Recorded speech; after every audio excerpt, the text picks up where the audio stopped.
विशाखा विशाखा टाना ये live on कर दो। I've started. Just ठीक है, स्टार्ट करो। Distinguished esteemed guests, learned scholars, researchers, and participants. It is with profound honor and immense pleasure that I, Ms. Pamela Sheikh, extend to you a most cordial welcome to the 11th International Multidisciplinary Virtual Congress. Today, in our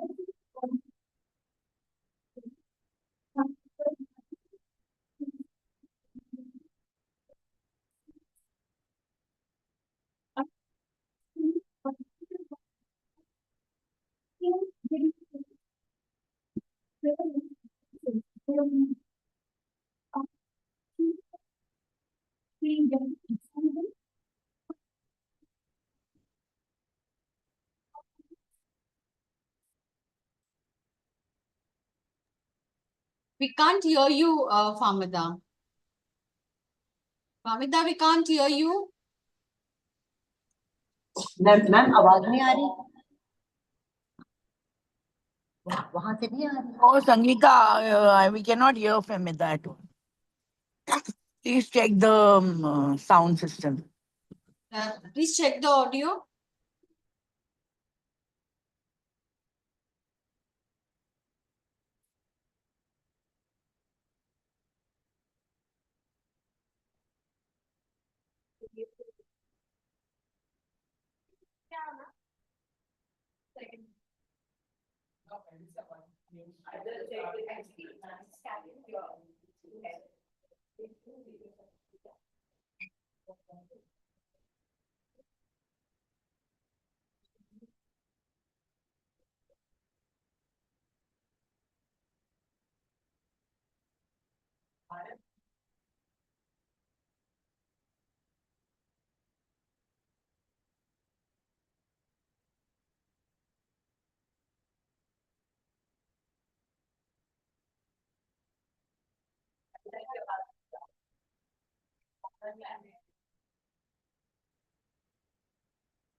यहाँ से बोल सकते हैं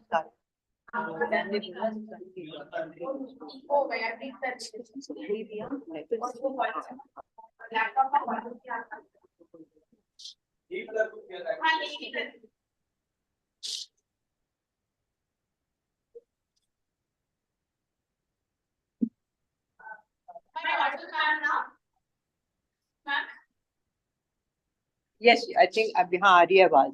It's coming, I think. Sunera, speak again. Sunera, you speak Sangeeta, from. your voice is coming very clear. So, Good morning. are you using some other Tamida's mic? voice, check that. Tamida, just speak. Tamida. Sunil, you just mute that room's audio Yeah, and everybody else should mute so that the voice doesn't echo.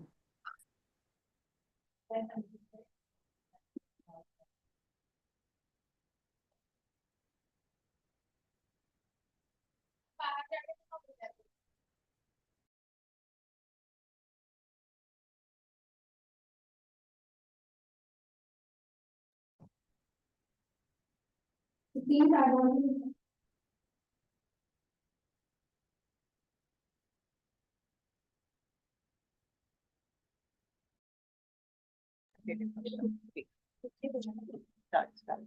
Just check the answer. Good morning.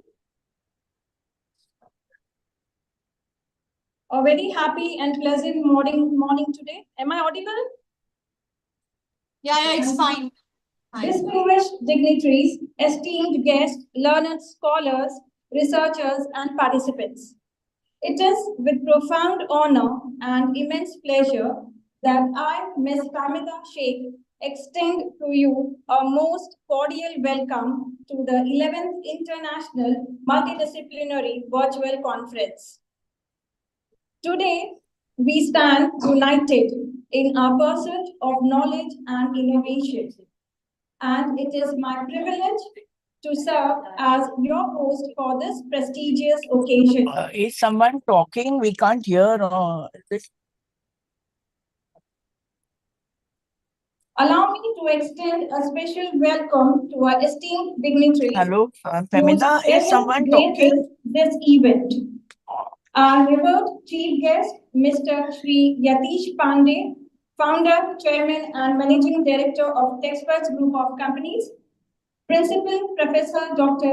Harmeet Kaur Basil ma'am, whose visionary leadership guides us. Dr. Neelam Arora ma'am, Academic Dean and in charge principal of Lala Lajpat Rai College of Law, a beacon of academic excellence. Associate Dean Dr. Arun Pujari sir, a pillar of scholarly dedication. Dr. Asha Agarwal ma'am, our esteemed placement head, whose efforts empower countless futures, and Dr. Sangeeta Makkar ma'am, the conference convener, whose meticulous stewardship has brought this event to accomplishment. Your presence elevates this gathering, and we are deeply grateful for your participation. This year marks the 11th edition of our distinguished conference, a milestone that reflects our enduring commitment to advancing interdisciplinary dialogue and collaboration. We are proud to host this event in collaboration with Lala Lajpat Rai College of Law, an institution synonymous with integrity and intellectual rigor, under the able guidance of Dr. Neelam Arora ma'am as its in charge principal. The theme of this year's conference, Shaping the Future, Trends and Insights for Tomorrow, with artificial intelligence integration in disciplinary studies, stands as a clarion call to explore the transformative potential of artificial intelligence. In an age where AI is redefining the contours of human endeavor, this theme invites us to harness its power across disciplines, forging a future that is both innovative and inclusive. To commence this solemn occasion with unity and reverence, I respectfully request all present to rise for the national anthem, followed by a Saraswati Vandana to seek blessings for the success of our deliberations.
Thank you.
Kindly be seated.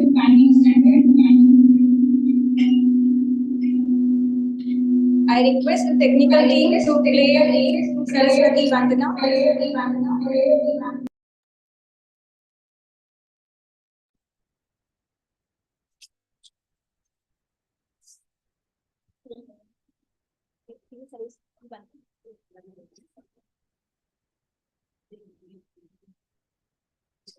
I request the technical team to play Saraswati Vandana.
We now proceed.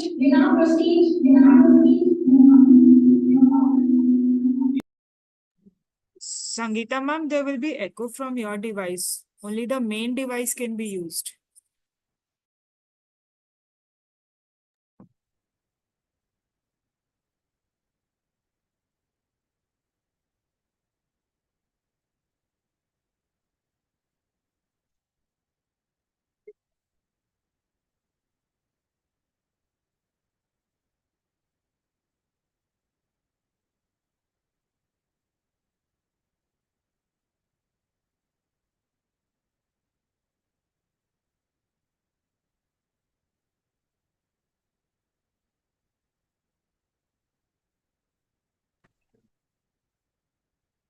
We now proceed to a time honored tradition that symbolizes respect, enlightenment, and abundance of wisdom.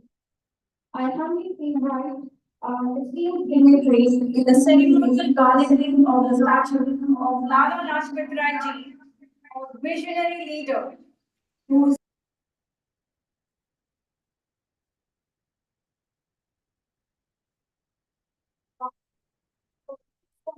dedication and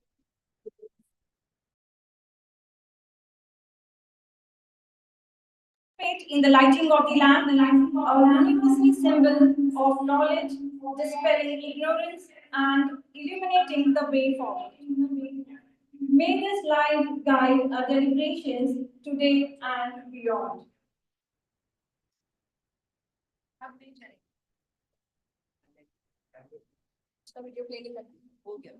Okay, thank you, dignitaries. It is now my pleasure to invite our distinguished academic leader to extend her warm greetings to all of us. Please join me in welcoming Dr. Neelam Arora ma'am, the academic dean and the in-charge principal of Lala Lajpat Rai College of Law.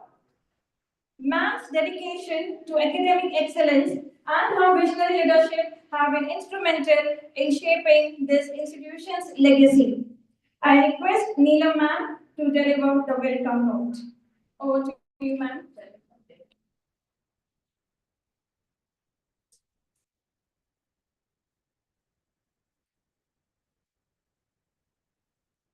Good morning to all the members present online and offline. And at the offset, let me just congratulate the chairperson of the international conference, Professor Dr. Harmeet Kaur Bhasin, principal of Lala Lajpat Rai College. I'd like to congratulate and wish all my best wishes to the conveners, Associate Dean Dr. Arun Pujari, Dr. Sangeeta Makkar, and Vaidehi Kamat, Dr. Vaidehi Kamat, and all the entire organizing committee who have worked so hard to make this conference a grand success. Today, shaping the future in reference to AI, a very burning topic, and there is no denying that AI is present everywhere in our lives. Machines are definitely taking over human tasks, and whether it is the field of healthcare or transportation or finance or customer service, trade, business, education or banking, AI is present everywhere. And definitely it has made our work easier, faster and more efficient. And it is very much a part of our life and not going away anywhere. And we know our friends Alexa and Siri, they are ready to answer all our questions. So we understand that AI is very much required, necessary, and the next best thing to happen to human beings. But I'm a little worried. I just want to just ponder over the dark side of AI. So I know there will be a lot of research papers, there will be a lot of thought-provoking discussion on AI, and the positivity we don't deny. But every time a new technology comes, it brings with itself uh, some negativity, some dark side. So I would like to just point out some of the dark sides so that we are cautioned, we are mindful, and we are alert when we use these machines or AI. And we should not forget that machines have been made by humans. Humans are the ones who have created machines, and machines have not made it. So I would like to start with one very disturbing movie I saw on TV, on Netflix, Hindi movie. I don't know if how many of you may have seen it. It is CTRL. I suppose it must be a short form for control. And it is actually a technological app in the movie. Wherein, in brief, I'll just give you a couple of lines. What is the story of this and why it is related to AI? So, it is the story of social media influencer couple who have a channel and promote a lot of their videos and become very popular. And somewhere they fight, and the lead character, played by Ananya, wants to delete all the digital photographs and digital prints of her boyfriend and partner. And so she finds this app on his computer, and one AI assistant comes on the screen, and he says, "You give me any name," and she gives him a name of Alan, a very pleasant character, and he seems to be her friend. And she tells him, wipe out all the digital prints, all photographs, all images, and he does that like a obedient friend, very pleasant. And the moment she looks here and there, he is accessing all her data from the computer, from the screen, all her private moments, and stealing all the data. And soon that friend becomes a nasty and notorious friend who gives her all negative ideas to become more popular, start your own channel, how to have more followers on AI. And when her boyfriend tries to contact her and sends her messages for some urgent meeting, he deletes those messages. And soon the boyfriend is found murdered. And it seems that there is this AI, a unicorn mantra company, which was developing this AI system, which only steals data.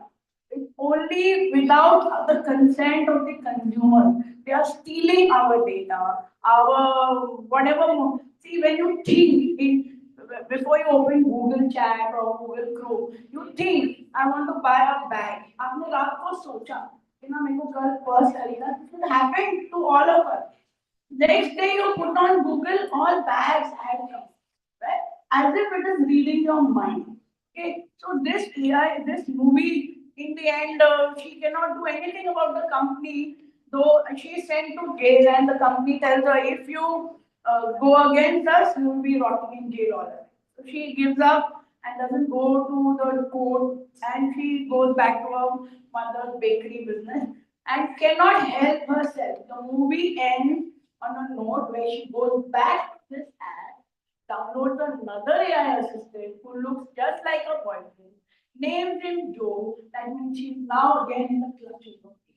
So this movie I was watching kind of really disturbed me, and it made me think on the darker side of our data security, our privacy issue, transparency, accountability, that without our consent, data from our system, our thoughts, our day-to-day life is being used by companies like, if you say Amazon, you take Google, you take so any of these big companies, they are taking our data and making huge amount of money out of it without our consent.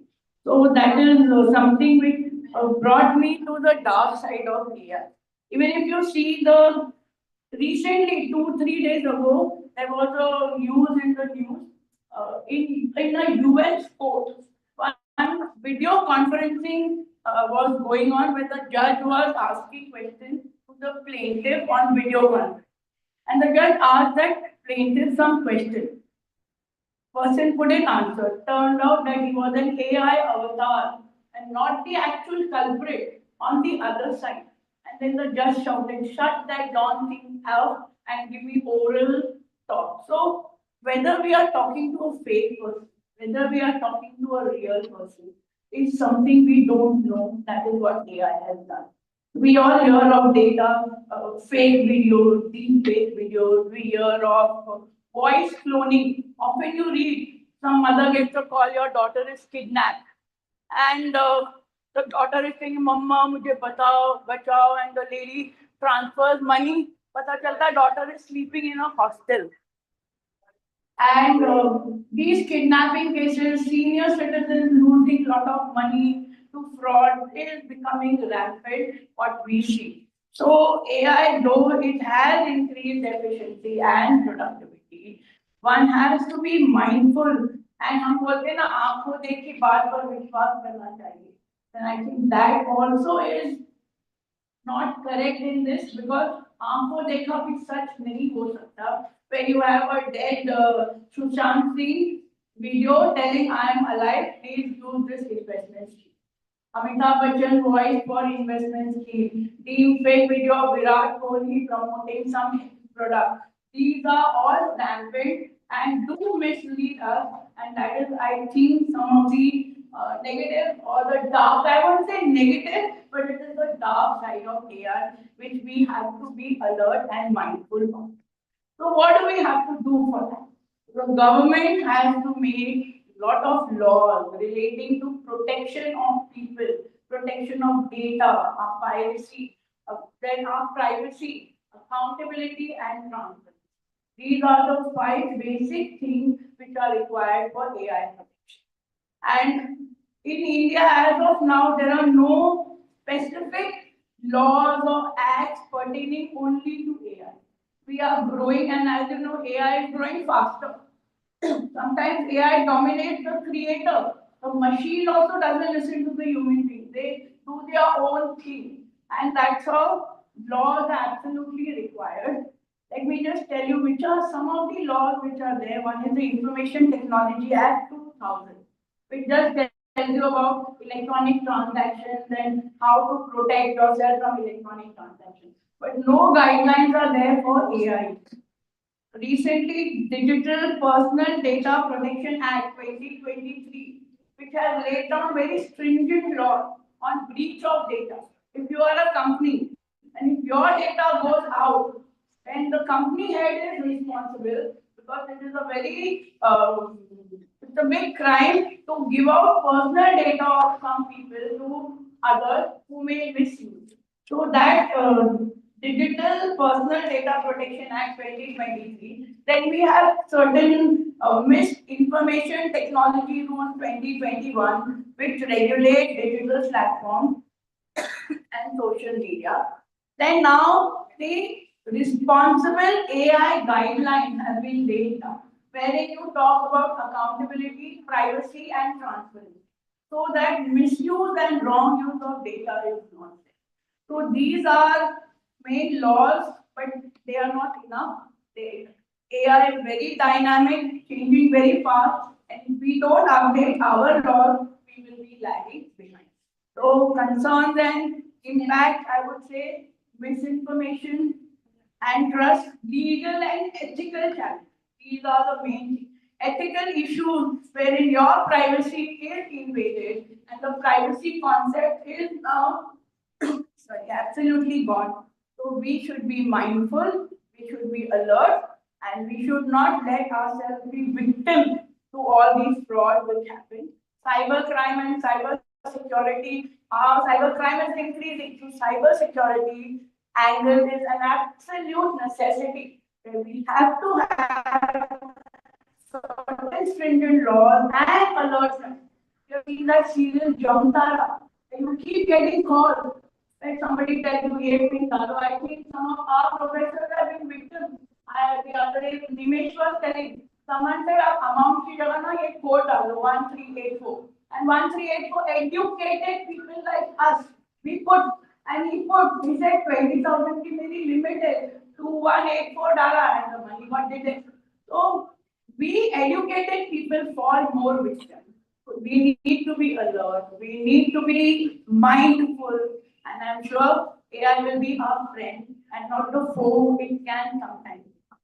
So thank you very much for this opportunity. I wish all the organizers and the participants and the paper presenters all the best, and I'm sure a lot of thought-provoking papers are going to come, and we look forward to listening.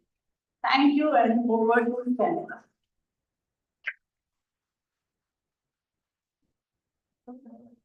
This is. Yeah, I'm sorry, I took somebody else's phone. Which is identical to mine. AI. Thank you, Neelam ma'am, for your gracious words and warm welcome, and also beautifully highlighting the dark side of AI. We now move to the formal inauguration of the conference. It is my honor to invite our principal, Professor Dr. Harmeet Kaur Bhasin ma'am, a luminary in the field of education whose leadership has elevated academic discourse and innovation. I invite Principal ma'am to deliver the inaugural address and officially set the tone for this remarkable gathering. Over to you, Harmeet ma'am. Thank you. Am I audible? Yes, ma'am. Yes, ma'am. I think so there is some echo at your end.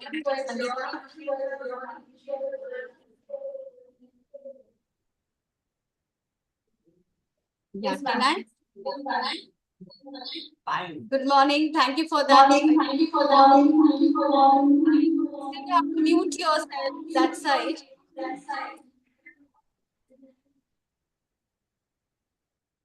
Okay. Good morning to one and all present here.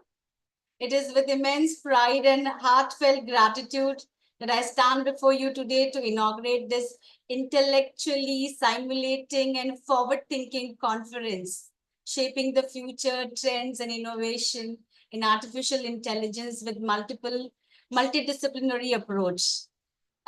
This gathering is not just a celebration of academic brilliance, but it is a collective vision of the future we wish to create, one shaped by knowledge, innovation, and collaboration. At the very onset, I extend my deepest appreciation to our dynamic Vice Principal SFC, Mr. Arun Pujari, whose guidance continue to anchor our academic ventures with both grace and grit. A special thanks and again, welcome and thank, which goes to incredible dedicated conference convener, Ms. Sangeeta Makkad, and the co-convener, Vaidehi Kamath, for conceptualizing this exceptional theme, a theme which is very close to my heart. So your vision has brought all of us under one roof to explore this ever-evolving universe of artificial intelligence from truly a multidisciplinary lens. Personally, marketing and promotion empowered AI remains one of my favorite areas of academic inquiry and academic research. A place where creativity meets the cutting edge technology, transforming how we connect with the world. It's very fascinating to see the algorithm, though Neelam ma'am has spoken about the dark side of it. We all know, yes, everything, every technology, every evolution has a bright side of it and a dark side of it. And it is the human beings who need to pick up the right side of it. And maybe whether we're using artificial intelligence in defense, it can be leveraged. It is being leveraged in so many disciplines. So as rightly said, we need to make artificial intelligence our slave and not our master. I've been always saying this. Artificial intelligence can be used as our slaves and not our master. Because the role of artificial intelligence cannot be overstated. From medicine to management, from agriculture to art, in every field, AI is actually contributing immensely to all of us. It's influencing our present, it is influencing our future, it is scripting our future. It's the significance lies not only in automation of data analytics, but in a way encourages us to rethink how much is the human potential who has made this artificial intelligence.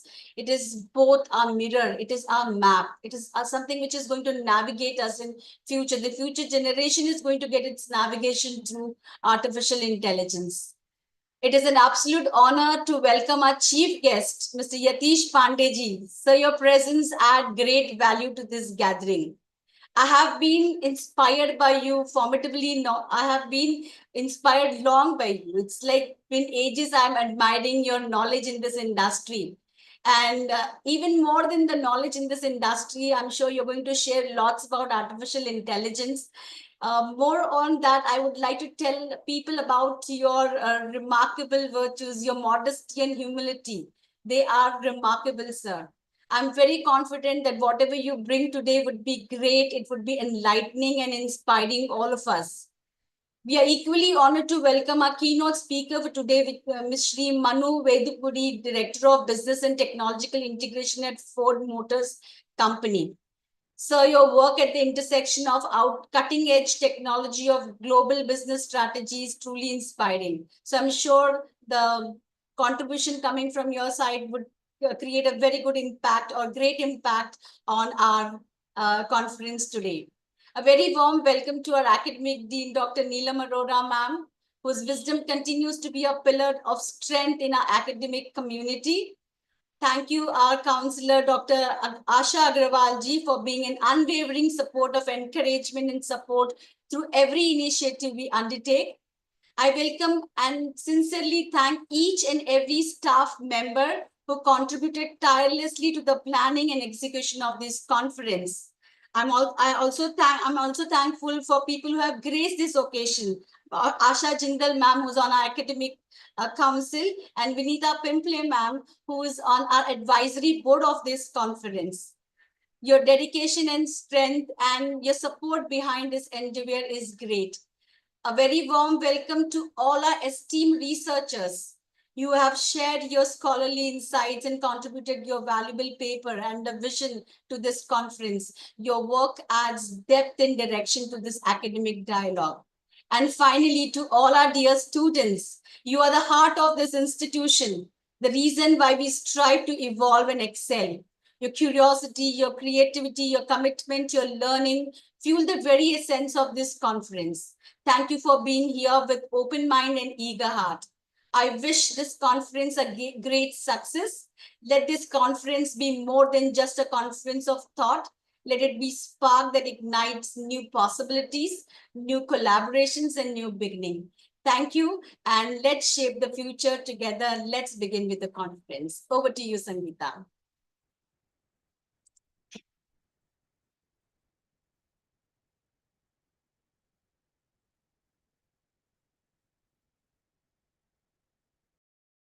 You need to unmute yourself. We can't hear you. You need to unmute.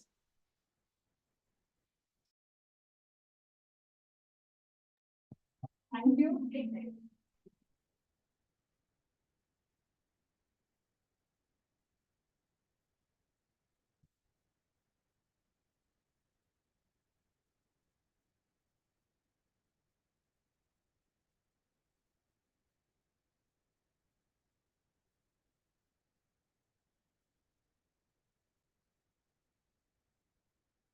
Thank you, Principal Ma'am, for your inspiring words and for officially inaugurating this conference. Is it audible? Can you? It's still not clear. The audio is still not clear. The technical team is looking.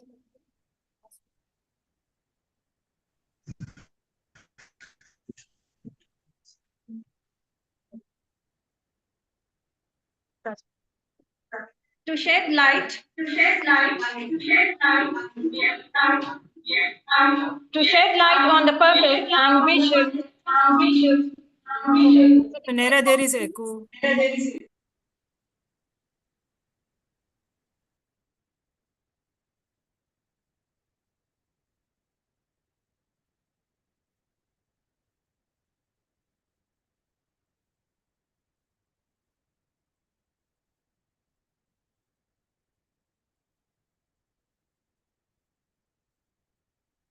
We can't hear you, Femita.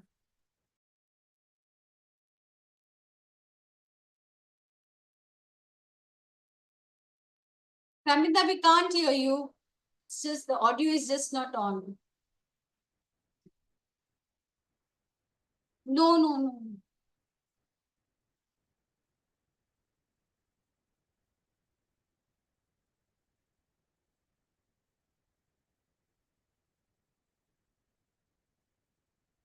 We can't hear anything.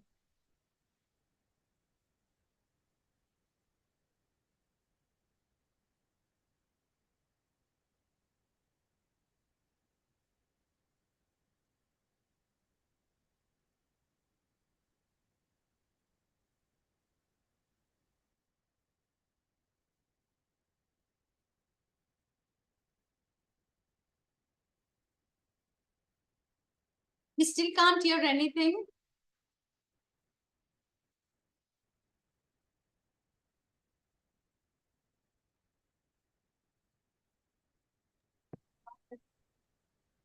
Sunil, can you use a headphone in your laptop and let the person speak in the laptop headphone directly? It would be clear.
turn of events, Kawasaki, widely known for its iconic green motorcycles, has taken a bold step beyond two wheels.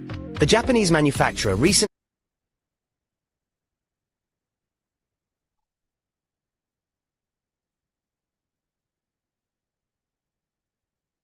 Why are you sharing this right now?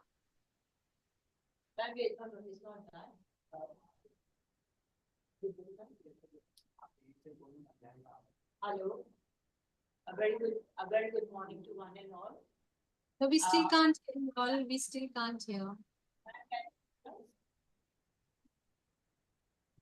Ma'am, can you hear us?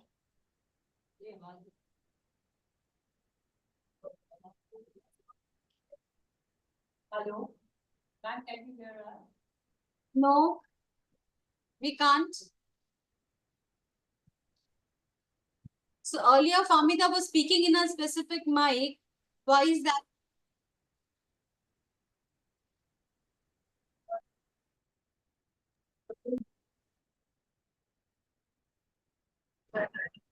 Can I speak here?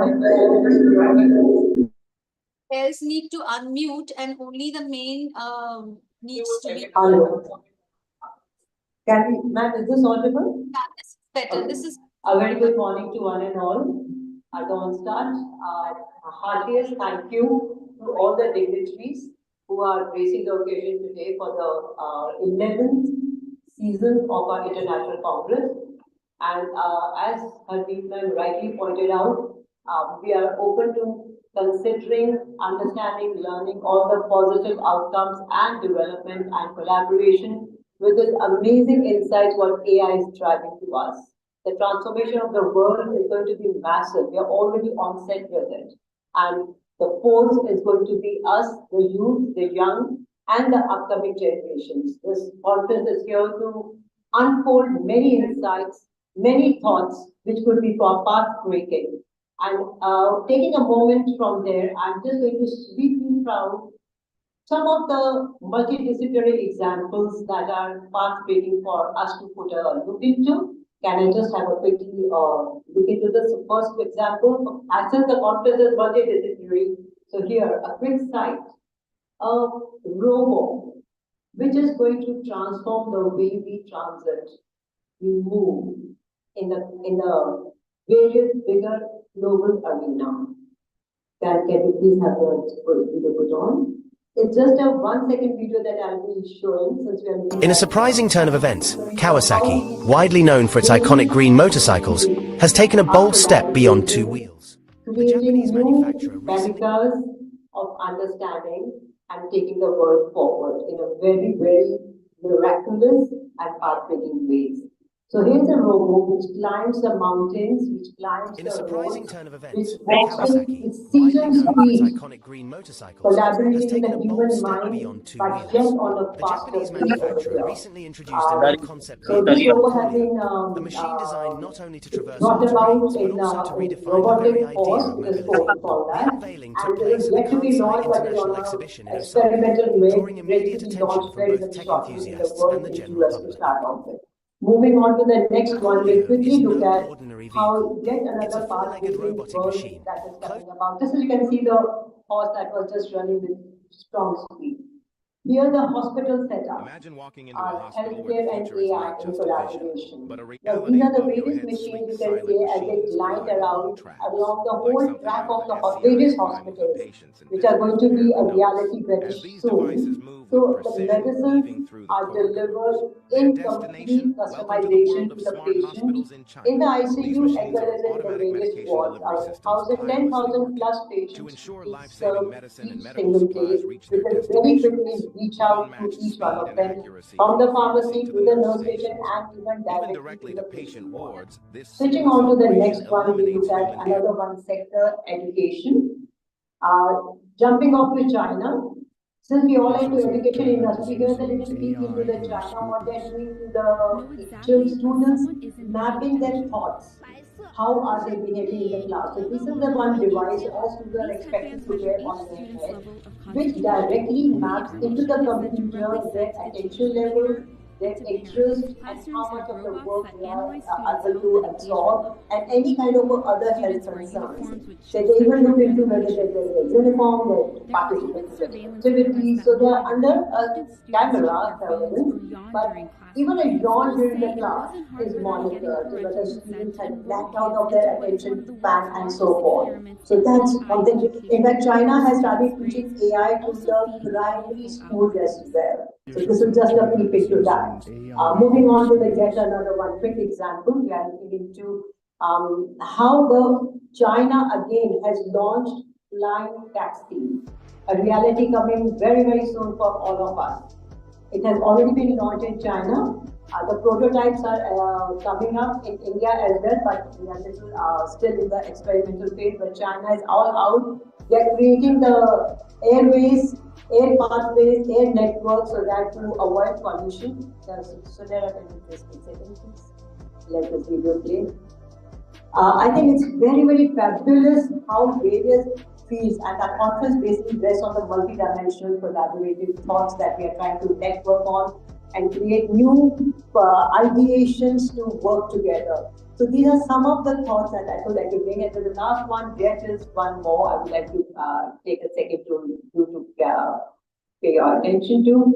It is in, this is that robot, the jumping mode, where you can go even to high altitude and create situations to help to create new measures of design and vehicles and go on very, very difficult terrains also. So a lot more to explore and look into. And the final and the last one, as we come to the concluding one, is very interesting. The cleaning robot. I think a need of everyone as we go more into a very complex life situation. There's a robot which can you start that video, please? Here there's a robot who enters your house full on and does from A to Z every single cleaning mechanism itself, which can be automated by your phone as well. We already know we have the cleaning robot machines which are everywhere available, but this is a much ahead, very, very beautifully transcended into automation and customization of what you want and how well you want it. So right from the hotels to your personal selves, to your own homes, your offices, your corporate groups, there's so many more examples which AI is creating to us to make us life complexly beautiful. So as the objective of the conference state, collaboration, new making devices, new thoughts, and get more new practice upon it. I end my thoughts over here with a big thank you to our team, to our principal man, and all the dignitaries, and a very, very virtuous and strong young man, our chief guest, Shri Yatish Pandey, who we are waiting to hear him. As principal ma'am rightly said, she's been so motivated by him, and we are also looking forward to hear his conversation as he unfolds the similar AI energy and journey with us. Thank you and have a great time as we unfold more journeys. Thank you. Over to you, Alice.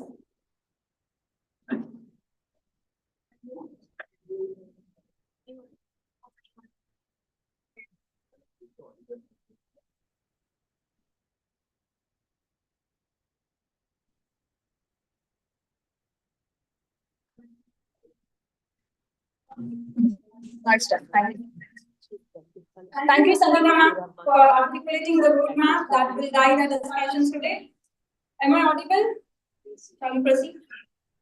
We are truly honored to have with us the chief guest of the conference, Mr. Shri Yatish Pandey, the founder, chairman, and managing director of Textwell Group of Companies with wholly owned subsidiaries in Hong Kong, China, Vietnam, and Canada.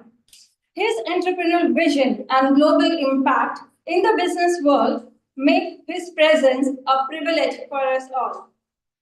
I request Dr. Arun Pujari sir to introduce the chief guest of the conference, Mr. Shri Yatish Pandey. Over to you, Arun sir.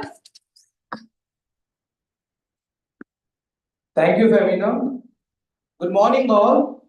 It is my privilege to introduce our esteemed chief guest, Mr. Yatish Pandey, to our 11th International Conference.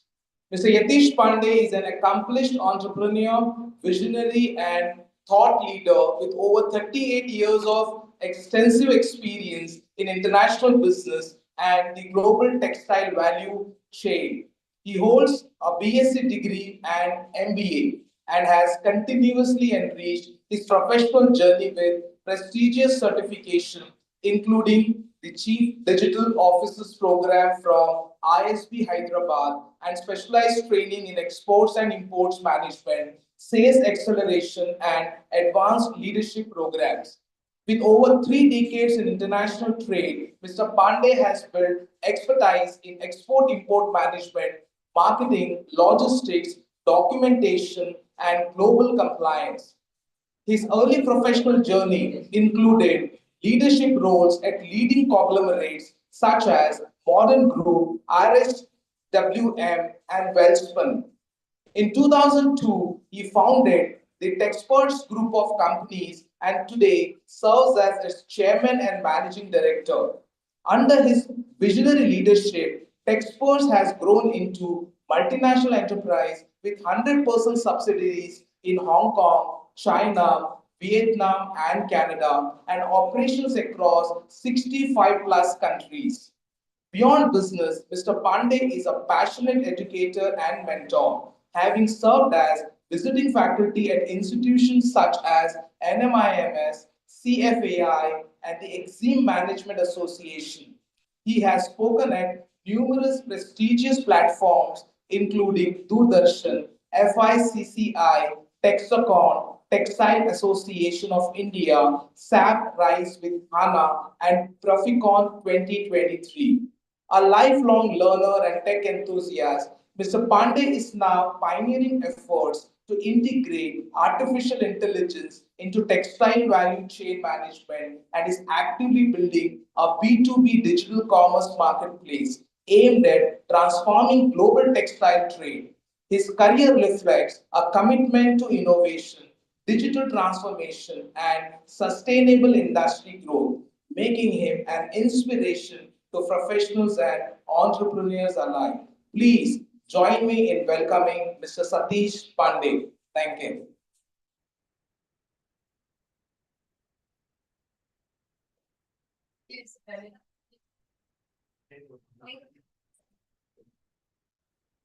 We request the technical team to kindly play the video, which has been sent to us by Shri Satish ji.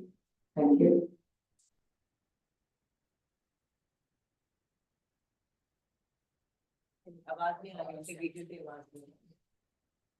I'm really doing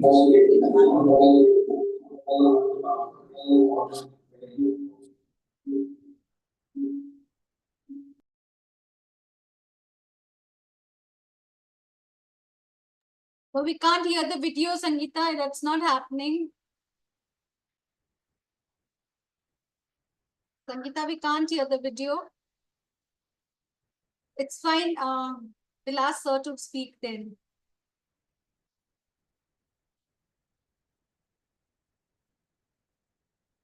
We can't hear the video.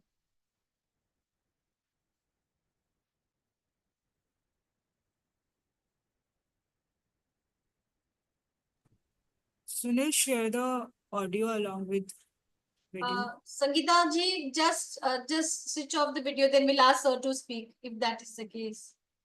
Sir is there with us.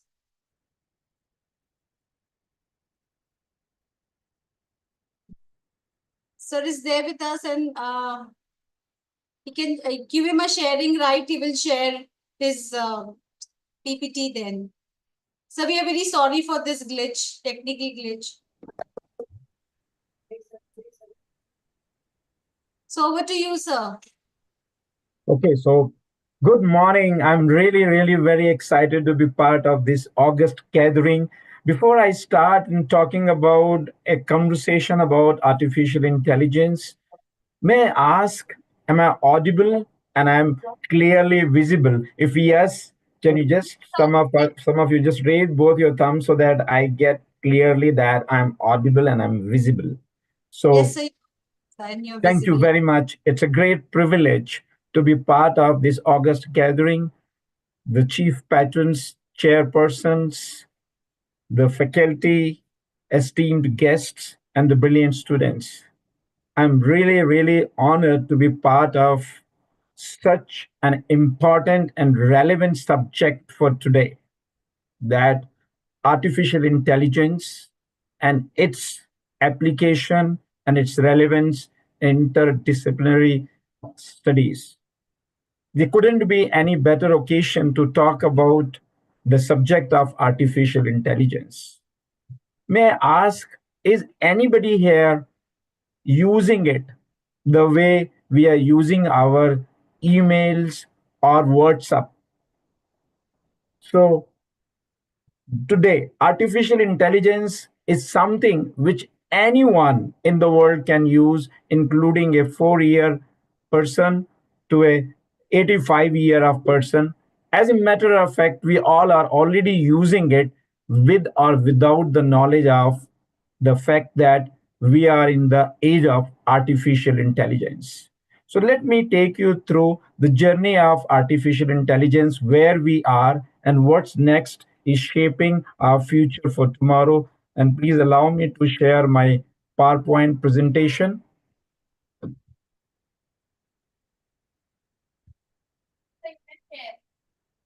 I hope my screen is visible. Yes, sir. Yes, sir. It is visible, sir. Please, just a moment. There seems to be some technical glitch. Let me share my presentation again.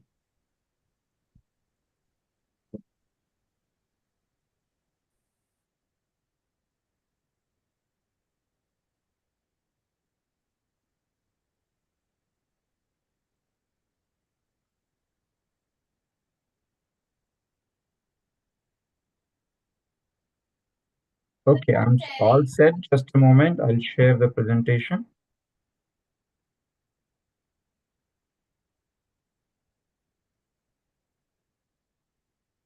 Thank you very much for your patience.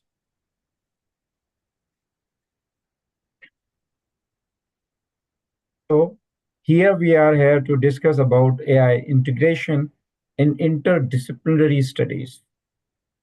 I'm thrilled to share this beautiful facade of Lala Lajpat Rai College, also generated through a very simple tool of AI. Today, any individual, anyone can create any kind of creative content, whether they are images, whether they are videos, and not only that, multiple things in reality today. It's my honor to be part of this August gathering. Let me share by disclaimer that this particular presentation has many names, logos, and many other trademarks of various companies. The purpose of this presentation is for educational and informational purpose, and there is no endorsement. I'm not endorsing any product or AI tool. So whether we accept it or we don't accept it, AI is here. I heard Neelam ma'am talking about the dark side of the technology, and I'm completely aligned that today, on one side, it's the most exciting time. On the other side, there is always a word of caution that how do we use artificial intelligence or technology in that sense so that we are protected. And it's this particular point I would like to emphasize that puts a tremendous responsibility on today's generation to educate ourselves. The best way to fight any kind of dark side of technology is to equip us, and it has become really very easy, like the way we use WhatsApp or any as such tool, that today artificial intelligence, you do not need any kind of engineering, you do not need any kind of technical education. We can just speak into the applications, the large language models, and we can talk to them. We can write anything, and it's really very easy to use it. So today AI is being used for various purposes. For it has a transformational potential, and it can bring tremendous power in all of us reach. Today's There are three kinds of people in today's world. One, who are creators, who are developing AI systems, AI tools, and there are active users who are leveraging for productivity gains. And there is also a large amount of people, large number of people who are unaware. Even if we are watching videos, we are listening, we are reading about them, but we are still standing outside and waiting some things to happen. By this presentation, I invite all of us, very simple. There are hundreds of large language models. Just download one in your laptop and start playing with it. And it's so simple and so easy. As there is the saying goes that AI will not take your job, but someone using AI will. So it's very important for all of us, irrespective of what our age is, to have a hands-on experience of artificial intelligence. Let's look at the landscape of artificial intelligence today. On one side, we have hardware builders, the NVIDIA's, Intel, AMD, Google, and TPU, which are creating the hardware for and GPUs for processing of machine learning and artificial intelligence. On another side, we have a cloud infrastructure, where is AWS, Azure, Google Cloud, and IBM.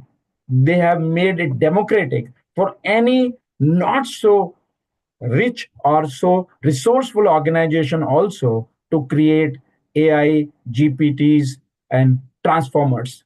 In today's world, we have model creators like OpenAI, DeepMind, Meta. There are multiple of them. There are application tools, ChatGPT, DALL-E, Brad, Midjourney, etc. And anyone, including you and I, can also create our GPT, and we can name it. It's so simple and so easy. And in education, we also know that it is being across the board. There is a revolution in AI ecosystem education.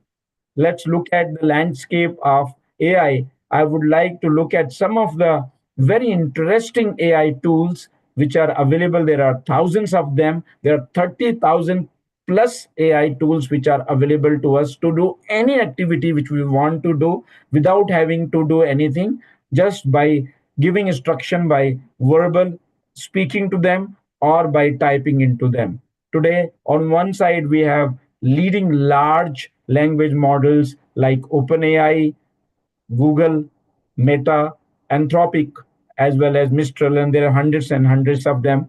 And there are tools with which we can generate images. All these images have been generated in seconds by AI tools like Midjourney and Stable Diffusion. There are dynamic video generation, Runway ML, Synthesia, and there are also music tools. Any one of us can create a song and a music and can play it on an AI tool called Suno. And it's so very simple that a normal person can also create it. There are other AI tools for writing and copywriting like Jasper, Copy AI, Grammarly, and Notion AI. Also, we find a lot of tools to manage tasks. For example, ClickUp and Trello. There are knowledge management tools, Notion AI and Coda. And there are workflow tools like Zapier and communication Slack GPT. Going forward, AI tools which are being used in medical and health are for diagnosis like BioMind and AI Doc, Path AI, patient care, Hippocratic, and IBM Watson itself is a very important tool for health. Similarly, in finance and fintech, there are lending and credit AI tools which help, like Just AI, which improves credit decisioning. Upstart using an AI for loan approvals. Similarly, there are AI for personal finance, AI for enterprise solutions like Bloomberg GPT, Databricks, powering the world of finance. And there are hundreds of AI tools available to predict even the investment in the stock market. And in education and learning, we have advanced learning AI tools like MindGrasp, and also language learning tools, Duolingo, AI powered, which has empowered anyone and everyone to conversate seamlessly at any part of the world with anyone in any language. And it's very real to the normal conversation between two people. There are tutoring AI apps, there are content creation, QueryPod, which helps educators create any kind of engaging learning material. There are AI agents which work 24/7 and they do hundreds of tasks and they are 5 and 10 times more efficient, which can create revolutionary improvement in the productivity. Today we have Auto GPT, Agent GPT, memory tools like Rewind and personal AI capture and organize digital life. AI for legal and compliance. It has become very easy nowadays with the usage of Luminance, Harvey AI, and Spellbook to reduce your time spent on routine legal tasks. Case text improves research efficiency while legal robot simplifies complex documentation. Today, there is industry is transforming. 75% of companies, they may or may not be aware about it, but they're definitely using AI in their business normally. And there are, by 2028, at least 15% of the world's companies will make their all decisions through AI. 100% industries are today affected by AI revolution. The best way to predict future is to create it. It couldn't have been true at any other point of time as it is today in the world of artificial intelligence. And there are cross-disciplinary impact of artificial intelligence, healthcare plus AI, law plus AI, commerce plus AI, humanities plus AI, education. For example, there are multiple LMS platforms. There are learning social networks being created through artificial intelligence, and that too very very simply.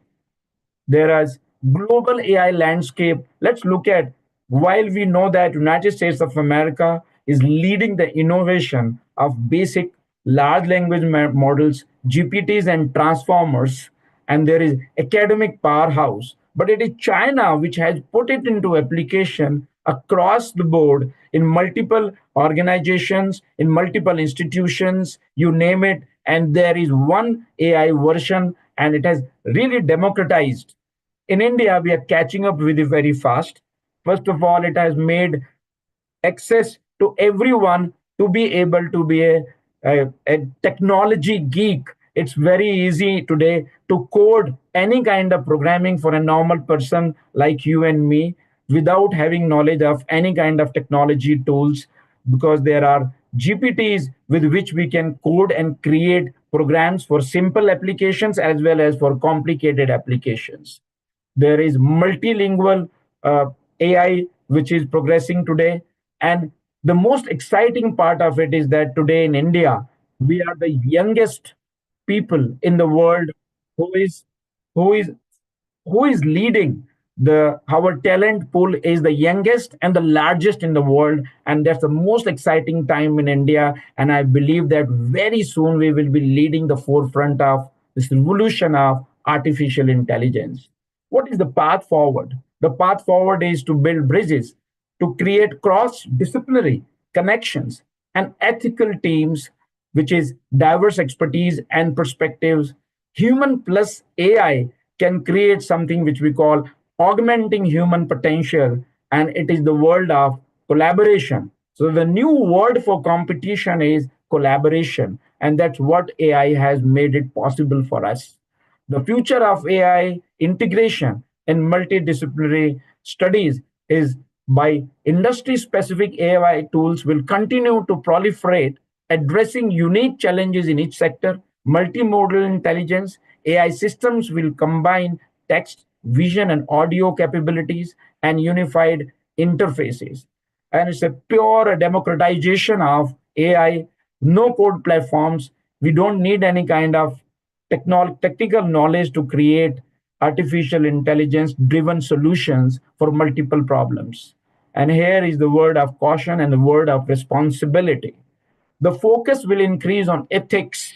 There are lots of biases today, depending on the people who train those artificial intelligence. And it is here where the regulatory bodies of the world are gearing up and creating regulations for making sure that there is a responsibility among the creators and there is a sense of ethics while using the artificial intelligence. and we believe that compliance and AI will become more and more positive and powerful and impact our world like never before.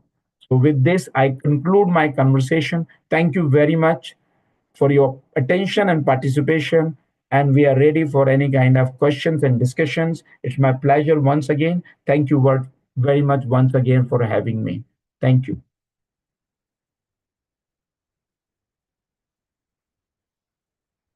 No, you properly, can't hear you properly. Sangeeta, we can't hear. It's not audible. Yes, ma'am. Now, is it audible, ma'am? Can you all hear me? Yes, it is. Okay, thank you, Yatish sir, for your insightful and thought-provoking address on AI integration in interdisciplinary studies. Also, we extend our sincere and heartfelt gratitude to you, sir, for your patience and understanding during the unexpected technical glitch. Thank you, sir. Any questions from the audience or from participants? Yeah.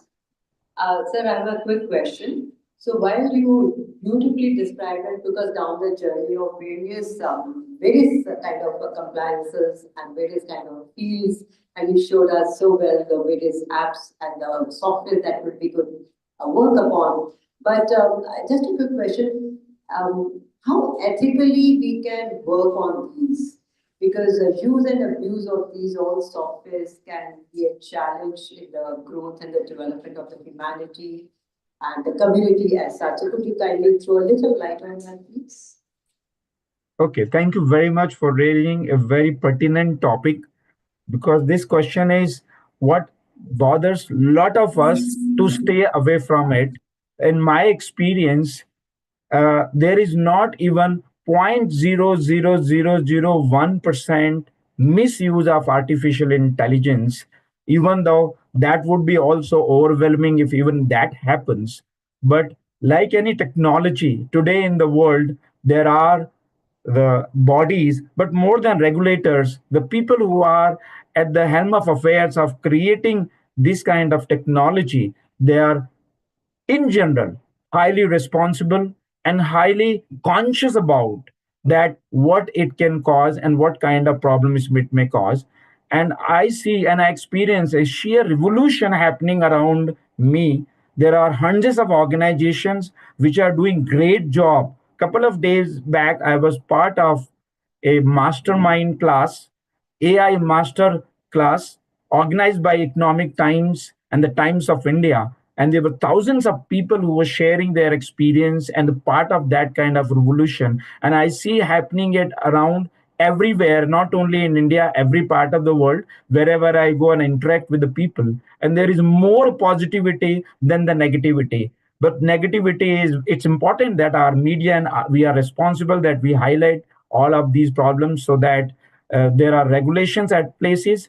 But yes, like any technology, it's a double-edged sword. But I believe that the positivity is more, as every technology has empowered human being in going to the newer heights. And I'm sure that very soon the AI would revolutionize our day-to-day activities, and we would be at the helm of, including managing this kind of event. AI agent can very beautiful do it, making sure that every part of the technology is managed by a simple AI agent, and it's not difficult to create it with a few prompts engineering, which a normal person like you and me can learn, and we can create a new world and a new reality. Thank you.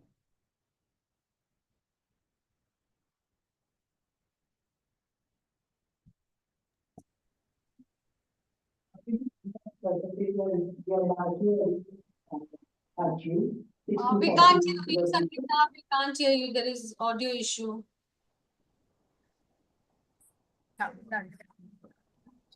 So, sir, I was just mentioning, and this is India specific, since we are 60-40 approximately urban and rural.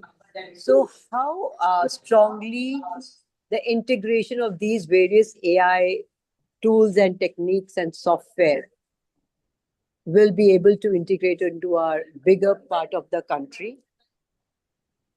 Okay, thank you very much. It's about And one more just a thought. Since India is also talking about Skill Up India, our Prime Minister Modi's thought that he's pushing for. So what kind of skills do the youth, since we are educational institute, and also all the most of the people who are connected here to the conference are education sector.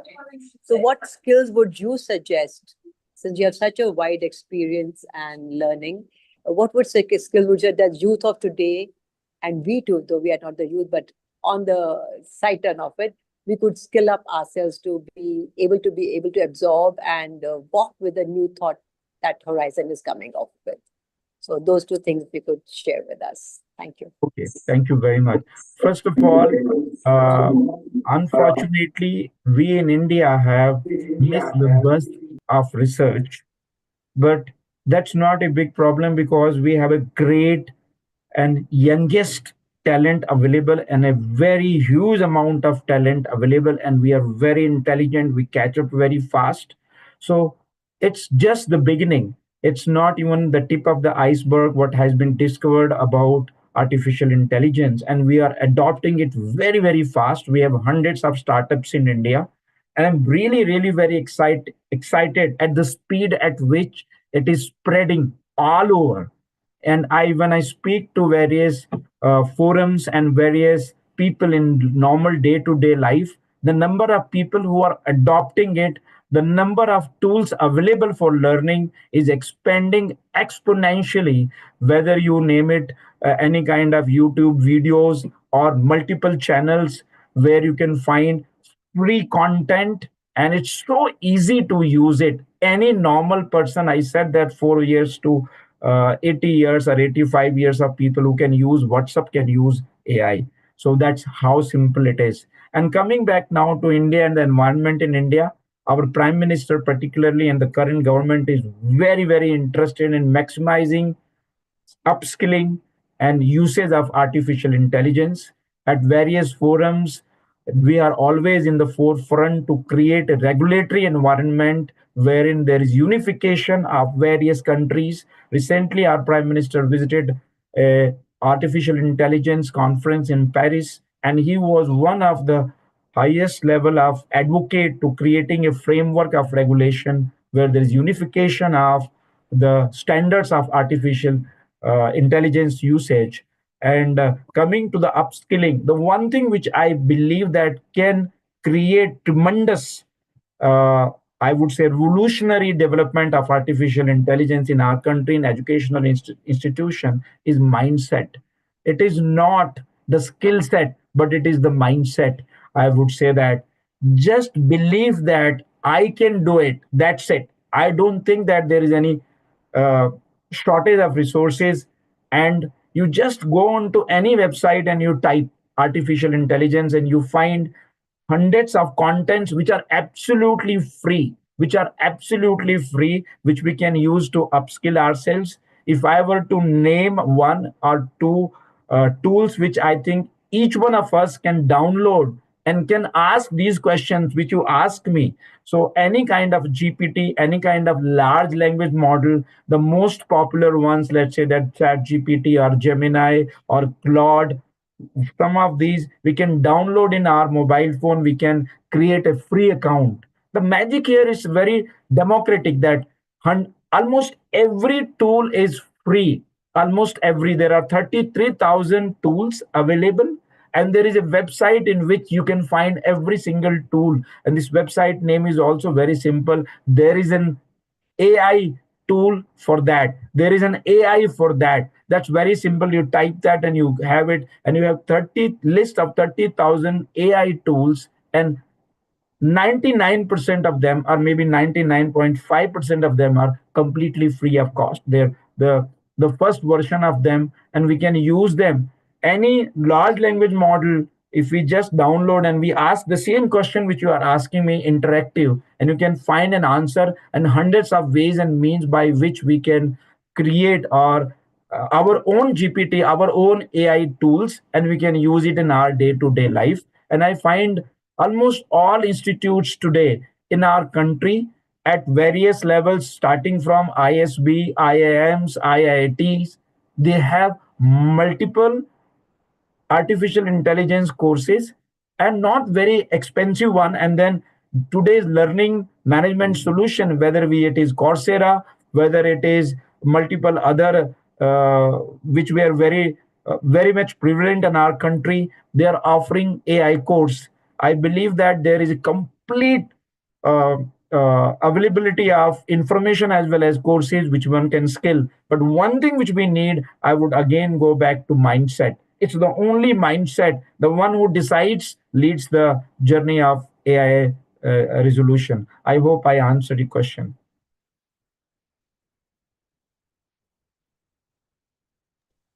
Completely, yes, sir. Thank you so Completely, much. yes. I can do it and we will do it. Thank you so much for motivating us on that. Thank you, sir. Thank you. Thank you once again, sir, for your gracious virtual presence. Moving you. forward, it is a privilege. Moving forward, it is a privilege to welcome the keynote speaker of the conference, Shri Manu Vedapudi, Director of Business and Technology Integration at Ford Motor Company, Detroit, USA. With his extensive global experience and expertise at the intersection of technology and business, Shri Pudi brings a wealth of knowledge to this conference. I now call upon Dr. Mahalakshmi Kumar to introduce our esteemed keynote speaker of the conference, Shri Manu Vedapudi. Over to you, Mahalakshmi ma'am.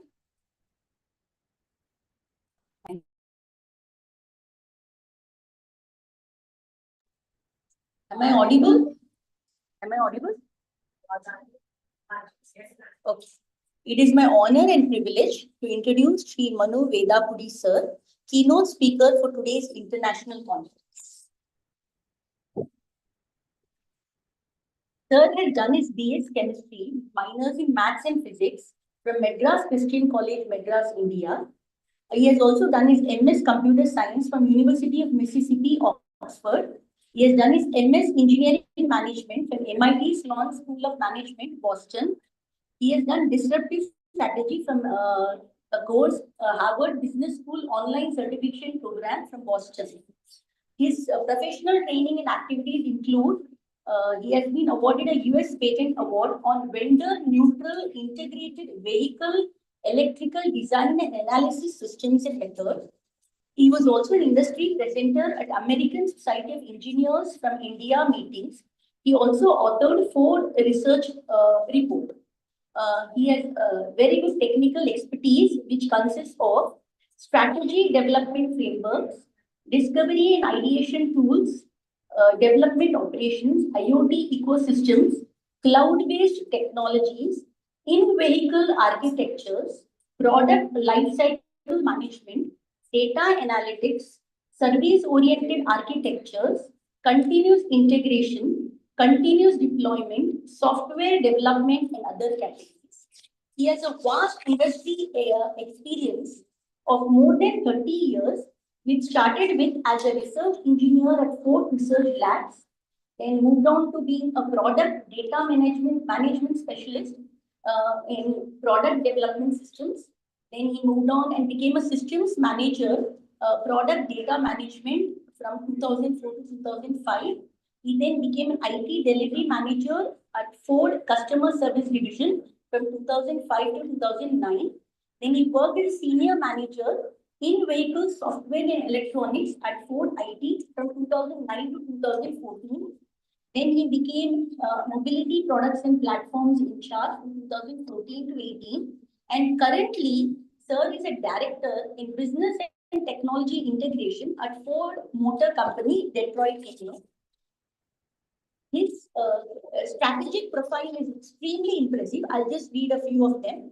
He's a transformative leader, skilled in managing all aspects of strategic planning, digital operations, and cross-functional relationships, encompassing mobility product, vehicle, and software engineering. He is responsible for startup or scale-up of digital operations and accelerating value creation rhythm within Ford mobility platforms and products, and across functions, business units, through customer centricity, real-time decision support, and C-level interaction.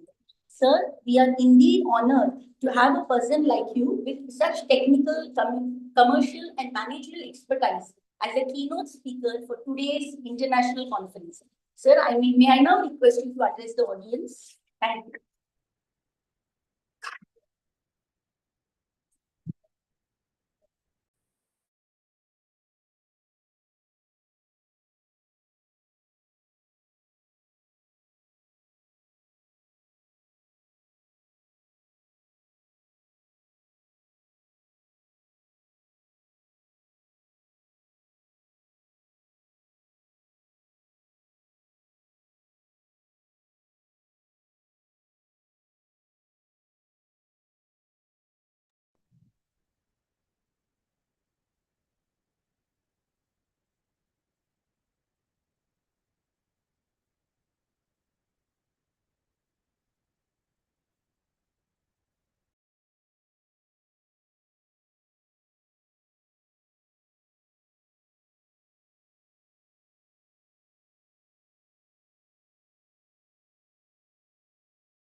तो मैं जब गाड़ी में बैठी ना, on my way back.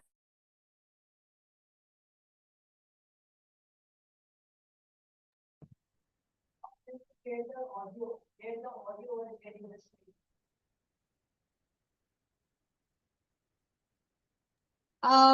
not audible. It's not working, the video.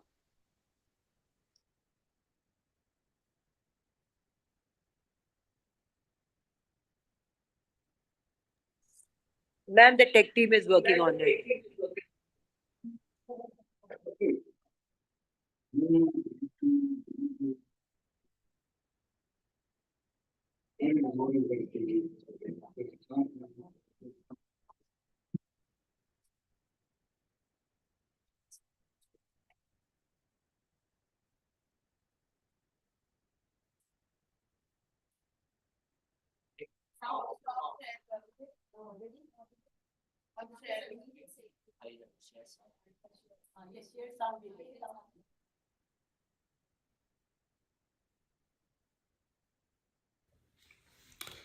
Okay, hi.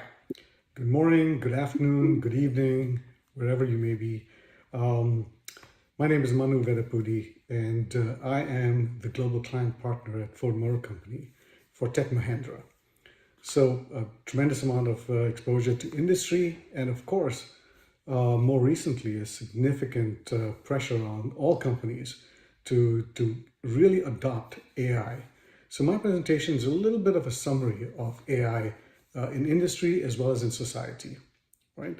So first off, let me thank Dr. Arora for giving me this opportunity to actually make this presentation and to provide this kind of a summary. I think it's been great, great opportunity to do that. And secondly, I've kind of situated myself. I've got my laptop there, my camera, recording, and so on. So it'll seem like I'm reading, but I'm actually going through multiple devices. Okay, so let's get started. I just wanted to talk about what AI is right now, and quite honestly, it really is a combination of three different things, right? It's AI, it's Gen AI, and then now a lot of people talking about agentic AI, right? And so just a little bit of a context to present here. What is Gen AI? Or what is AI? A lot of people get confused back and forth. So let me start by saying AI, as we know it, is really traditional artificial intelligence models that are used for very procedure-related items like automation, analytics, optimization, decision support, that kind of stuff, right? And Gen AI is more about content and creation of content. It could be anything. It could be images. It could be text. It could be code, creating code, software code as well, and enhancing personalization, creativity, automation, etc. Right? That's what Gen AI is all about. Content. AI is about execution with more efficiency.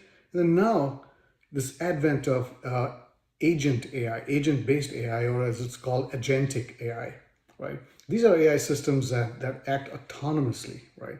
And they're making decisions autonomously. They're executing pretty complex, multiple steps in a particular task with minimal, absolutely minimal human intervention. All you do is you express a desire for what you need to accomplish, and it just goes out there, and these agents go out there and retrieve all the data, the information, the analysis, the processing, etc., to bring that forward. Okay. So define, if I were to define this along multiple parameters, like what's the definition, a more formal definition, what's a core function that they actually execute, what are some of the examples, some decision making that needs to happen, because there are differences across the board, right? So AI, that refers primarily to systems that process data, right? That recognize patterns and that are able to make decisions based on predefined rules of learned models or learning models, right? So that's what it does. And Gen AI, on the other hand, is a subset of AI, right? It fits right within AI, and it creates new content, like I said right before. And agentic AI, autonomous. Think of it very simply as autonomously executing decisions, tasks, etc. Okay. Now, core function, how do you use these, right? And there are different ways in which you use these concepts. And as a result, the usage patterns or the use cases tend to be a little bit different, right? So from a core function standpoint, AI is analysis, prediction, and optimization of existing data, right? It's not creating any new data. You just feed it a ton of data and it executes based on that or analyzes based on this existing data. Generating, of course, for Gen AI, it's all generating really interesting inputs like text, images, music, all kinds of videos and synthesizing across those multiple domains of text and video and sound, etc. And of course, lastly, acting autonomously as Gen AI in order to achieve very specific goals, right, through multi-step reasoning processes. So it's really very goal-oriented. It's minimal human input, etc. So that's how we get across. All right. How about examples? In pure AI, you've got predictive analytics. So how can we forecast, right? How can we detect fraud based on our existing data again, right? And real systems examples of them, you probably experience them all the time, like Netflix and Amazon, chatbots, etc. All these things are there. You've used it before. You probably never realized that this is artificial intelligence models that are processing all that input and carrying that forward. And then, of course, there's ChatGPT on the Gen AI side that you can use to generate content, right? DALL-E, Midjourney, etc. And then, of course, there are other examples on the autonomous agent side, which is the agent AI. And they're all around, AutoGPT and Baby AGI. You name it, pretty much everybody's coming up with some capability or the other, or some tool or software or the other, which is going to deliver to these things. And quite frankly, if you're not in the space, I would highly encourage you to get into it because it is going to define the future, and the impact on all of us is going to be pretty significant.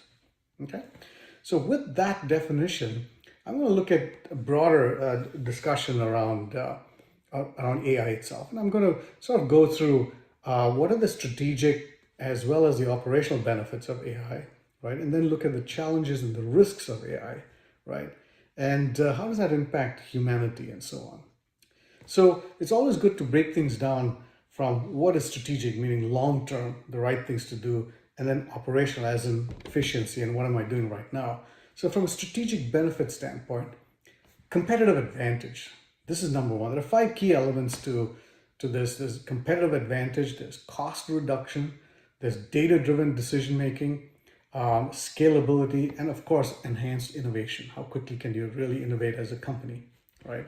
So competitive advantage, faster innovation, personalized customer experiences, really operational efficiency. So all focused on reducing cost, right, which is a key element, right? In many of our manufacturing processes in these companies, cost reduction is the bulk of the focus in addition to innovation, right? So cost reduction is all around automating all these manual tasks that one has to perform by multiple people, just being able to have these automated capabilities that simply at the click of a button you can get done. And then, of course, the data-driven decision making. One of our key challenges has been the inability to make sound decisions based on data rather than gut feel all the time, right? And AI enhances that, in the areas of forecasting, risk assessment, strategic planning, that kind of stuff, right? And of course, scalability. AI-driven processes adapt very quickly to business growth. If the business demand changes, the company is able to adapt to that extremely quickly. And that's one of the greatest aspects of adopting AI.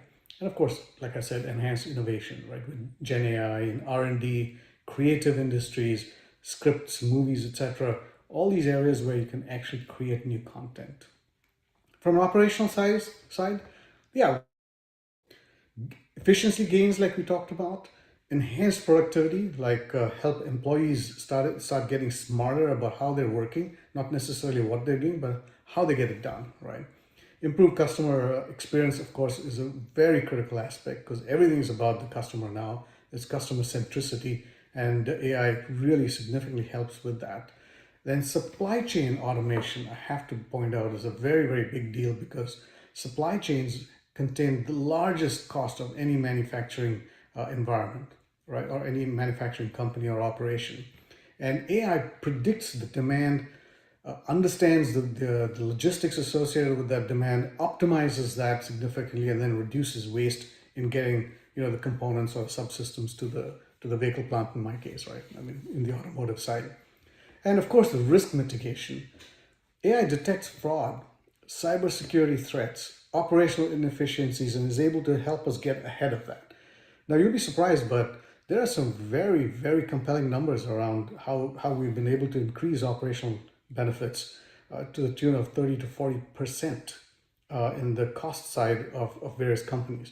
Now, it does take investment. It does take a lot of time and energy and focus, but the gains are significant, and it's why it's got such a sustained point of view right now, right? Doesn't come easy. There are challenges, right? As with anything else. Some of the key data challenges, I sort of abstracted that into 5 key challenges.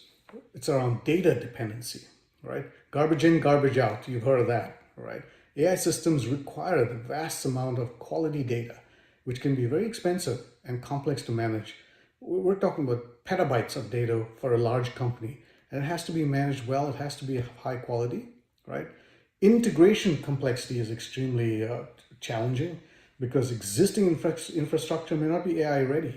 And guess what? You've got to introduce new and significant infrastructure systems, hardware, software, etc., that could be very pricey and require significant investment and sustained investment in many cases, right? If someone tells you that they're doing AI for $5 million or something like that, it's laughable. For a large company, it's going to take tens and hundreds of millions of dollars to really get the benefits of that. Then, of course, talent. That's where all of you come in. I mean, talent shortage, skilled AI professionals, right? Whether they're data scientists or whether they're data engineers, they're in high demand and in very short supply. And so the kind of remuneration that they command is really amazing. And then, of course, the last 2 are in the areas of regulatory compliance, right? Industries are facing evolving regulations constantly around AI, ethics, transparency, fairness. All of these things start to come into play very quickly because software can take you in different directions, and you don't want to leave yourself open to litigation. I've got another slide about that coming up, right? And then, of course, bias and fairness in the models. AI models can perpetuate biases that are present in the data, right? And as a result, they could be leading to very unfair outcomes. And then we're basing all our decisions based on that, including those of personnel onboarding, talent acquisition, and in some cases, letting people go. So you can imagine how difficult that is when you're actually using incorrect data and it results in people being let go, right? So there are some challenges that have to be overcome. Moving on to the risk factor. Key areas, security and privacy risk, because now AI can be exploited right? For cyber attacks, for deep fakes, for misinformation, as we've seen in many cases where you've got so many sources of information and you really don't know which one is correct, right? So some of these are intentional, and some of these are extremely unintentional and just reflect bias in the data, right? Job displacement is another big risk factor because automation can replace human workers in various roles, and industry in general may not be ready for that, right? At least in many other cases, whether it's the agricultural revolution, the industrial revolution, the IT revolution, etc., there was time to adapt. So over 50, 80 years, human beings adapted to that, right? To those significant changes. But with AI, it's happening so fast that there is no time to adapt to it. It's either you're going to have to adapt at breakneck speed or risk being completely irrelevant, right? And then, of course, there's the other flip side, which is an over-reliance on AI, right? Dependence on AI may actually reduce human oversight, lead to failures of multiple kinds. It could even lead to complacency. So, oh, my software is going to take care of it kind of thing, right? And you want to be very careful about that. And of course, there are ethical concerns, right? The misuse of AI in things like surveillance, in intentional misinformation like we just talked about, and very biased decision making. So I'm sure you've heard all about how misinformation has been used in so many campaigns, whatever it is, whether it's a sales campaign or marketing campaign or even in the political environments, right? All of this is fair game to them. So sort of starting to bring this to home a little bit, what are the negative impacts? We've talked about the positives, and there's tons of them, right? We're doing very well with that, all of that. But there are also some negative impacts, and we talked a little bit about that as well. Workforce displacement, right? Loss of jobs in repetitive or routine sectors where people have been sort of involved simply because you've got to do a number of steps in a specific sequence. All of that can be automated now, and particularly in the manufacturing and the customer service area, it's pretty difficult. Now you go to a McDonald's locally here, and you don't have a person taking your order anymore. It's an AI representation, and that AI agent software is what's taking your order online as you go through the drive-through. It's very irritating, honestly. And then, of course, it's misinformation and deep fakes, like we talked about, bias, discrimination, regulatory stuff, and then environmental impact. These AI models, right, they require substantial computing power. So it's amazing how much computing power you need, which means massive data centers, massive electrical consumption, energy consumption, carbon footprint. All of that now becomes a very big deal. And all of that is now completely front and center. So it's, in some sense, we've replaced the old manufacturing processes with AI processes that are almost equal contributors to the same environmental challenge. And that's getting a lot of focus in industry as well. Okay. Now, bringing it to a legal lens, right? I know Dr. Arora is now the Dean Principal of the law school, and it would be remiss on my part if I didn't sort of bring it back to that. And in this particular case, a few points to think through when it comes to the legal aspect, right? Number one, the practice of law itself, right? Just practicing the law, the automation of routine legal research, standard contracts and agreements, what it means to be a lawyer. How should lawyers change as a result of AI? Because some of these things, paralegals, for example, lawyers, etc., have to modify their value add in this kind of an environment, where it again comes to pretty repetitive things, which certainly result in a number of hours that you could be billing to a customer, right? So a lot of changes need to be looked at from a practice perspective itself.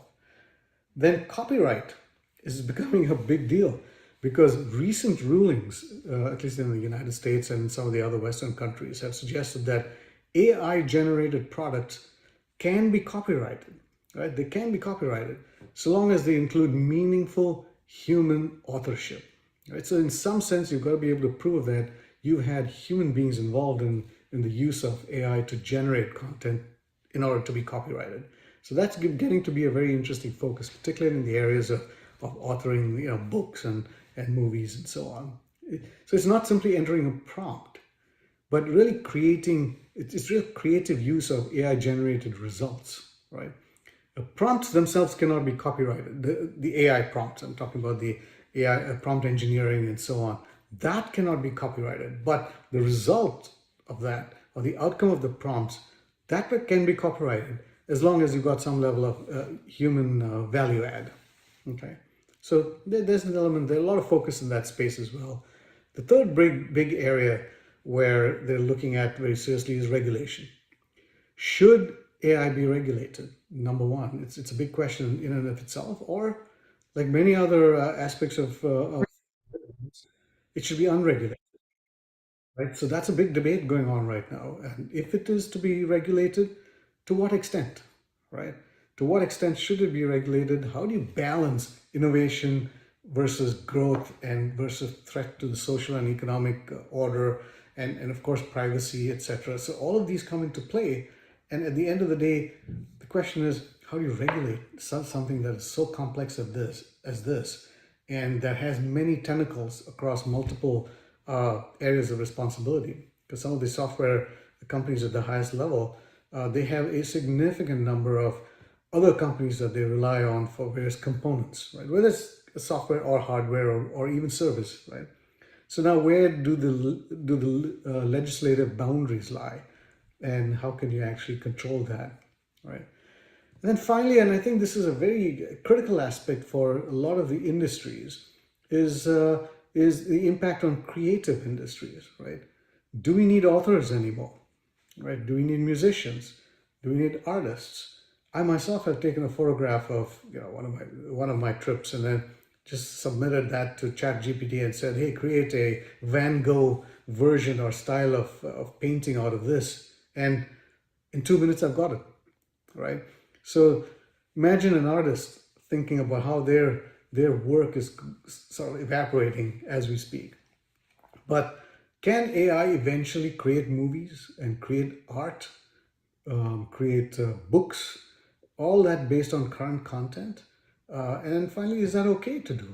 Or is something lacking from the result? I think these are all questions that are going to be probed very carefully as we move forward, because it really impacts human beings, society, and how we progress moving into the future.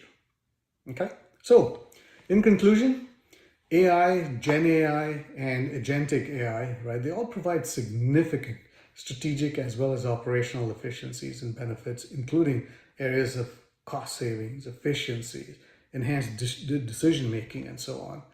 However, on the flip side, they must address challenges like bias and security risks, job displacement, ethical concerns, creativity impact, all of these areas. So there's always pros and cons. And if you've noticed anything to do with the evolution of technology over decades, right?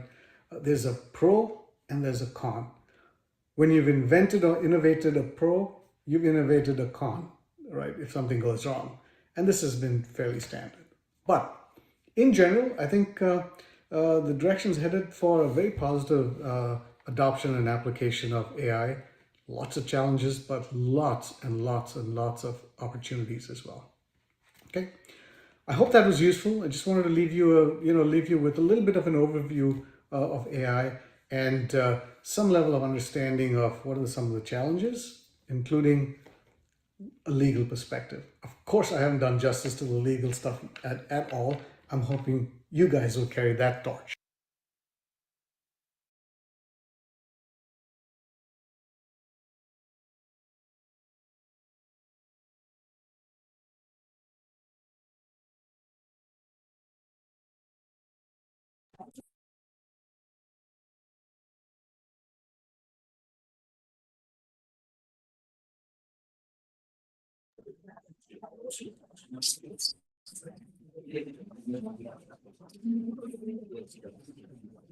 Thank you, sir, for an enlightening and forward-looking address that truly aligns with our theme.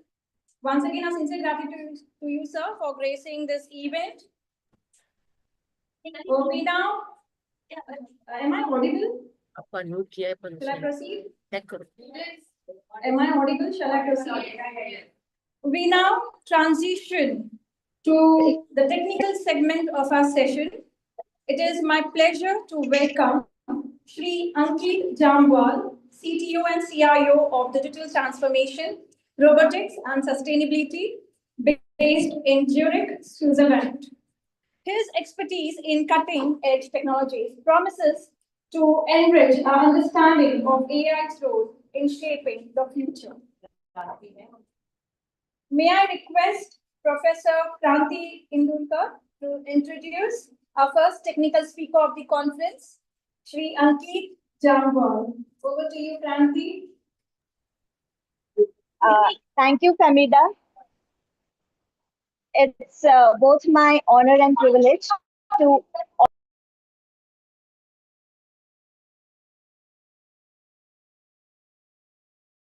well, am I audible? Yes, ma'am, you are. Yeah. Mr. Ankit Jamwal is an experienced IT and business leader with expertise spanning the industrial, engineering, energy, process, and consulting sectors. In his 25 years of career, he had delivered significant business digital transformation programs and IT-enabled business improvements. He is a people-centric change agent who promotes an open culture to motivate and empower diverse and multicultural teams to deliver and grow. He has an extensive international experience across German, French, Swiss, Indian, Japanese, and American enterprises.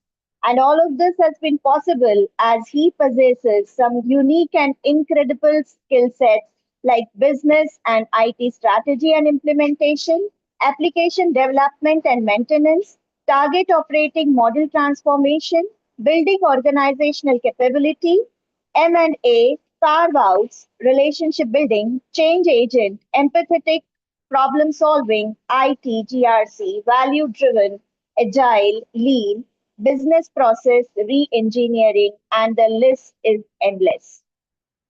Throughout his career, Mr. Ankit had played a crucial role in ensuring that technology systems and processes run smoothly. As a director, Information Systems and Processes AI Storm Power from January 2007 to February 2015 in Zurich, Switzerland, he had focused on key responsibilities like business IT alignment, business process analysis, software lifecycle management, vendor management, outsourcing, offshoring, leading global and virtual teams, international people management, IS governance and KPIs, SLAs, IT operations and services, strategy development and implementation, project management, business consulting, scenario planning, radical redesign of core business processes to achieve dramatic improvements in productivity, cycle times and quality using lean tools like value stream mapping and information technology to enable improve business processes across a network of 19 manufacturing units globally. He also has been the Director, Digital Industrial and Product Lifecycle Services, Information Services Group, Switzerland. Here, he has worked as a strategic advisory services for global corporate clients in the areas of industrial, digital industry, 4.0 IIoT, product lifecycle services, information technology, corporate strategy, and development and sourcing. Currently, he is working as the Chief Technology Officer, AutoStore, from January 2025 till date in Zurich, Switzerland.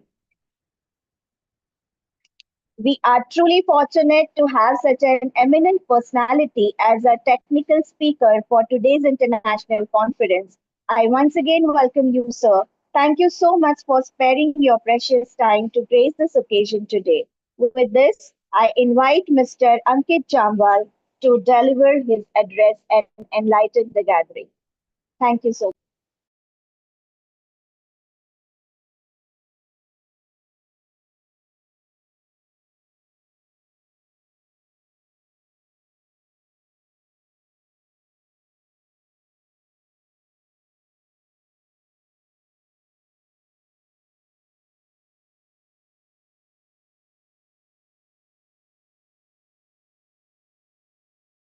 morning, everyone.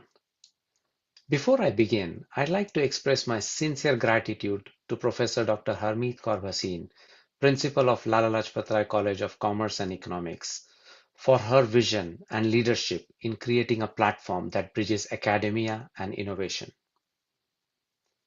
A special thanks to Dr. Neelam Arora, Academic Dean of Lala Lajpat Rai College of Law, for her continued efforts in fostering interdisciplinary thinking.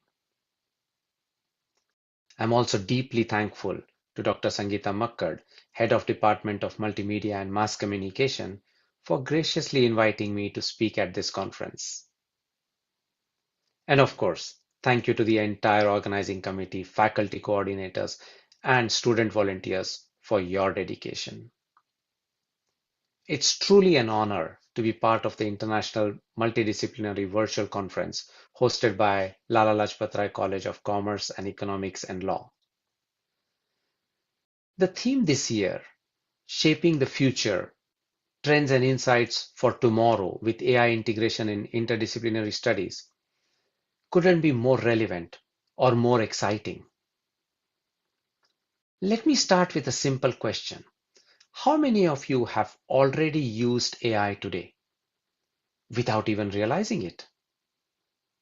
If you have, shopped online and seen product suggestions, opened your email and noticed that spam has been filtered out, or used a tool like Spotify and got a playlist tailored just for your mood, or ordered a ride on Uber or Ola, or even received a fraud alert from your bank, then yes, you've already used AI today. And what's fascinating is we are using something today that just a decade ago felt like science fiction. Let's break a myth first, that AI is only for coders and data scientists or engineers. That's no longer true. Today, AI is like electricity. It powers nearly everything. And you don't need to be an electrical engineer to use the light switch, do you? Whether you're studying commerce, media, law, healthcare, humanities, AI is reshaping how your discipline works and how you will work in it. Let me give you some real-world examples of interdisciplinary AI in action. IBM Watson helps doctors treat cancer, merging medicine, data, and ethics. Duolingo is combining AI and linguistics to tailor language learning. Or JP Morgan's Coin is using AI to read and analyze legal contracts. Adobe Sensei empowers creativity in design and marketing. And companies like TCS and Infosys are applying AI to smart farming and financial inclusion. These aren't just tech tools. These are bridges across disciplines. And they show how AI amplifies what humans already do best. But let's not get carried away either. AI might be powerful, but it's still missing something critical, which is the human experience. It doesn't understand what's it like to feel hope, grief, excitement, or love. It can write a poem, but it can't feel beauty. It can make a recommendation, but it doesn't shoulder the weight, the moral weight of a decision. That's where you come in, as guides, as designers, as ethical thinkers and collaborators. So what can you actually do right now as a student? First, stay curious. Read about AI in your domain, even casually. Second, experiment. Play with tools like ChatGPT, Canva AI, Notion AI. There are many tools out there, but not just to complete assignments, but to explore ideas. Third, collaborate. Work with people outside your scope, outside your domain, outside your department. That's where real breakthroughs happen. And four, question everything. Who builds these systems? who benefits, and who might be excluded. And right now, we are actually entering a new frontier where AI that just doesn't respond, but takes initiative. That is called agentic AI. Agentic systems can plan, act, and even learn from experience, and without step-by-step instructions. There are many examples out there. Take AutoGPT or Baby AGI, which can actually conduct research, make decisions, and complete tasks independently. Or there are already customer service agents used by companies like Klarna or Shopify, which actually process refunds and solve queries on their own. There is DevOps AI that manages software infrastructure without human oversight. Or healthcare AI that flags anomalies and schedules follow-ups for patients. So there's all these examples out there where agentic AI is starting to make inroads. One such example is the company I work for, where AI-powered industrial innovation is greatly at work at what we are doing at AutoStore. We are a robotics company based out of Norway, but operate globally. We have built a high-density warehouse system where autonomous robots navigate a grid, retrieving and storing goods with remarkable efficiency. Our latest innovation, and we've launched recently a slew of new products, a tool called Carousel AI takes it even further. It automates the piece picking process, which is one of the most complex logistic challenges. And global brands are already using our technology to dramatically increase warehouse capacity and fulfillment speed. And this isn't a demo, it's deployed. And it's a glimpse of what's possible when AI meets human designed system at scale. So what's the big takeaway? AI is not just shaping the future of technology, it's shaping the future of your field, your work, your life. And no matter what you study, this is the time to shape how AI shapes the world. This is your time. And AI isn't just about replacing humans. It's about amplifying what makes us human. So don't sit back. Be a designer, a protector, a dreamer. And in full transparency, this very speech was created with the help of AI. But not by AI alone, but by me, a human, in collaboration with this powerful technology. And if that's not interdisciplinary integration, I don't know what is. Thank you very much. Have a nice day.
Thank you, sir, for a fascinating and impactful, thought-provoking address.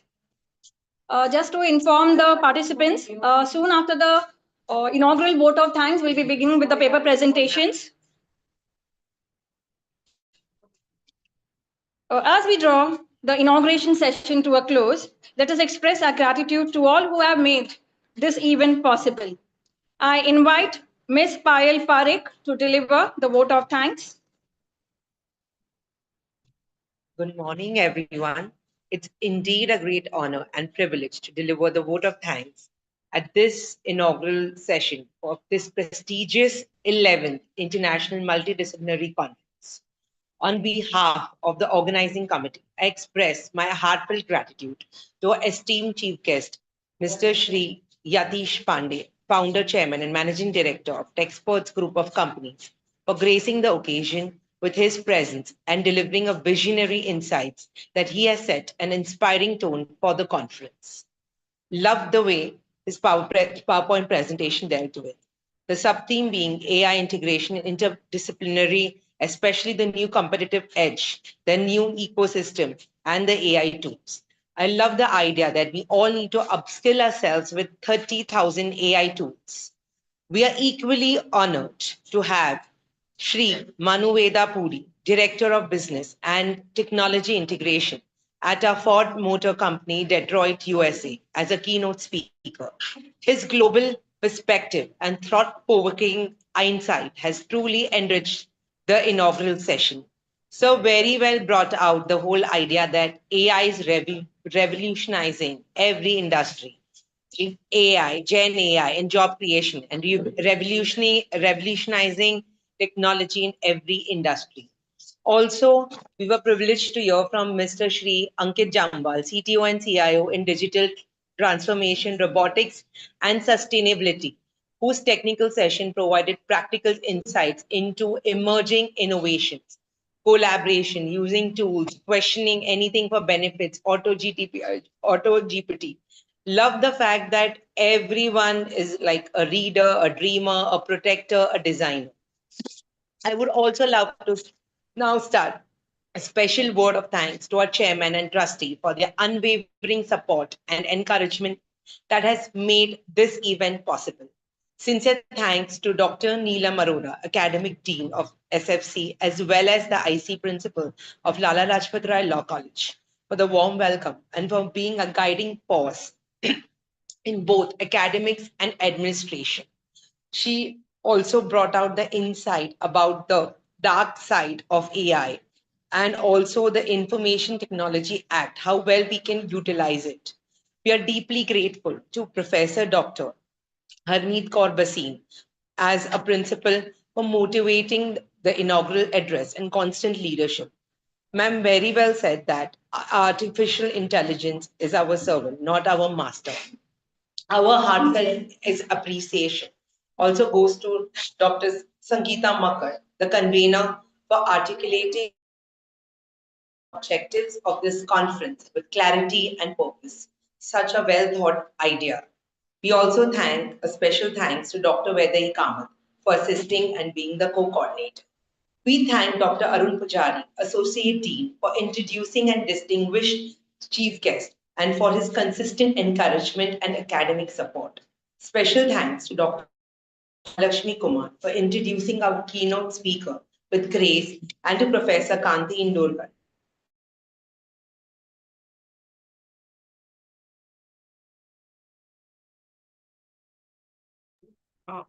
To narrate this context with thoughtful preface and initiating this event so meaningfully.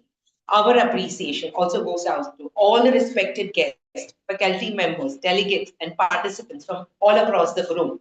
Your presence has elevated the significance of this international platform. A big thank you to behind the scenes heroes, our organizing team, our technical team, our teachers, our volunteers and support staff, whose hard work and dedication have made this session a great success. As we move forward, may this conference be a source of inspiration, collaboration, and knowledge sharing around all disciplines. Thank you once again, and wishing everyone a productive and enriching conference. Thank you once again. Thank you, Payal, for your eloquent words of appreciation. With this, we officially conclude the inaugural session of the 11th International Multidisciplinary Virtual Conference. We now proceed to the significant part of our conference, the research paper presentation. a core academic component of this gathering.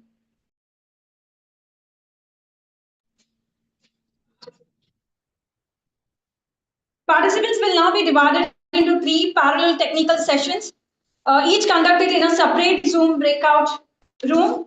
Shortly, a Zoom notification will appear on your screen, prompting you to join your assigned breakout room. Kindly click join to proceed. If you face any difficulty, please contact via WhatsApp group. Our technical team is available for your assistance.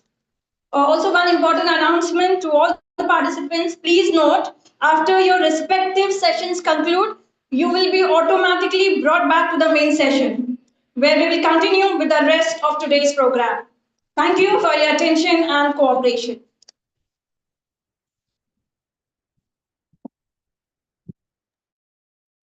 Should I open the rooms, Sunaira, then?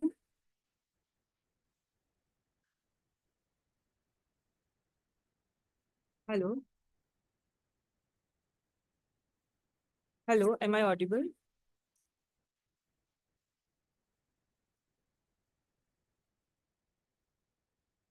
Hello? Okay, I just have one thing to tell the participants. Please note, track 1 is in breakout room 1. Track 2 is in the main room. And track 3 is in breakout room 2. Accordingly, you will get the notification. You only have to accept it. But in case during this session you get dropped out, when you join, you will come in main room. Please put in the chat box which room you want to go to. Do not unmute yourself because presentations would be going on there as well. So yeah, and we will be taking care of it. Thank you. And I'm opening the rooms. So within a minute, all of you, track 1 and track 3 people will get the notification. Track 2 will not get any notification. Thank you.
Ma'am, this room number 2 is for the participants of track 3 or track 1? Track 3. Thank you, ma'am. Breakout room 2. Okay, some of you are in different tracks, but you might have not received any notification in case you joined late or got dropped out. Give me 2 minutes, I'm doing that as well. And by then, track 2 can start their track in this room.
Okay.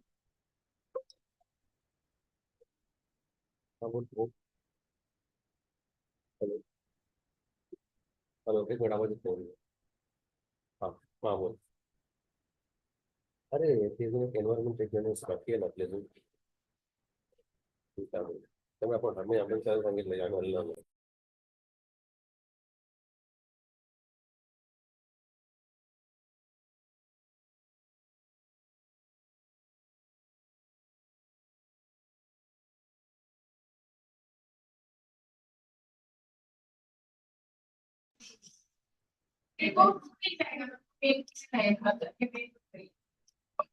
Am I audible? Want to see the list? Yes, sir. Yes, sir, you're audible. हाँ. So can you please add me in track 3? Yes, I'll do that.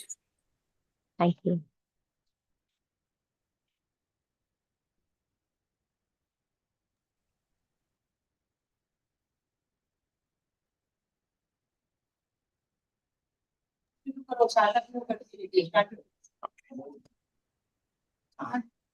I think Madam Prerna Sharma has joined us for the first track of the technical sessions. Good morning, Prerna Sharma, madam. Good morning, sir. Good morning.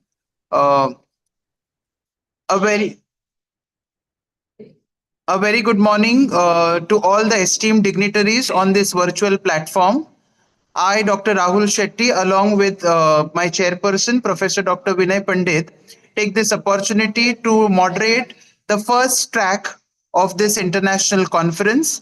I once again invite all the paper presenters, in case if they have been sidetracked or they are in other tracks, they could join in for this particular track.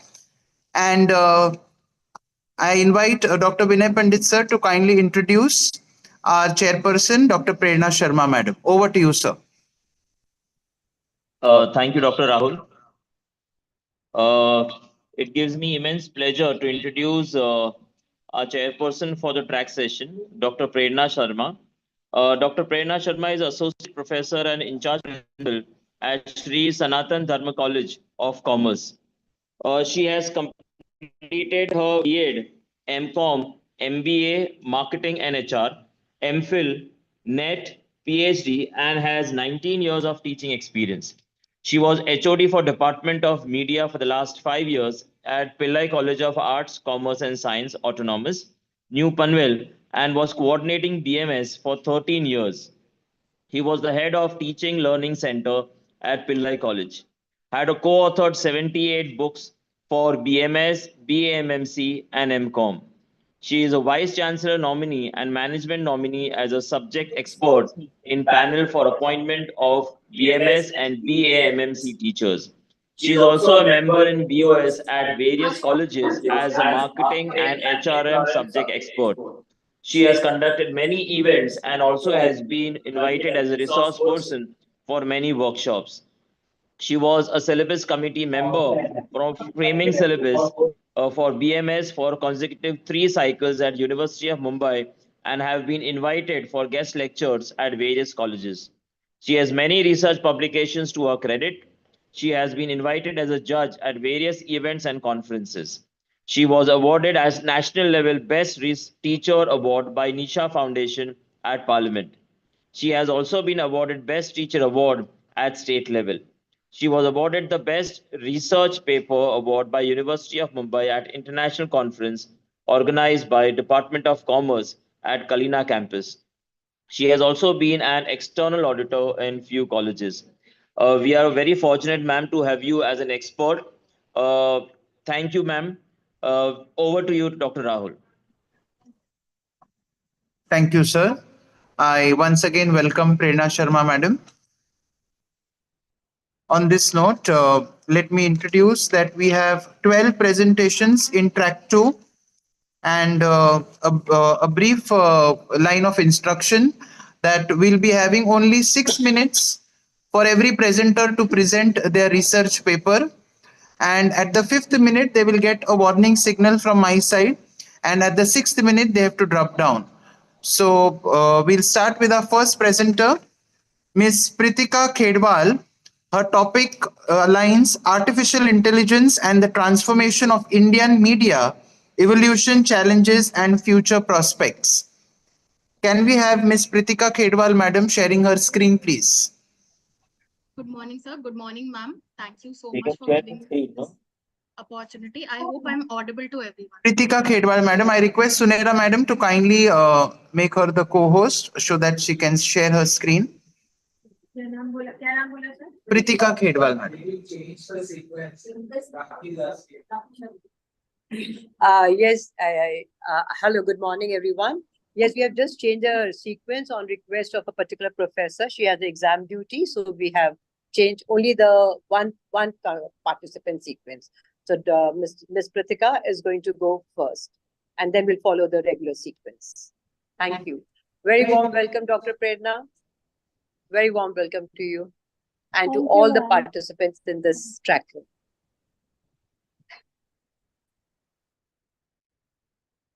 Ma'am, can I begin with the presentation?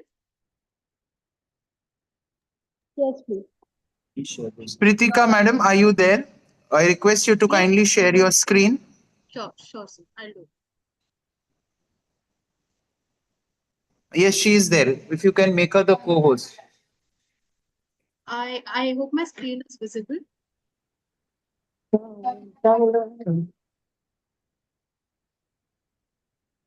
अभी देखो ये इन्होंने मुझे कोई दूसरे track में divert किया है ट्रैक 3 है क्या ये भी Vinay sir, Rahul sir, intelligence under transformation of Indian media ये स्टार्ट है पर हमारा तो ये नहीं है मैम ये कौन नहीं है नहीं होना ये कहाँ से आ रहा है मतलब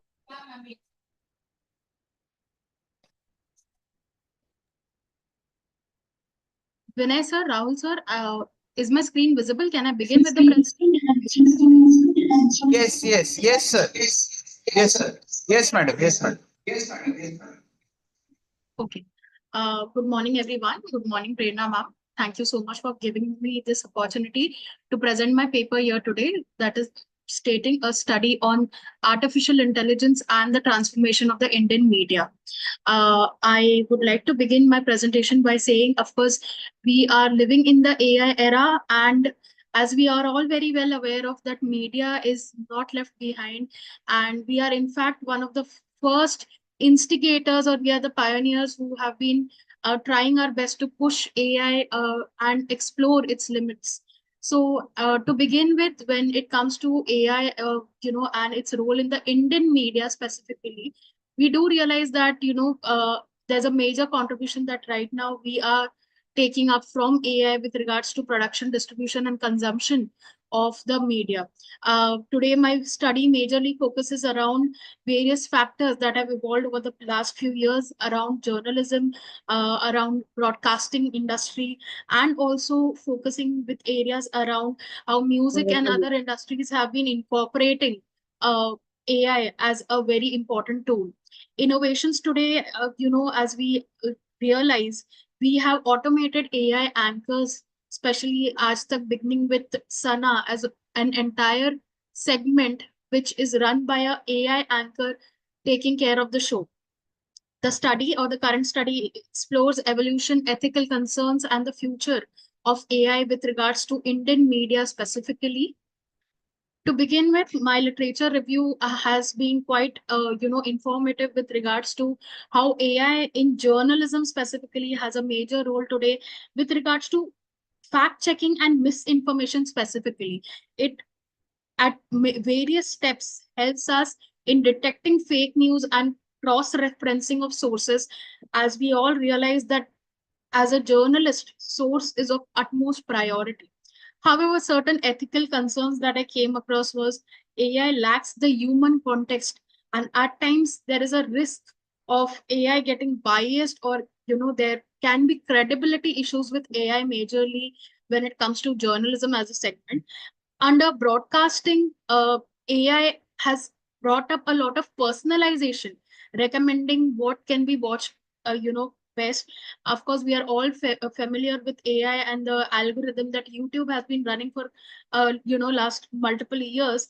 But with the era of AI, a lot of recommendation and personalization has made user engagement very easy for broadcast as a medium. Of course, moving ahead with the entertainment industry, we are very well aware of how today, right from writing scripts to audio scripting to storytelling, audio storytelling has been seeing a lot of involvement of AI voiceovers, and making it more flexible for people who are and the streamlining of the post production in cinema has become very much simpler as compared to the previous or the earlier years. Further, when it comes to AI and advertising and digital marketing, we see that there are tailor-made ads. One fantastic example recently was Coca-Cola coming up with an entire ad created purely using AI. And again, understanding the fact that influencer marketing also is getting a major hit, all thanks to AI, where it's easy to identify and target social media influencers. There are, of course, but certain legal and ethical considerations. Recently, we have had a mega name, that is Reliance, getting into a legal war over consideration or over, using of content without proper intellectual property rights being acquired. We have issues such as deep fake, copyright issues, biases and privacy concerns that come along with the advancements of AI. And it becomes essential for us to understand how do we go ahead, how do we control these factors, how do we go ahead and try to neutralize the negative impacts of AI in the coming future. My research revolves around the object of evaluating ethical, legal, and societal challenges of AI in media, and assess what is public perception of AI content and data privacy.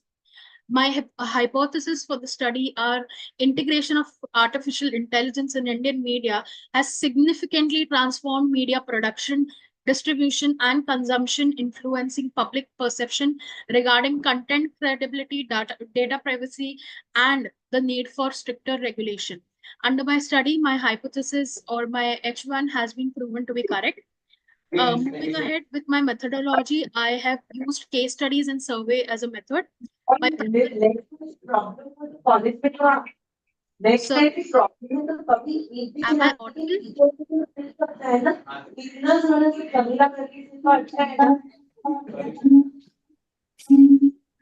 I could try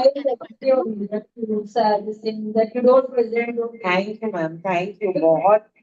Yeah, thank you, ma'am. No, I don't want to present. I was planning if I put a link, if she comes. Rahul sir, can someone help me? I guess someone has unmuted themselves. Fine. Okay. And this valedictorian, I just can give the Vinay sir, आपका mute कीजिए. Okay. To continue, my methodology is via case study and survey. I have collected a primary data of 100 respondents of age between 18 to 55 plus. My secondary data revolves around industry reports and academic articles. And the focus of the study is around journalism, broadcasting, entertainment, and digital marketing. My key findings are... Ritika madam. the audience today is using AI-driven media platforms for their consumption of their day-to-day news and other requirements. Over 49.3% of the population under study mandatorily is using AI. Pritika madam, the time is up. Huh? Time is up. So I'll need another 2 minutes. Actually, just 1 minute, as there was a disturbance. I had to stop. I'm almost at the end. Okay. So Google News AI generated articles are major being used today by almost 49.3% of the audience. Ma'am, you can just on a wind regular up your basis. research paper. Sure, sir. Further to understand that, however, the audience is very well aware of need for stricter AI regulation and a clear labeling of AI content. And It is echoing now. furthermore, the public or people do see the benefit of AI. However, they demand safeguarding or specific benefits with regards to management of risk around AI. To conclude, of course, there is a need for balance in innovation and ethical standards. And the future, of course, demands to be transparent, inclusive, and responsible use of AI in media. With that, I would like to conclude my presentation. Thank you, madam.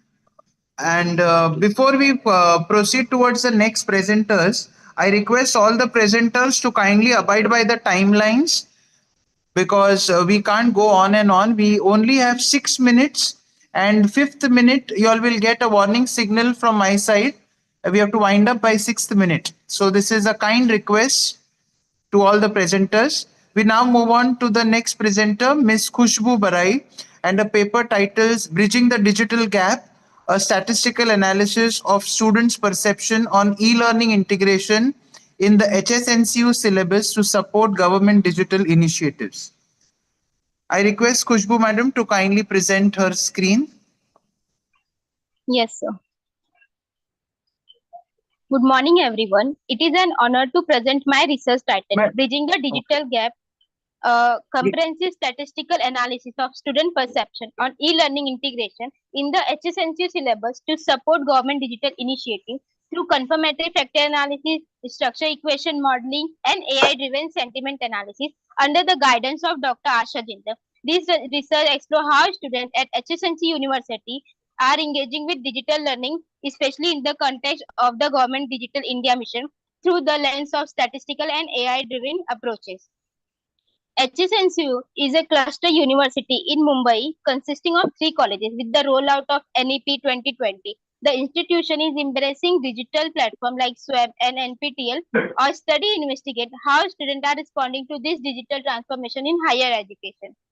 We had 4 main goals, that is, design a student-centered questionnaire, identify the key factors influencing digital learning, model the relationship between these factors, and use AI techniques like sentiment analysis to decode student emotions and attitude. Our research builds on previous studies, that is, the overall impact of digital education, how well the curriculum aligns with digital delivery, the role of e-learning in higher education, and technological adoption theory, especially Davis technological acceptance model, which was foundational in shaping our conceptual framework. These insights form the backbone of our analysis. We adopted a hybrid methodology. Quantitatively, we use confirmatory factor analysis. The next slide. अच्छा ये देखो अभी room 2 में डाल रहे हैं उनको बोलो room We use confirmatory factor analysis and structure equation modeling to understand construct relationship. Qualitatively, we employed AI-based sentiment analysis to extract emotion from open-ended response. This helped us grasp both statistical relationship and emotional undercurrents. The questionnaire was designed based on literature and refined through expertise. We ensure its reliability using Cronbach's alpha. The construct measure aspects like usefulness, ease of learning, motivation, and technological satisfaction. We collected data from 170 students representing from HSNC across various disciplines. Initially, our first order CFA didn't meet the ideal model fit, but after refining based on modification indices like connecting error terms and deleting outlier, we achieved acceptable values for indicators such as RMCA, CFI, and TLI. This confirmed conversion validity though discriminant validity was lacking, leading us to move forward with a higher order CFA model. So, in higher order, we transform our construct into observed variable and created two key latent constructs, that is learning and motivation from PUS, LOS, SMSS, and SES, and technological acceptance and satisfaction, that is TS, from TAS and ISS. The model revealed a strong positive correlation between LM and TS, affirming our hypothesis that emotional and motivational readlines influences tech adoption in digital learning. Building on that, we applied structure equation modeling to explore causal paths between key latent constructs. SEM helped us quantify how student motivation and technological comfort interplay to shape digital learning behavior. The model supported our assumption and explained over 70% of the variation. This is the word cloud. The gender-based word cloud analysis is directly created using AI, which shows that the female use more emotionally positive words like supportive and motivating, whereas the male were more mixed, highlighting both the advantage and limitation of e-learning tools. Again, the sentiment analysis is created by using AI, which categorized open-ended responses into three groups. That is, 34 were positive, 15 were neutral, and 16 were negative. Issue raised included low interactivity, confusing navigation, and lack of contextual content, valuable feedback for platform improvement. So, in conclusion, students are generally adapting well to digital tools, especially when content is aligned with their motivation. Digital satisfaction is closely tied to perceived usefulness and system support. Emotional factors like feeling confident or overwhelmed play a significant role in tech adoption. This result offered insight for educators and policymakers, that is, digital education, backslide, Latika. Digital education policies should consider both emotional and cognitive readiness. Platforms need to be designed with accessibility, flexibility, and human support in mind. So, in conclusion, our research shows that the bridging the digital divide isn't just about infrastructure, but also about understanding the student mindset. By combining statistical modeling with AI, we can make digital education more responsive, inclusive, and effective. And these are the references which I have used for my study. Thank you.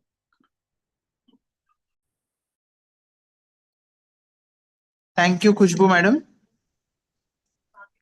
Thank you, sir. We now proceed towards our next presenter, Dr. Rakhi Sharma madam. Her topic entitles AI Adoption in Family Managed Business, Awareness, Challenges, and Future Directions. I request Rakhi madam to kindly share her screen. Is my screen visible? Yes, madam. Yes, madam. Okay. A very good afternoon to the chairperson and the moderators and all my fellow colleagues. So one of the, just a background of this today, when we talk about family managed businesses, it's extremely important that there are different generation of businesses and they play a very important role in global economies and contributing in employment and economic growth. So despite this kind of instances, many FMBs struggle to integrate emerging technologies such as AI, and which is a huge potential in decision making. So that's the whole purpose why this topic has been curated and the research has been done. And the study aims here is the basic objective, which is right for this research paper, is to understand the AI awareness among decision makers, the adoption rate, the relationship between the business size and different generational leadership. For example, the owner to first generation, second generation, and third generation, the challenges and barriers. What are the kind of perceived benefits one can see when we talk about AI implementation, and the external influencing factors which are important for these family businesses. Also, in terms of future, what kind of areas where they can go ahead with AI investment. And the last one is also to identify the strategies for this. That's the whole objective for this research paper.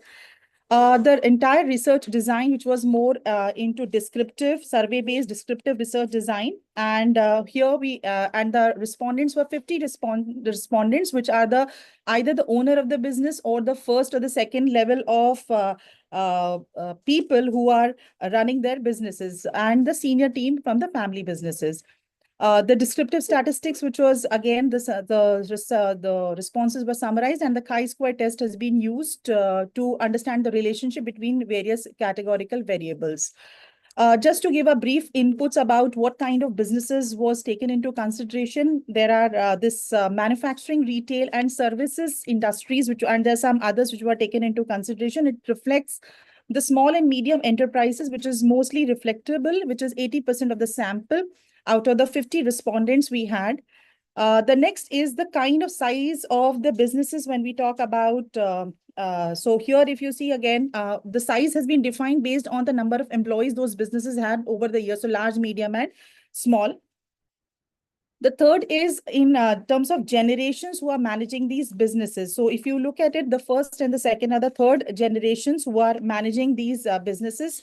And here you can see the third generation business. Now, it's extremely important for us to understand that these are the people who are the successors, and the kind of the adoption and modernization, AI adoption and modernization play a very important role for these set of people to understand. So that's something which is important.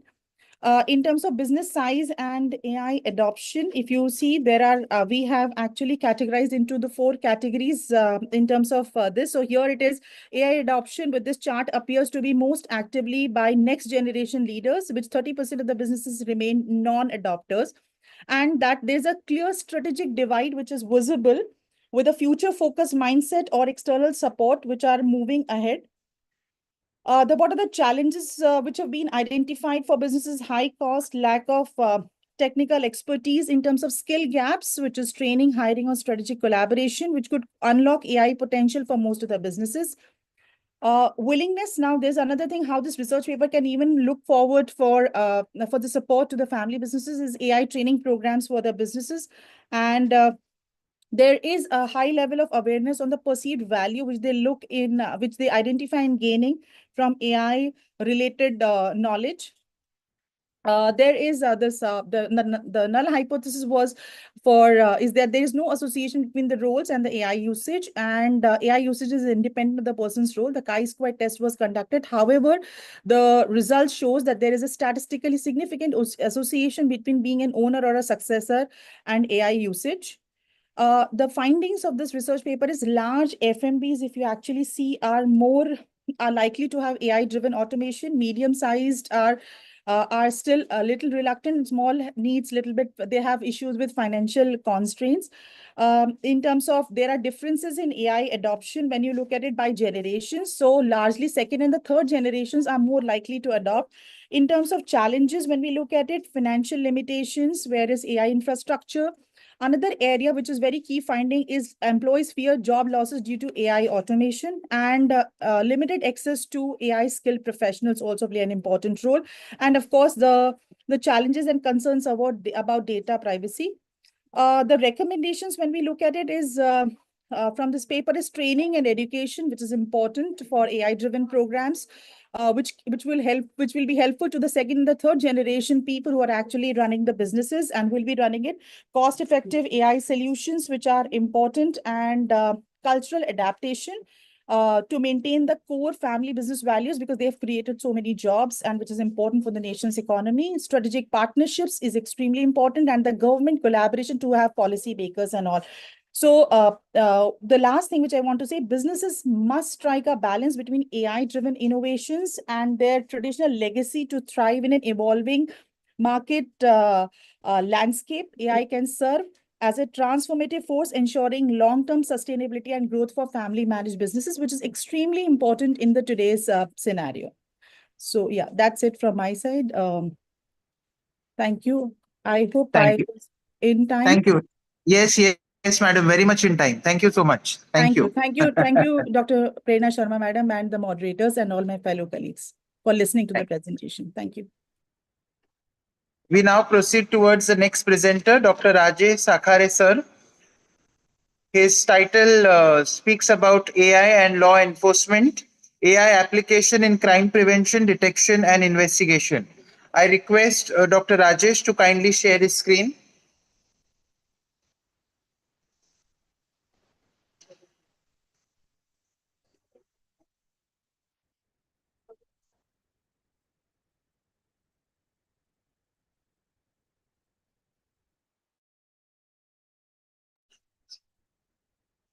Dr. Rajesh, am I audible to you?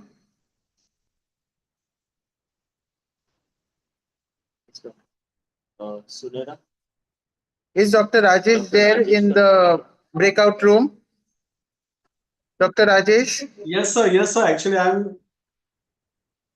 Yes, sir. Yes, sir. Okay, okay. No problem. Yes, madam. Actually, I want to just start sharing of my. Yes, yes, yes, yes.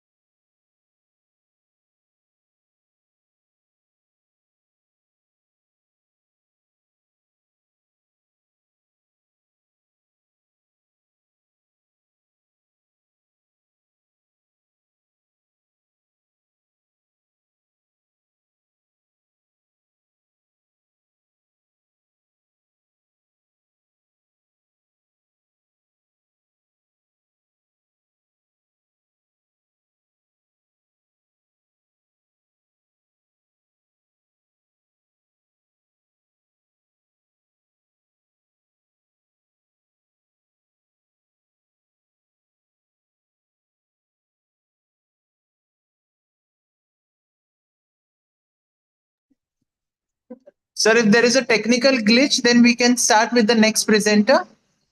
Yes, Is that sir. okay with Yes, sir. Please, sir. Please, sir. Please. Next. Okay, okay, sir. Yes, yes, yes. No worries, sir. Thank We you. have our next presenter, Mr. Nimit Sheetal Rajesh Sachde. Are you there, Mr. Nimit? Yes, sir. Sir, if you can share your screen. Yeah. I request Sunera Yes. madam to kindly make him the host. Mr. Nimit. Yes. It's still visible. Is my screen visible? Yes, yes, sir. Yes, sir. It's visible. It's visible. So here is a quick abstract of my study. The business world has evolved from product-centric models to the consumer-centric I think there is engagement. some So audio our research disturbance. investigates how AI Sir, yes. Now I think you're good to start. Gen Z, who not only expect personalized So there's experience, some but audio also disturbance, I demand think. ethical use of their data. So the No, study sir. We could the easily idea of hear generative you. AI, a future generation where AI is not just a tool, but an Okay. initiative, Okay. Then I'll intuitive start with extension this. of Okay. consumer brand interaction. Yes. Yeah. Sir, you may start now. Yes, ma'am. So okay. So good afternoon, respected dignitaries, Chairperson Dr. Prerna ma'am, and all the fellow research members and scholars and entire team. So my study is basically based on an analytical study on the role of AI as a co-teacher in enhancing classroom learning. So now why did I think of Nimit sir, one second. Nimit sir, one second. Nimit sir. Prerna madam, is Mr. Nimit audible to you? Yes, sir. Yes. Yes, he is audible. Okay, okay. Yes, sir. Please start. Please start. Yeah. Okay, thank you, sir. So whenever we talk about AI, one of the first thing that comes in our mind is how AI is going to replace the humans, how the jobs are going to be a scarce because of the AI, and how we might lose our jobs. But when we read statements such as by UNESCO in 2021 stated that AI can be harnessed to support teachers by taking over routine tasks. When I see Educational International Forum in 2023 highlighting that the voice of the teachers must be central in shaping how AI is implemented in classrooms.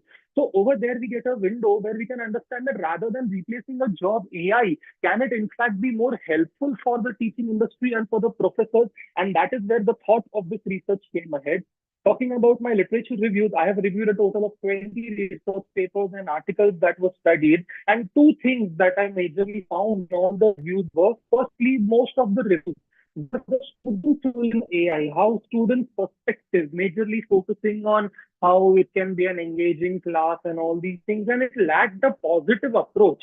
The second major study concerns that I found was the ethical concerns, the costing concerns, how it is going to be difficult to implement. So these are the two things, two gaps that I found from my literature review, leading to my this research study. The objective of my research study are to explore to the extent which the teachers can leverage AI to support the delivery of static educational material, to assess the perception on the usefulness of AI in enhancing productivity and classroom organization, to determine possible challenges and constraints on educators embracing AI as a co-educator, to offer recommendations on how AI can be integrated in college level teaching smoothly, and to determine the effect of AI on student participation and outcomes as my last objective. These are my item one, how the AI as a co-teacher can enhance teachers' productivity by reducing the time spent on the static content delivery. And my second alternate hypothesis, as a co-teacher can improve student engagement by allowing educators to focus on the interactivity and critical thinking based learning. My methodology is analytical and exploratory research. I had conducted phonic semi-structured interview with 50 degree college professors in Mumbai Central region using the snowball sampling mode. And for this, I have used a analysis. Practices were on anonymity of the professors is maintained. From the thematic analysis and the interviews that I did, there were two themes that I could recognize. My first theme was the challenges in the AI adoption that the teachers are facing. My second is the AI's role in static content. Third is AI's influence on student engagement, and fourth is the impact on the teachers' productivity. So these are the four themes that I could realize and I could understand from the interviews that were conducted. And in these codes, the entire my I would say data has been collided into one. These are analysis. I conducted t-tests for my alternate hypothesis 1 and chi-square test for my alternate hypothesis 2. And in both the cases, the p-value was extremely low, and hence we rejected the null hypothesis. So in conclusion of my research, I would like to quote one of the pioneers, one of the renowned leaders in the education industry, Mr. John Spencer.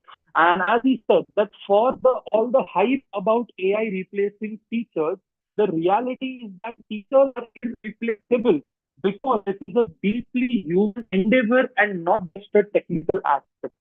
And my research, agreeing to Mr. John Spencer and also underscoring that rather than replacing AI, in fact, it can AI replace teachers, it can serve as a valuable co-teacher, and by embracing it as a collaborative partner in the classroom, educators can in fact enhance their effectiveness and their journey teaching with better education outcomes, with the AI quizzes, with the static significance of the health AI, the grading system, the volume management calculations, the timetable making, all these things that I found out can actually be very helpful for teachers, and this AI can prove to be I would say, important tool in the industry. These are certain suggestions that I could provide proper training for the conduct faculty programs to.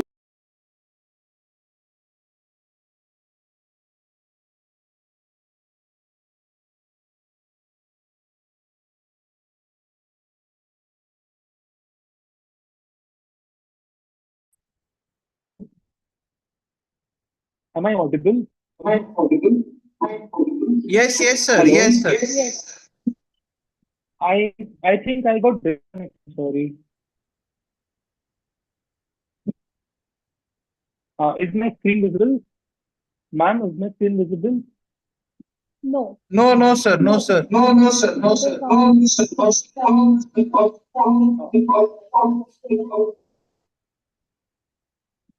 Okay, is it visible now? Yes, it is. Yeah. Sorry. I think I disconnected in the conclusion, if I'm not wrong. So yeah, so talking about my conclusion part, as I said, quoting John Spencer, that for all the hype that AI has been replacing teachers, the reality is that the teachers are irreplaceable because it is deeply a human endeavor. And John Spencer being one of the very well-known in the name in the education industry, my research agrees and also underscores that rather than listening, AI can serve as a valuable co-teacher. And by embracing AI as a collaborative partner in classroom, we use for static knowledge, gamification with the help of can be used to enhance teachers' approach. Also, workload calculations, timetable management, auto grading techniques. All these techniques can in fact help in increasing the productivity of the research. Are my findings that I could find. For suggestions, some suggestions that have been there that provide proper training to the teachers, design proper AI platforms, have AI policies in educational institutions, and also have faculty awareness programs to understand the state of the AI.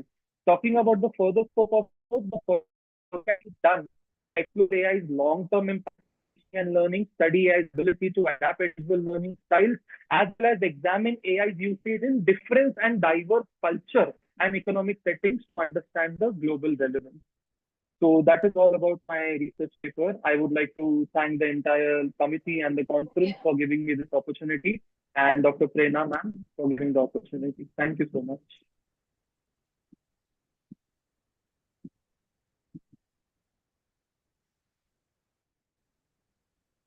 Unmute करो कहाँ है दोनों सुनील भी गायब है वो Nimit sir, can you hear me? Yes, sir. Hello. Hello. Am I audible? Yes, Rajesh sir, you can start, I think. Rahul sir, you heard my name, sir. Rahul sir, you called my name, sir. It's sharing. So very good morning. Am I audible? Yes, sir. Yes, sir. Yes, sir. Okay. Myself, Dr. Rajesh Ananta Sakre. I'm the author of AI and Law Enforcement, AI Application in Crime Prevention, Detection, and Investigation. So shall I start? Yes, sir. Please start. Please start, sir. Yes. Thank you, sir. Introduction, first slide. Artificial intelligence is transforming the landscape of law enforcement by enhancing the effectiveness of a crime prevention, detection, and investigation. With the rise in complex and technology-driven crimes, traditional policing methods often fall short. AI offers advanced tools such as predictive analysis, recognitions, and data mining to support law enforcement agencies in identifying the patterns, anticipating criminal activity, and analyzing evidence efficiency. These technologies facilitate a faster decision-making, improved surveillance, and proactive policing strategies. For instance, predictive policing methods and models can forecast a crime hotspots, while AI-based system can sift through vast data and assist in suspect identification and digital forensics. Despite its advantages, AI's policing also raises concerns about privacy, data misuse, then biasness, then ethical accountability. Balancing technological advancements with human rights protection is critical. This paper explores the integration of AI in crime-related functions and ethical implications in intels. Then, objective of the paper. The primary objective of this paper is to explore and critically analyze the applications of AI in the field of law enforcement, particularly in the areas of crime prevention, detection, and investigation. These papers aim to examine the current and the emerging AI technologies being used by law enforcement agencies, evaluate the benefits of AI in enhancing the efficiency, accuracy, and effectiveness of a policing effort. Identify the key challenges, limitations, and the risk AI implementation in criminal justice processes. Discuss the ethical, logical, and social implications of AI usage in a law enforcement, including concerns related to privacy, bias, and accountability. Recommend the policy and regulatory frameworks to ensure responsible and transparent deployment of AI technology in policy. Then methodology. This paper adopts a qualitative and analytical research methodology based on a comprehensive review of academic literature, policy reports, and case studies related to the application of AI in law enforcement. The methodology includes following components: analysis of scholarly articles, books, and research papers to understand existing AI tools used in crime prevention, detection, and investigation. Case analysis, examining of a real world implementations of AI in policing, such as predictive policing systems, facial recognition programs, and digital forensic tools. Then comparative evaluations. Comparing benefits, limitations, and ethical implications of AI applications across different jurisdictions.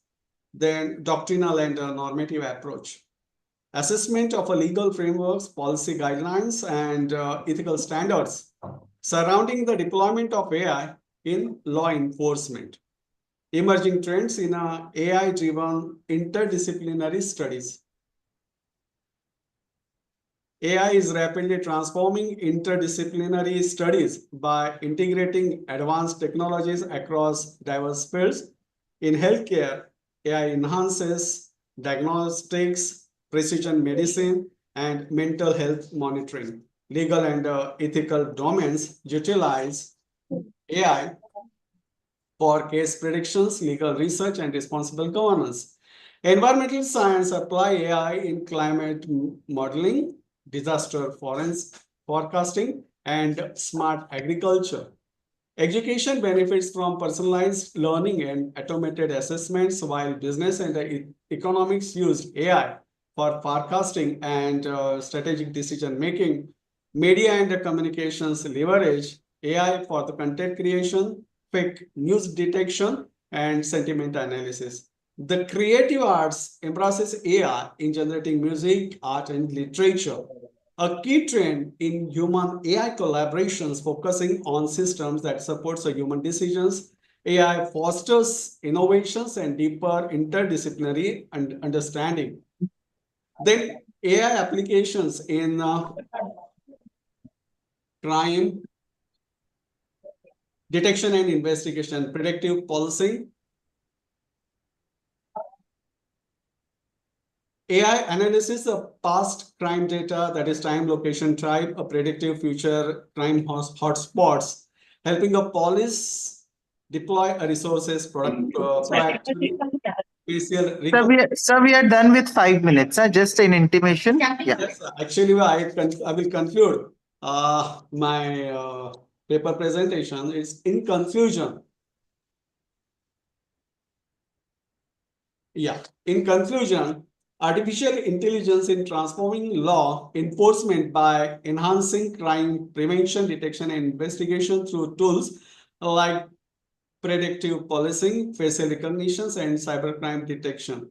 While offering a greater efficiency and accuracy, AI also raises concerns about bias, privacy, and accountability. To ensure ethical use, strong legal frameworks, transparent governance, and ongoing training for officers are essentials. A balanced human AI collaborative approach centered on inclusivity and global cooperation will help AI serve the justice while protecting civil liberties and human rights. Thank you very much. Thank you so much, sir. Thank you so much. We now proceed towards our next presenter, Ms. Shaila Bhushan Kamble.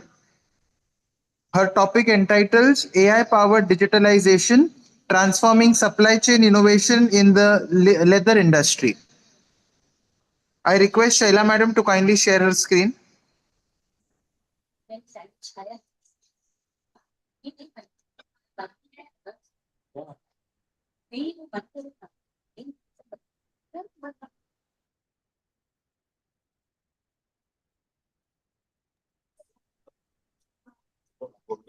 Shaila madam, can you hear me?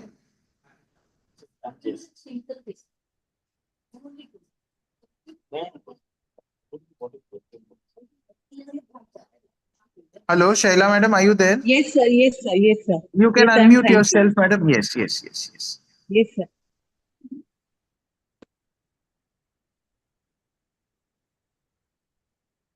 Sir, I'm unable to share my PPT. 1 second, madam. वो PPT नहीं share कर पा रहे. 1 second, madam.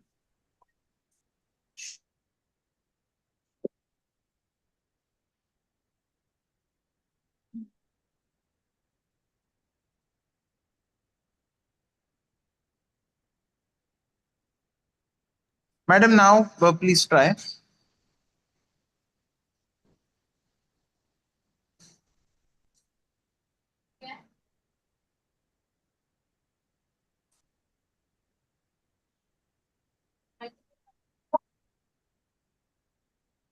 You should, madam. You should be able to share your screen now.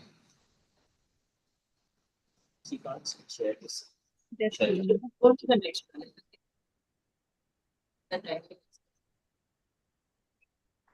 Are you able to, ma'am, or else we'll proceed Yes. towards the next? Yes, sir. हाँ, होता है ना, madam? ठीक.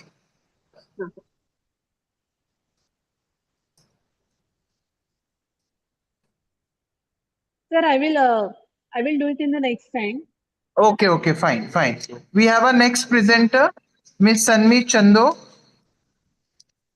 Her topic entitles Brushstrokes or Algorithms, a study on the public perception and ethical dilemmas of AI-generated art in the digital age. I would request Sanmeet madam to kindly share her screen and present her research paper. I hope that I'm audible and my paper is visible. Yes, Sanmeet, you are audible and your screen is very much visible as well. Yeah. Thank you, sir, for that Your time starts now. Thank you, sir. So today we started our session with a very insightful example by our honored academic dean, Dr. Neelam Arora. And it's my privilege to take that discussion forward. Ghibli, or as most of us like to call it, Ghibli, is an iconic animation style by the legendary Japanese animation studio co-founded by Hayao Miyazaki.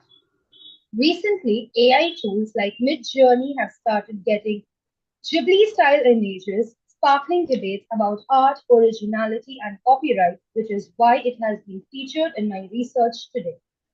Good morning, everyone. I am Professor Sanmi Chandok, and today I'll be taking you on a journey through one of the most fascinating debates in today's digital age. AI-generated art. Is it innovation that expands creativity, or is it a threat to human expression? Let us explore that. If I may take a second, I am unable to change my slide.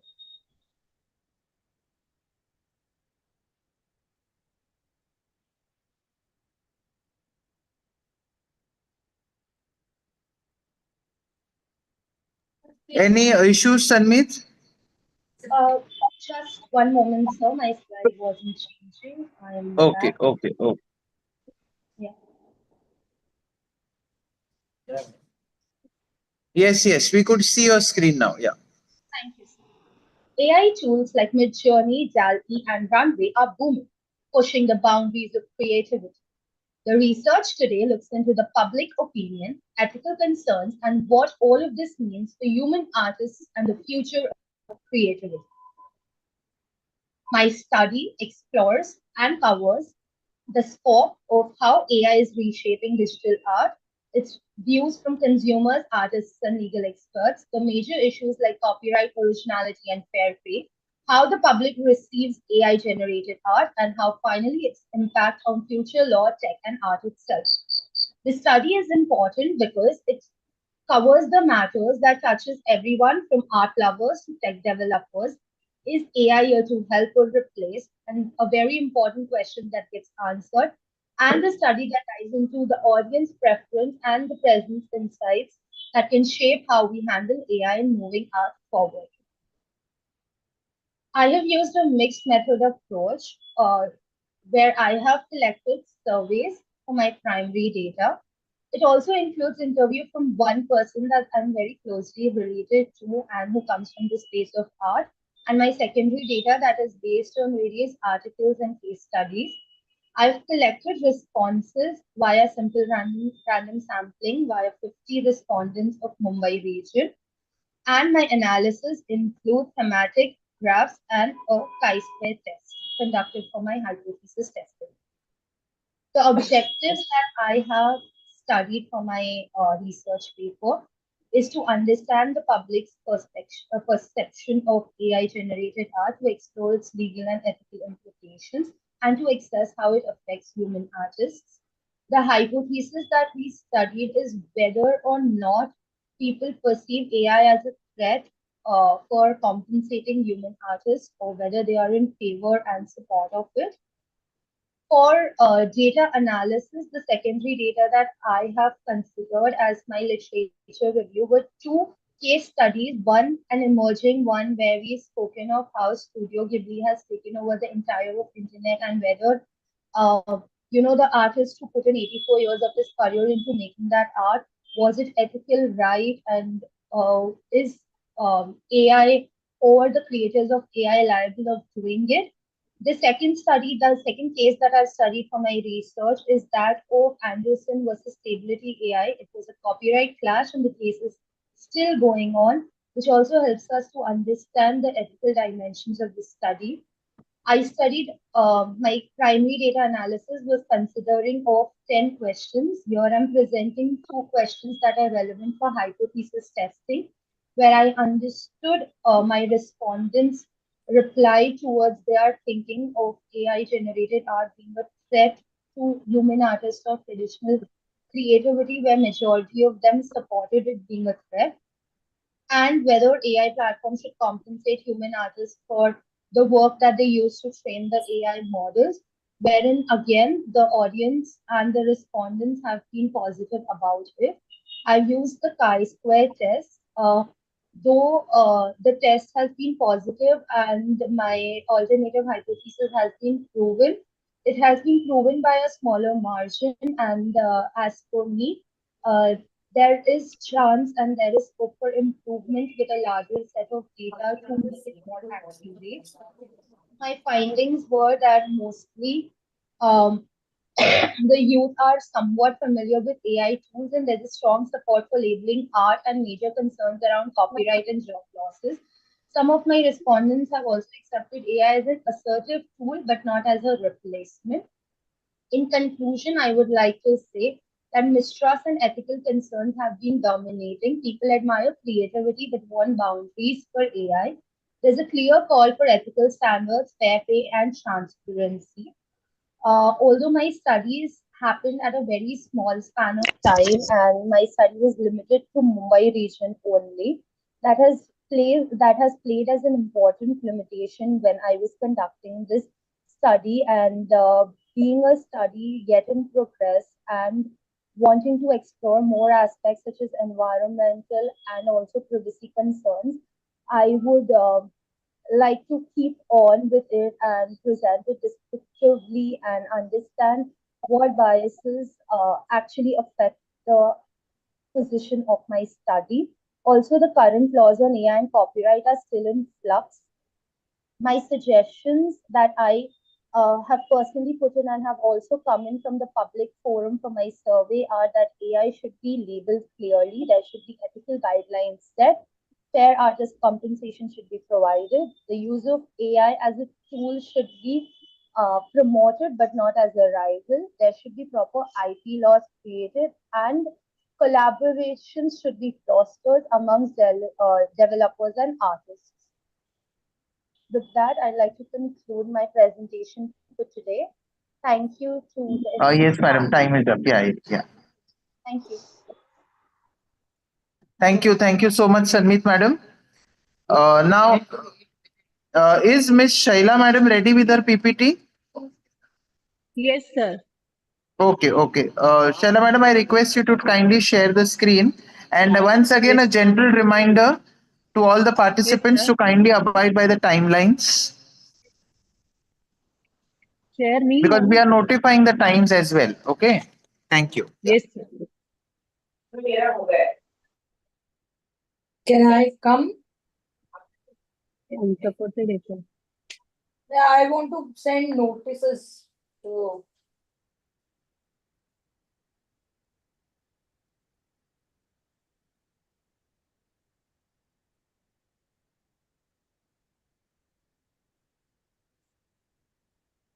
Hello, sir. BOS के लिए BOS का notices है. Hello, sir. Am I audible? Yes, madam. Yes. फक्त तुमची screen दिसत नाहीये. We are not able to see your screen. Sati, actually, it shows unsupported. And I don't know how. So, can I give an explanation without PPT? Actually, I already If the shared chairperson is okay with it, Prerna madam, can we proceed with the explanation part because the concern is not able to share the screen? Okay, sir. Okay. Okay, Prerna thank you, madam? ma'am. Thank you, sir. Yes, sir. Oh, yes, sir. We can do that. Am I audible? Prerna madam, are you there? Yes, yes. Am I audible, sir? Yes, ma'am. Hello. Yeah, am I Prerna audible? madam, can she do the explanation part because Yes, madam is sir. not able Yes, to share the yes, screen. yes. There We is some can start. technical glitch from her side. We can start. Am I audible? Yes, sir. Yes, ma'am. Thank Yeah, you, yeah. ma'am. You can start, please. Can I start? Yes, Okay. yes. So, my name is Shaila Kamble. Good afternoon, everyone. It's an honor to be here today to discuss a topic that is not on shaping the landscape of industries worldwide, but is also playing a pivotal role in the leather industry, AI-powered digitalization. Specifically, I will be talking about how artificial intelligence is transforming supply chain innovations in the leather industry. The leather industry is experiencing a seismic shift thanks to the digitalization brought about by advancement in AI technologies. As the world continues to embrace Industry 4.0, AI is emerging as the driving force that is modernizing traditional supply chains and providing significant opportunities for growth and optimization. Before diving into AI impact, let us first understand the challenges that the leather industry traditionally faces. This is an industry that spans across raw material sourcing, production, inventory management, and distribution. However, the complexity of supply chain has often led to issues such as inefficiency resource management, quality inconsistency, environmental concerns, complex global logistics, and so on. Further, artificial intelligence is transforming the supply chain in the leather industry in several powerful ways. The very first in that is predictive analytics for demand forecasting. This is one of the important contribution of AI is its ability to predict demand with greater accuracy. Traditional methods relied on historical data and intuitions, which could often be imprecise. AI, however, uses machine learning algorithms to analyze vast amount of data, such as market trends, consumer behavior, and environmental factors to provide highly accurate demand forecasts. This follows companies to reduce the excess inventory, which can be costly, minimize stockouts, ensuring a consistent product flow, optimize production schedules to meet consumer demand efficiently. Further, AI also powered platforms which provides the real-time tracking of goods throughout the supply chain. This level of visibility enables the leather manufacturer to identify potential delays or disruptions, whether caused by the shortage of raw materials or unforeseen logistic challenges. I'm sending notice to the receipt for 11 Yeah, ma'am. BOS. Yes.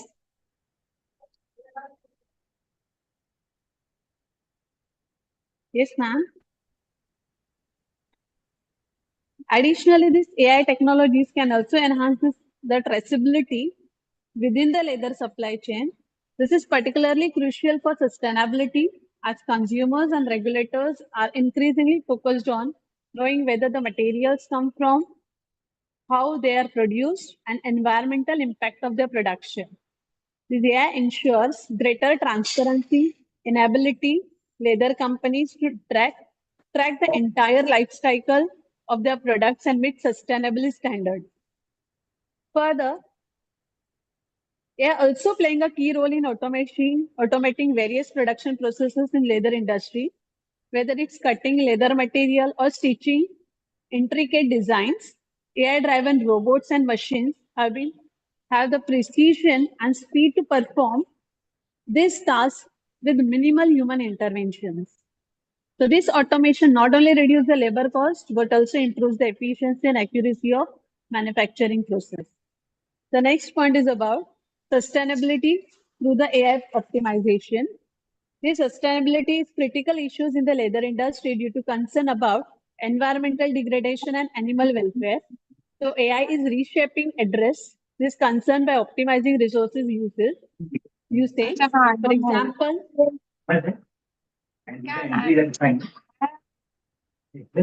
hello, am I audible?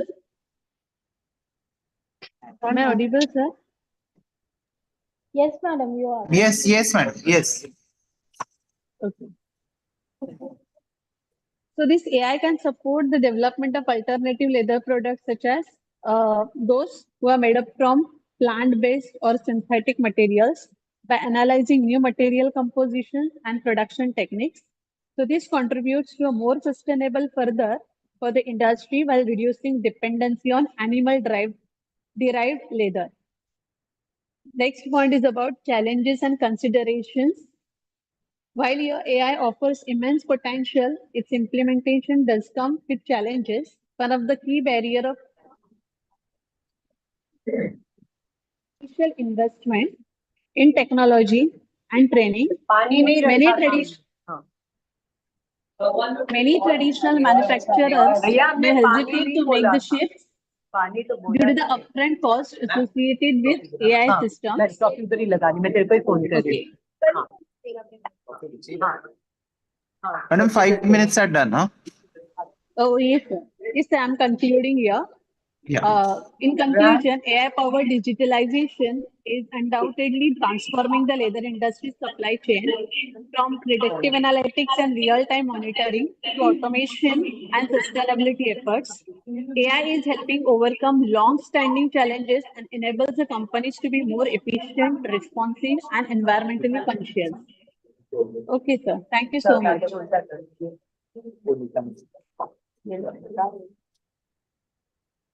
Cover उतारते हैं plastic को कि Indian की तरह हम लोग Indian अपनी गाड़ियों पे भी उतारते हैं इंडियन हम लोग गाड़ी पे भी उतारते हैं 2 कवर उतारते Yes. Thank you, Shaila madam. We now proceed towards our next presenter, Miss Nitasha Pangotra. Yes, sir, I am here. Yes, yes. I'm sharing You my are- PPT. Yes, yes, please. Her paper entitles Artificial Intelligence in Interdisciplinary Studies, Transforming Education, Innovation and Future Knowledge Integration. Yes, Wait a minute. Nitasha, I request Yes, you to sir, kindly yes, sir. share. Yes, sir, I'm Yes. sharing my PPT. Yes, please. Yeah. Is this visible now? Not yet. Not yet. Wait, maybe network issue here. Now? 1 second. 1 second.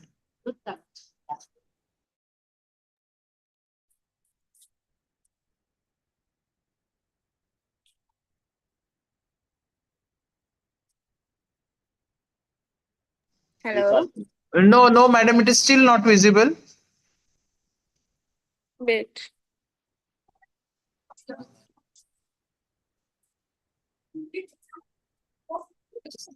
Nitasha, madam, Nitasha. Yes, sir. Wait a 2 minutes. No, no. Now visible or not? Hello? No, not visible. Now? No. Oops. Maybe a network issue here. Your screen, please share your screen. Okay, sir, it's good.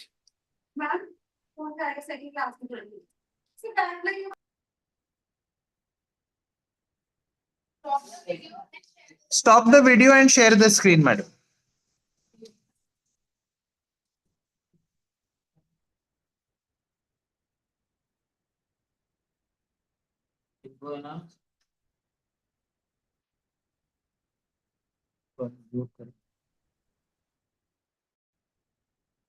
Yes, yes. Now it's very much visible. Yeah.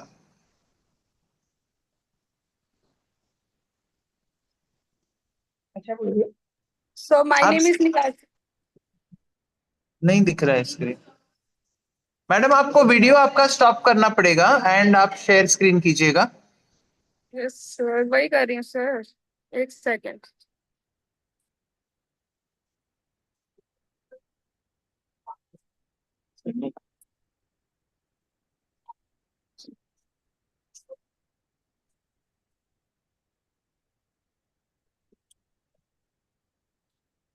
Visible? Yes, yes, yes. So I am Nitasha Pangotra from Meyer College of Education. Today I am here to present my research paper and the title is Artificial Intelligence in Interdisciplinary Studies, Transforming Education, Innovation and Future Knowledge Integration. This is my presentation layout in which we cover introduction part, AI in interdisciplinary studies, AI in education, enhancing interdisciplinary learning, AI in innovation, driving interdisciplinary research, future knowledge integration, the role of AI in shaping interdisciplinary study, AI and ethical consideration in interdisciplinary study, strategies to overcome the challenges of using AI in interdisciplinary, then conclusion. So before proceeding toward the research paper, it is important to know what is exactly about AI intelligence, artificial intelligence. Basically, it is all about creating machines or software who think and work like a human or maybe they're beyond. So basically, AI can be classified into two main types. First is narrow AI and second is general AI. So this is the application of AI. AI in applying in gaming, astronomy, healthcare, transport, agriculture, education, e-commerce, robotic, social media, data security, and finance. So this is the AI in interdisciplinary study. As we all know that interdisciplinary study connecting the different academic discipline. Similarly, AI in interdisciplinary study means using AI to connect knowledge from different fields to enhance learning. This is the one example of the AI interdisciplinary study, that is education and psychology. Further, AI in education enhancing interdisciplinary learning. Basically, AI in education enhance interdisciplinary learning through personalized contact, informed curriculum development, and teaching activity that promoting the learning experience. AI and innovation driving interdisciplinary learning. As AI drives interdisciplinary research, by articulating scientific discovery, AI in arts and humanities, AI in business and social science. The future knowledge integration that involves the role of AI in shaping interdisciplinary study. It involves AI support teamwork across field by sharing data, automatic research, and connecting expert. Platform like AI ResearchGate and Semantic Scholar help research work together and solve global problems like pandemics and climatic change. So this is the AI and ethical consideration in interdisciplinary studies. First one is data privacy and security in AI research. Second is algorithm bias and fairness. Third is intellectual property right and AI generated knowledge. And fourth is misinformation and deepfake risk. And fifth is transparency and explainability in AI decision making. Sixth is ethical use of AI in education and assessment. So these are the some ethical considerations. Further is strategies to overcome the challenges of using AI in interdisciplinary study. So here are the some strategies. By involving this strategy, we can overcome from the challenges. First is developing interdisciplinary AI literacy, which involve educator must integrate AI literacy into curricula, ensuring students understand AI role across disciplines. Second is enhancing AI ethics and regulation, which involve policies must regulate AI application to present bias and ensure fair knowledge. And third is bridging AI and human creativity that involve AI should complement human intelligence, fostering creativity rather than the replacing human interdisciplinary study. So these are the some strategies And fourth one is ensuring data privacy and security that involve protect sensitive research data using strong ethical AI framework and strict privacy measures. And next is overcoming algorithm bias and fairness issue. Use diverse data set and fair algorithm to reduce AI in health policy and research. Now, last one is managing the digital divide. Improve AI access through education, tool, and infrastructure, especially in undeserved regions and communities. By addressing this challenge, AI can be harnessed effectively to the advanced interdisciplinary study, fostering an ethical, innovation, and inclusive approach to education and knowledge. So this is the conclusion that involve AI is transforming interdisciplinary study by enhancing learning, research, and collaboration. Ethical use, AI literacy, and teamwork are essential to ensure AI-driven innovation and connect knowledge across diverse fields. So this is our today presentation. Thank you so much. Thank you so much, Nitasha madam. Thank We you. now proceed towards the next PPT presenter, Mr. Neil More. I request Mr. Neil to kindly present his research paper. His research paper entitles Estimating Tuberculosis Burden in India at the District Level, a Machine Learning Approach. Mr. Neil, over to you. Yes, sir. Yes, sir. Yeah. Yes, your screen is visible. Okay, sir. So may I start? 1 second, I'll just put you on timer. 1 second. Yes, good to start. Okay, sir. Good afternoon, everyone. Today, I'm honored to present my research on estimating tuberculosis burden in India at the district level, a machine learning approach. Tuberculosis is not just a medical issue, it's a social, environmental, and economic challenge. For the context, in 2023, 1.25 million people died from TB globally. TB is likely to reclaim its position as the world's greatest cause of mortality from a single infectious agent after being ousted by COVID-19 3 years ago. India continues to carry with highest burden, accounting for 28% of global cases. These alarming figures makes precise local level estimation of TB prevalence more crucial than ever. The primary objective of the study are threefold: to identify key socioeconomic drivers of TB, to estimate TB prevalence at district level using small area estimation with random forest, and to detect spatial clustering using network analysis. Based on literature review, I was able to encounter that there is a lack of study at district level. Past research based on by Rao and Molina and study carried out by Kumar stresses the need of disaggregated data and the traditional methods masking local disparities. That's where advanced ML techniques come handy. This study utilizes data from National Family Health Survey of India collected by International Institute of Population Sciences, Mumbai, under Ministry of Health and Family Welfare, NFHS 5 data. And the analysis includes a sample of approximately 6 lakh households across 707 districts in all 36 states and union territories of India. I applied a mix of statistical and machine learning tools.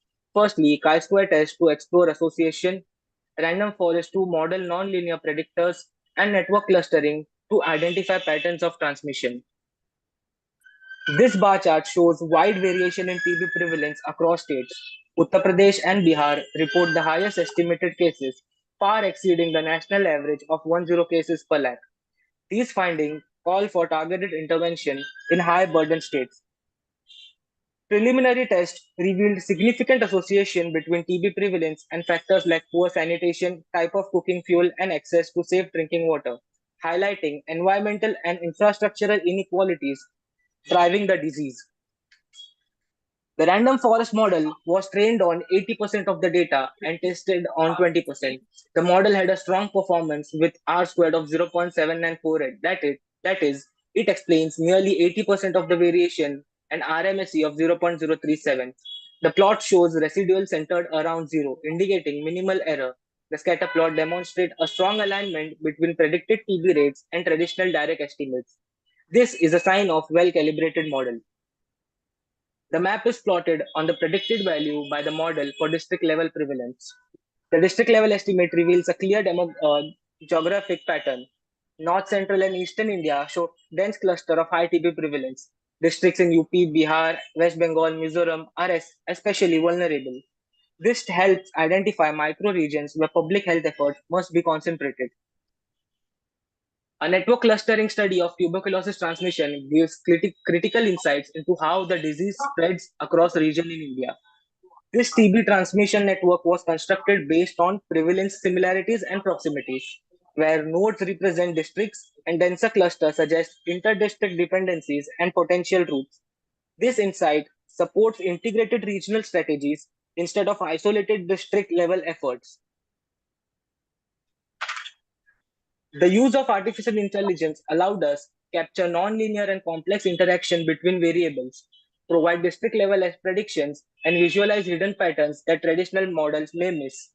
So to conclude that, I must say that random forest outperforms traditional SAE methods in prediction accuracy. Workarounding and sanitation are key predictors.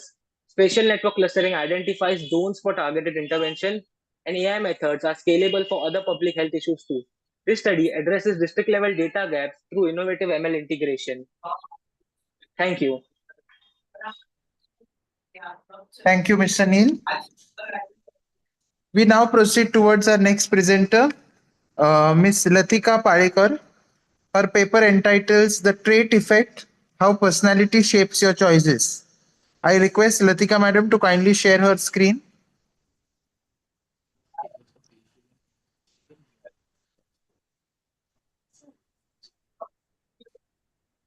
Latika Madam, are you there? Yes, sir. Am I audible?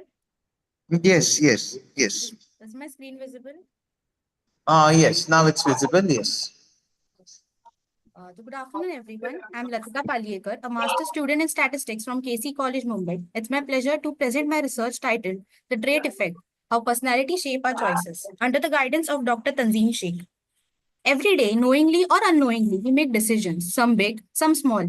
But why do two people react so differently to the same situation? This study explores how our personality traits influence our decision-making styles and how gender plays a role in this relationship. Decision-making is more than just choosing between options. It's a reflection of how we think, feel, and react under pressure. These styles are not random. They are shaped by enduring personality traits, like whether we are emotionally stable, outgoing, or detail-oriented. For example, someone who's naturally anxious might hesitate before making a decision, while an extrovert might decide on impulse or based on peer influence. Understanding these differences help us tailor interventions in areas like career guidance, education, team building, and even personal development. The idea that personality impacts decision-making isn't new, but it's growing rapidly with newer analytical methods. Researchers like McTray and Costo in 1999 established strong links between traits and how we solve problems or take risks. Byron and Edmo in 2017 found that conscientious individuals who are organized and goal-oriented tend to make rational choices, while those high in neuroticism are avoidant or dependent. Recent methods like structural equation modeling and machine learning allow us to predict behavior more accurately. And cross-cultural studies like those by Chen show that these patterns vary across societies, especially with the integration of AI tools in decision modeling. Our study followed a structured process. We started with data collection using a well-designed Google Form questionnaire covering both personality traits and decision-making styles. The data was then cleaned and pre-processed. We performed descriptive statistics to understand trends, followed by statistical testing and advanced modeling techniques. The goal was not only to observe patterns, but to ensure our findings were statistically valid and meaningful. We had two core objectives. First, to explore the relationship between personality traits, specifically focusing on extroversion and neuroticism and various decision-making styles, and to understand how these relationships differ between men and women. Before drawing conclusions, we had to ensure that our measurement scales were reliable. We tested for internal consistency using Cronspec's alpha and found values well above the acceptable threshold of 0.7, which indicates a good reliability. This means the item used to measure traits like extroversion and neuroticism and decision-making styles that rational or intuitive were consistent across participants. The reliability analysis strengthens the validity of our findings and ensures that the scales didn't measure different constructs by mistake. Let's look at the first objective. How do traits like extroversion and neuroticism influence decision-making? To examine this relationship, we use Spearman's rank correlation coefficients. Since our data was ordinal in nature based on Likert skin responses, Spearman's method was more appropriate than the Pearson's. This non-parametric test helped us measure the strength and direction of association between personality traits and decision-making styles. The analysis revealed that extroverted individuals tend to be more intuitive and spontaneous, often relying on gut feeling or peer influence while making decisions. On the other hand, those high in neuroticism displayed a blend of rational and emotionally impulsive styles. Even though they might analyze situations logically, their emotional tendencies often led to hesitant or regret-prone decisions. We then explored whether gender moderates this trait decision link. Our hypothesis was the impact of extroversion and neuroticism on decision-making styles is same for both genders, or whether it's different between the genders. We used structural equation modeling to test this. Interestingly, our results supported that the alternative hypothesis, indicating that personality traits influence the decision-making differently for men and women. For instance, female high in neuroticism show more avoidant and dependent patterns, while males showed more risk-taking yet impulsive tendencies under similar profiles. To conclude, this study highlights that personality is not just a background trait, it actively shapes how we make decisions. Extroverts lead to follow their instincts and social influences. Neurotics show internal conflict, analyzing decision, yet often swayed by emotion. Gender add another layer of complexity, making it important to consider both trait and demographic differences when studying behavior. These insights are valuable in fields like recruitment, leadership training, counseling, and even in developing AI tools that interact differently based on a user personality types. Thank you.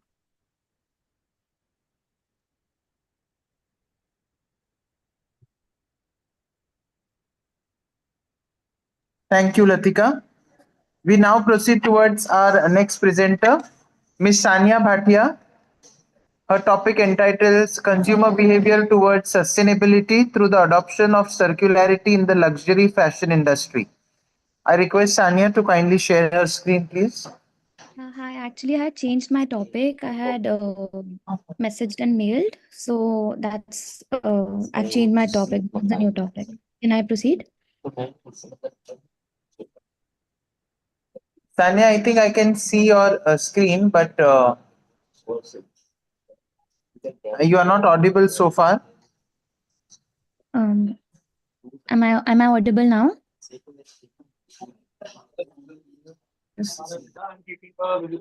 Yeah, thank you. Am I audible? Hello, am I audible?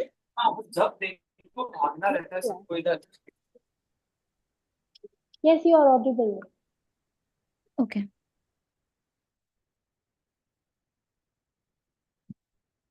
Can I start? Yes, please. Good morning to one and all present here. My name is Sania Bhatia, and the topic of my research is AI-powered retail, understanding the spectrum of AI impact on retailers.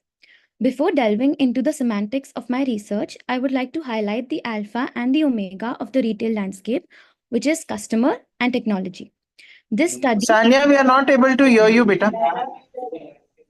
Hello, Sania. Hello, am I audible? She's audible, sir. She's audible. Yes, Sania, you are audible. This study aims to assess the potential of artificial intelligence in the avid retail sector. Customer satisfaction is the driving factor of all business activities, and AI is believing to be the changing trend in almost every sector. Previous research suggests that AI does influence hyper-personalization, forecasting demand, and optimizing pricing strategies. Gap existed in the seamless integration of AI and how customers see AI as a part of purchasing process and how that contributes to a more positive experience and brand loyalty. 1 second. So my research question was that how does the amalgamation of AI technologies influence diverse segments of the retail activities? And my research objectives were exploring the ongoing impact of AI applications within the retail sector and the range of activities influenced by AI, identifying the influence of AI on key performance indicators being market adaptation, personalization, and operational efficiency, My third objective was assessing the casual impact of AI-enhanced customer experiences on brand perception, brand loyalty, and overall brand equity within the retail sector. For my literature review, I analyzed 4 main points. The first one was customer-centric AI solutions. AI helps retailers understand customer preferences and behaviors, which powers things like virtual try-ons, voice assistants, and smart product recommendations, all of which makes shopping smarter and faster. The second one was operational efficiency. AI makes back-end operations smarter, especially inventory management and pricing.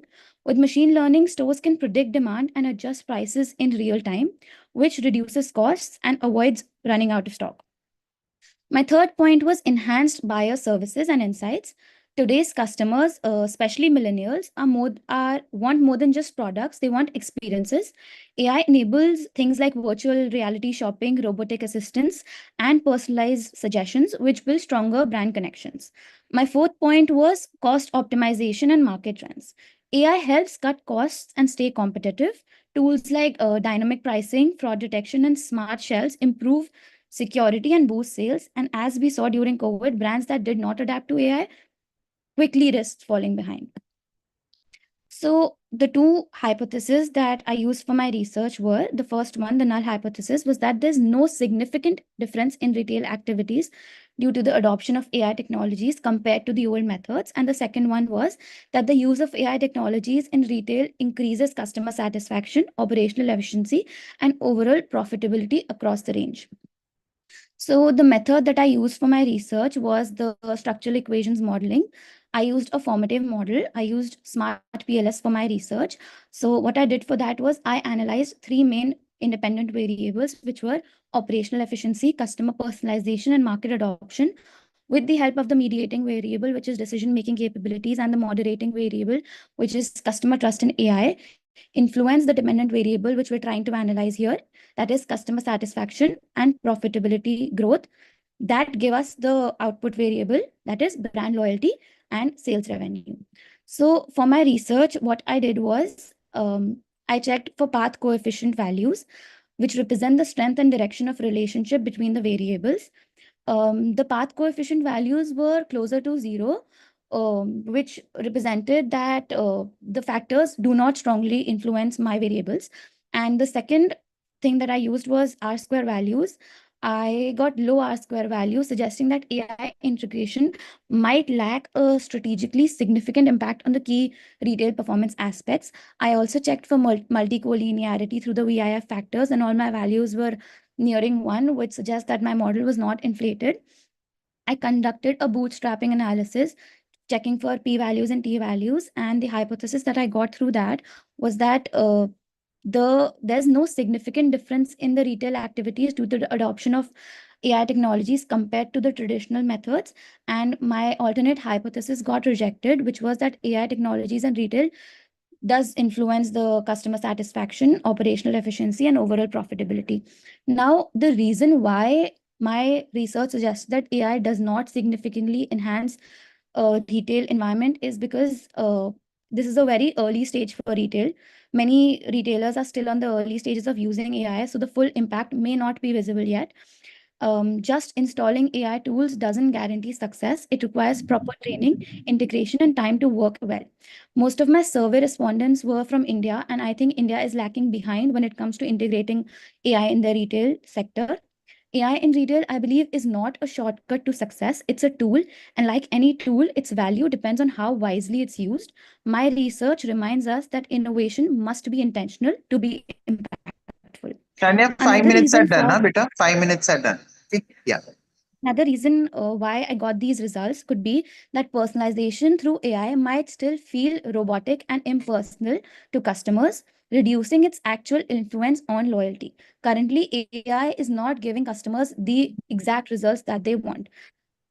One last reason that I analyzed is that the businesses and consumers expect AI to work like magic, but the significance and the extent of the impact is still relatively low on brand loyalty and sales revenue. As of now, there probably exist other significant reasons influencing brand equity much more than artificial intelligence is. All in all, I would like to end my presentation by saying that AI may be the future of retail, but it's not a magic wand. Its true impact lies not in its presence, but in its purpose and execution. Technology alone does not drive success. Strategy does. Thank you so much.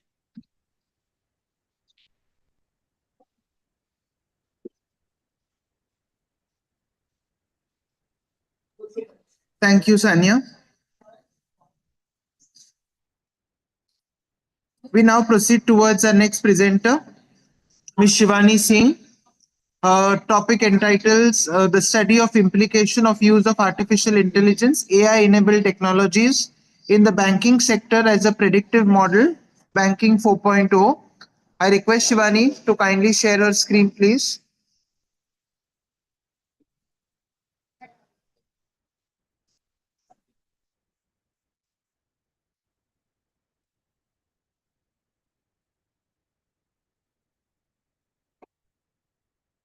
Shivani, the screen is yet not visible. Just a moment, I'm trying to share the screen. Just a moment. Okay.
So just a minute. So my screen is not getting shared.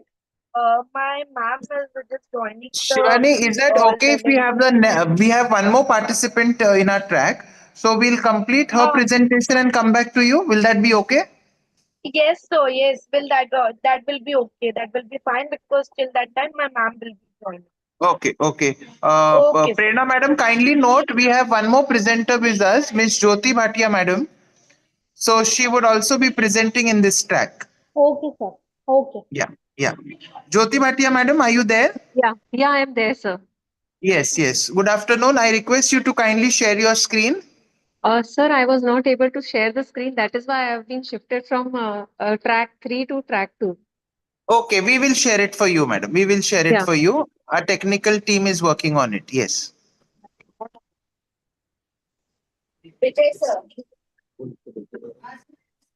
This is the right screen? Right. Yes, sir. Thank you very much for the support provided. Yes. Good afternoon, everyone. My topic is on the role of artificial intelligence in shaping modern corporate governance. Now here, can you please put on to the next slide, ma'am? Yeah. So now here we are concentrating. So we are finished with all the paper presentations for our track. Yeah. So here we are having two areas. First is artificial intelligence and how is it integrated and applied in AI technologies. So when we are concentrating on those areas, we are concentrating on the decision making, strategic management. We are concentrating on risk management and the operations which are around corporate governance. So in my topic, step number 1, wherein corporate governance is there, we are concentrating on improvement of transparency, efficiency, accountability, and decision-making process. Now, in order to gain that, how is AI integrating these areas through automated system, through predictive analysis, machine learning models, etc.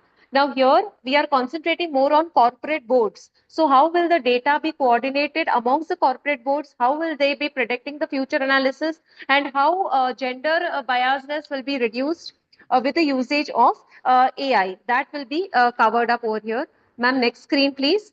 So I would rather say that, though we have already studied with the basic areas on corporate governance, which covers up the agency theory by Jason and Macklin, who said that, every area or every a part of boards are considered as an agents to provide support to the institutions, and every agents have costs. So here in this, we are trying to understand AI as a assistant, or you can say AI as an agent, which may have may increase the cost of the company. At the same time, it may reduce the human interventions. We have observed in the current scenario that every company or every area you see, maybe health sector, you maybe observing sustainability area, agriculture area, we are observing the involvement of AI technologies. But when it comes to in corporate boards, when it comes to corporate boards, still the companies are still reluctant to join, or still the companies feel that it's not feasible for them to enter up for the AI in corporate boards. So in spite of acknowledging the AI potential, the Indian companies are still not ready to deploy AI powered technology completely into their companies. And continuous evaluations are still being introduced by the regulatory authorities so that this reluctance can be reduced. My study is aiming towards mainly first to understand and explore the impact of AI on governance, to identify its successful implementation, and to understand the challenges which are being observed by the companies to integrate AI into its governance practices. Can I go for the next slide, please? Yeah, so this is my objective. 3 objectives are there. Please, next slide, ma'am. Considering the review of literature from Kalkan and considering from Agwa, that is in 2023 and 24, and Zaho, who had explored the area of accountability of AI into corporate boards, we have tried to restrict our study only to the provisions of AI and its applications in the corporate governance. I have listed out the parameters and how AI is influencing those parameters. So the data for only 2 years has been considered for the study. Next slide, please, ma'am. The findings reflect that when we are talking, next slide, ma'am. Yeah, the findings in first finding is AI usage. So when we are talking about the board diversity and effectiveness, which is a parameter of corporate governance, we can observe that the members can now evaluate their skills. AI can evaluate the members' skills, their diversity, their participation in the meetings. So it will be leading to more optimized governance practices. With reference to real-time monitoring also, there will be quicker responses applicable to the issues. There will be, more regulatory norms or changes. You can observe that the boards are being updated now with the reference to the performance of the companies on a real-time basis.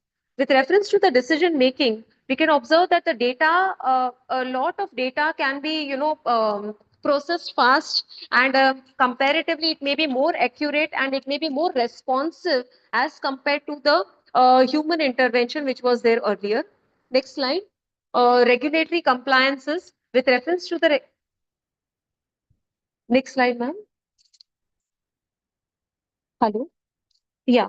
A part of it is regulatory compliance, wherein compliance risks can be observed. Then regulatory reports can be directly generated without intervention or without much oversights from the company perspective. Next is the audit aspect, which makes AI may make the audit more efficient, more transparent, and accurate as compared to the regular audit, since it involves AI tools and machine Jyoti madam, learning 5 models. minutes are done. Jyoti Yeah, madam, yeah. 5 minutes. Okay. I will just, there is an example. Can you please take the next slide?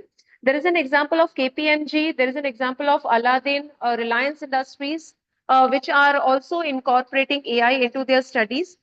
A bit of challenges which are there, wherein, whatever, considering GIGO, whatever data is fed, that inputs are provided.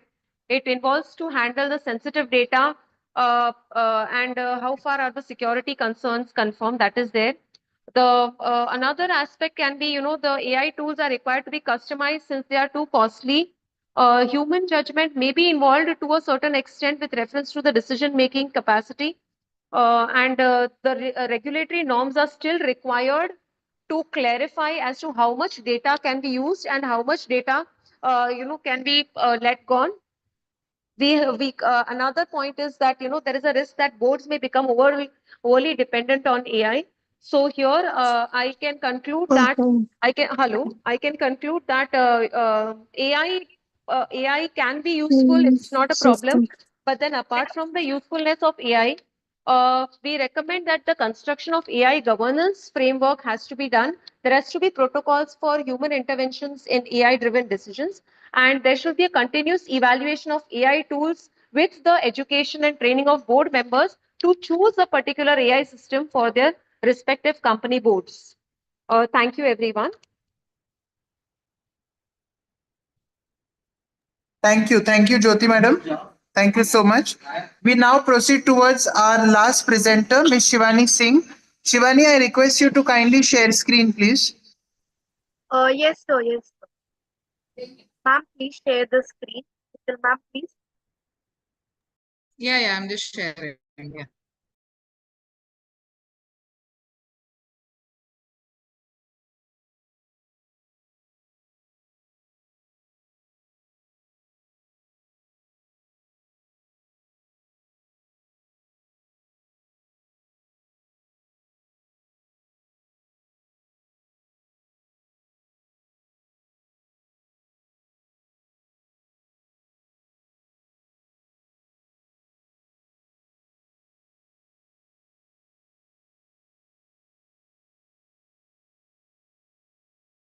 Ma'am, can you see the screen?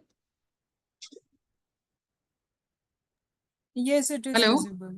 Yes, it is visible. Yes, Yeah. yes, it is visible. It is visible. Yeah. Yeah, Shivani, you can start. Yeah.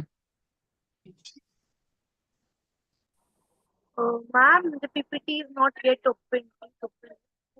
Please open the PPT. Shivani, we can see the screen, but the PPT still needs to be opened. Ma'am, you will have to reshare the PPT screen. You've shared the folder. Ma'am, this is visible now? No. I've opened the PPT now. Ma'am, reshare that screen. PPT. 1 second.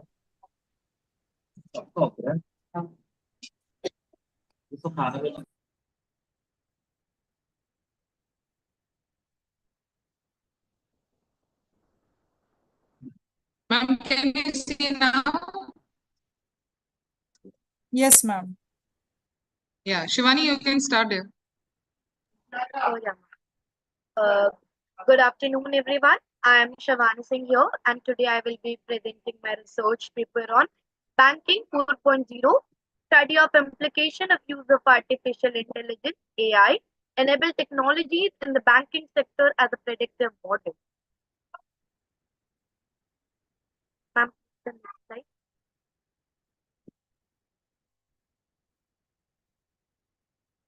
Ma'am, the next slide, please.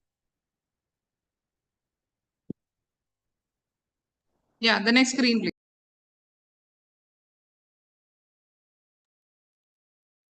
Introduction. Banking 4.0 is the new era of fully digital banking, where everything is fast, intelligent, and customer focused.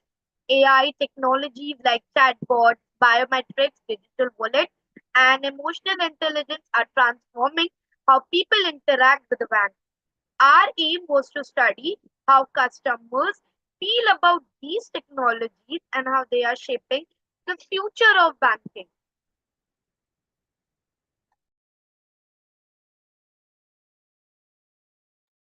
Next slide, ma'am. Objective of the study was to understand how customers perceive the AI-enabled tools. Our second objective was to check the impact of these tools on convenience, security, and experience. The third one was to develop a predictive model showing how these technologies contribute to the future of banking. Our hypothesis, our null hypothesis says that there is no significant relationship between the implication of the use of AI-enabled technology and banking, facilitating a new dimension of banking. But The alternative hypothesis says there is a significant relationship between the implication of the use of AI-enabled technologies in banking, which is facilitating a new dimension of banking.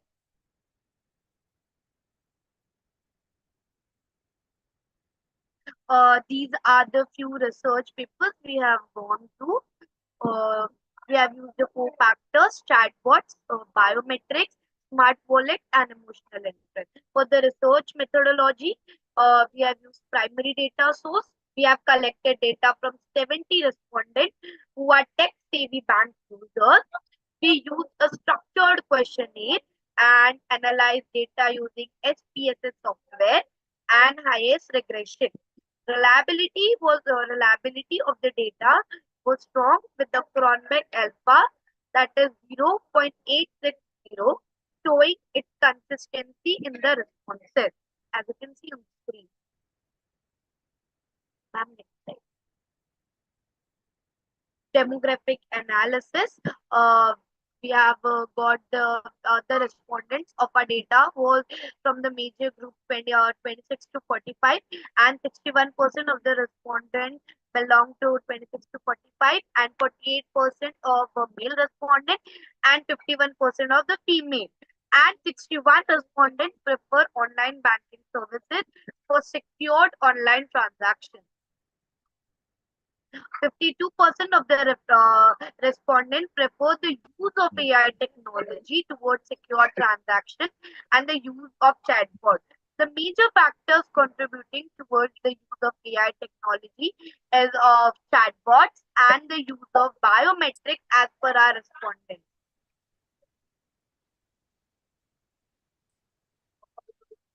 Linear regression model. We use linear regression to predict the impact of these tools on the future of banking. And we have used 4 factors, that is chatbots, biometrics, smart wallets, and emotional inference for that. And the equation that we got was future banking was, that is the minus 29.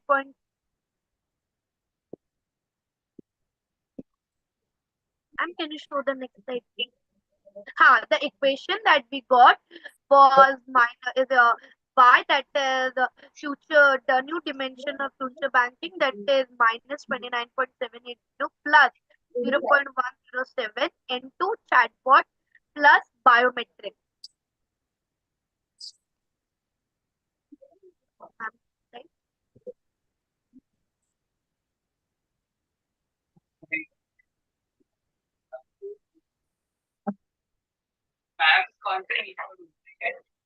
अरे वो एक plagiarism report नहीं लेकर गया है, पढ़ाया है? What is your roll number?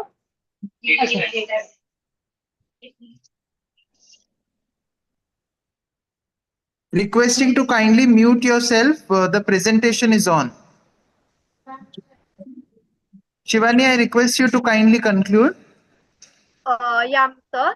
So the conclusion becomes is that AI is driving banking 4.0, and people are more comfortable using chatbot and digital wallet, and the banks should more invest in these technologies to improve customer satisfaction and build smarter and safer services. Okay. Thank you. Thank you so much, Shivani. With this, we conclude all the presentations under track 2. And I once again thank Dr. Prerna Sharma Madam for being with us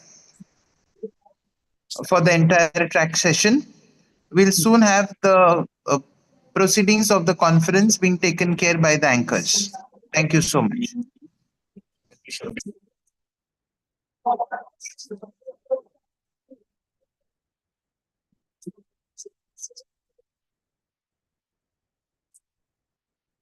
Sangeeta, ma'am, observation. We'll have the observations by the expert in due course. So I request everybody to kindly stay with us.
So I need to share the observation right now.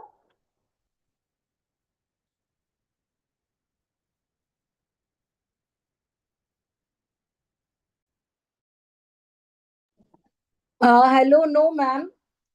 Actually, we'll be meeting at the valedictory session. Okay. And before that, you will be asked to speak. Okay. But before that, we have one more technical global view session. And after that, we'll have valedictory. There, everyone is expected to speak. The chairpersons. Okay. Yeah. Okay. Yeah. Thank you.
Welcome back, everyone. Welcome back, everyone.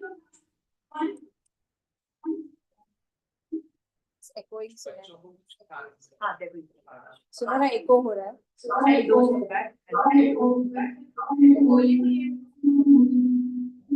क्या करें?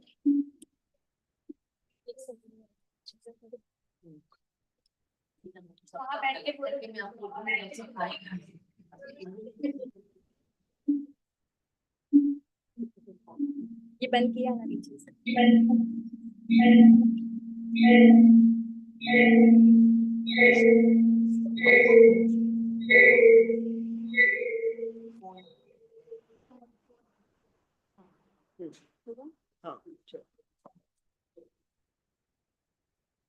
Welcome back, everyone. Welcome back, everyone. Welcome back, everyone.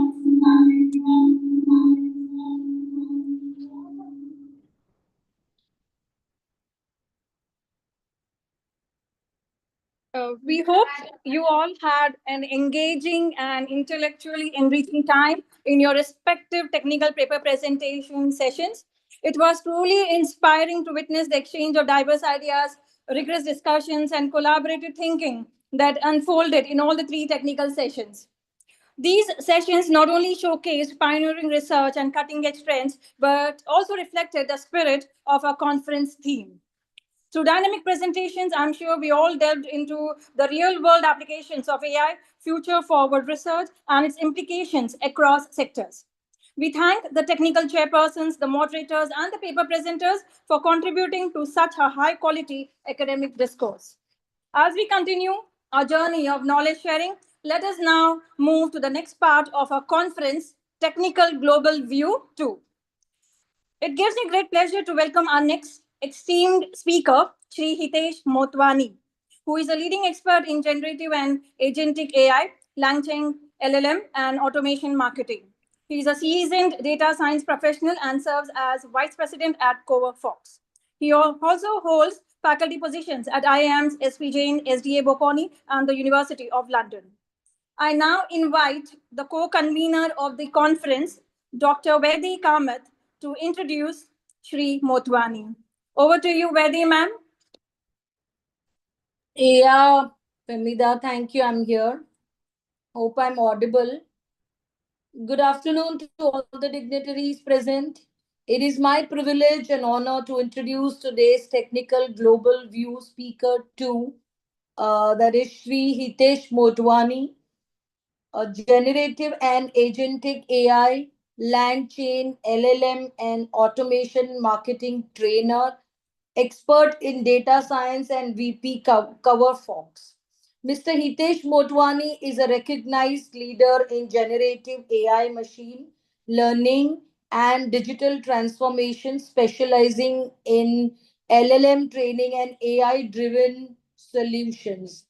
A sought after international speaker and trainer, he has conducted over 150 sessions on generative AI tools, including ChatGPT, Midjourney, Microsoft Copilot, LangChain, and OpenAI. He has spearheaded AI and ML teams at CoverFox and consulted top brands such as Global Logic, Tata Motors, The Times of India, and the Brinton Pharma on their digital transformation and generative AI projects.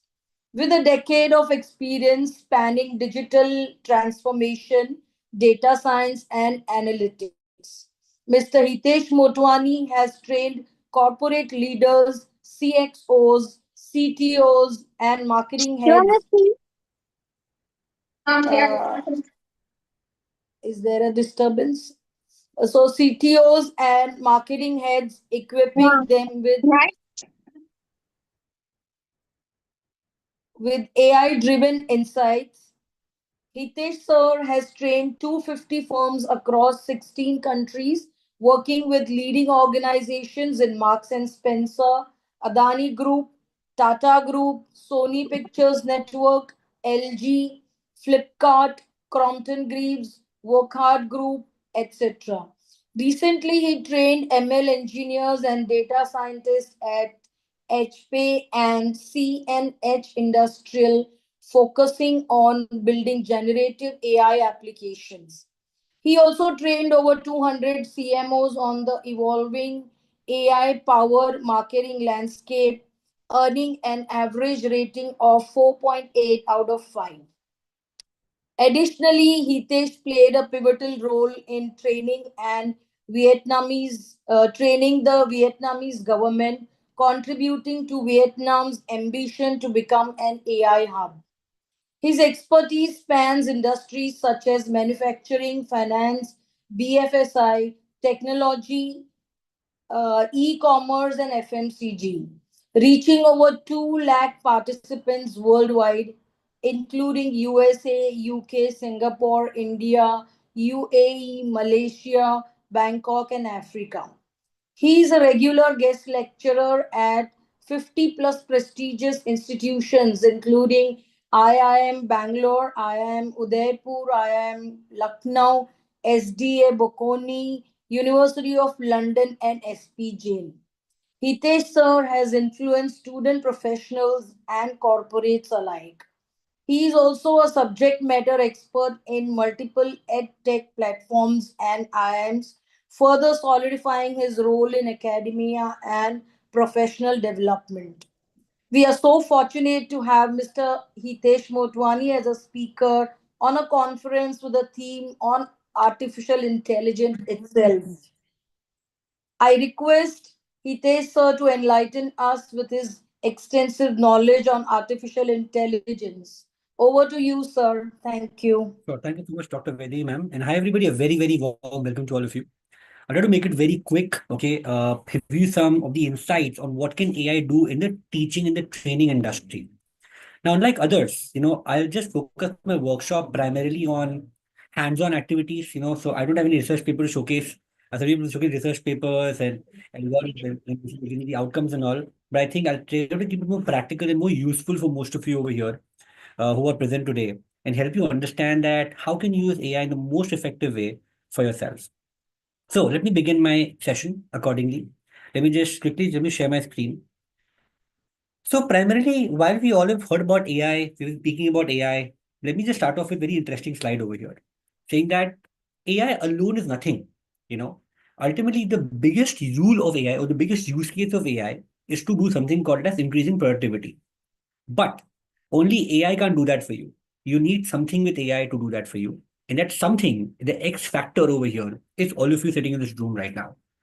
Because AI plus human intelligence is something that's needed for you to also use AI. While people speak about AI can do a lot of wonders for us, but it's without your support, AI is just a tool. It's not going to give you revolution, unfortunately. All right.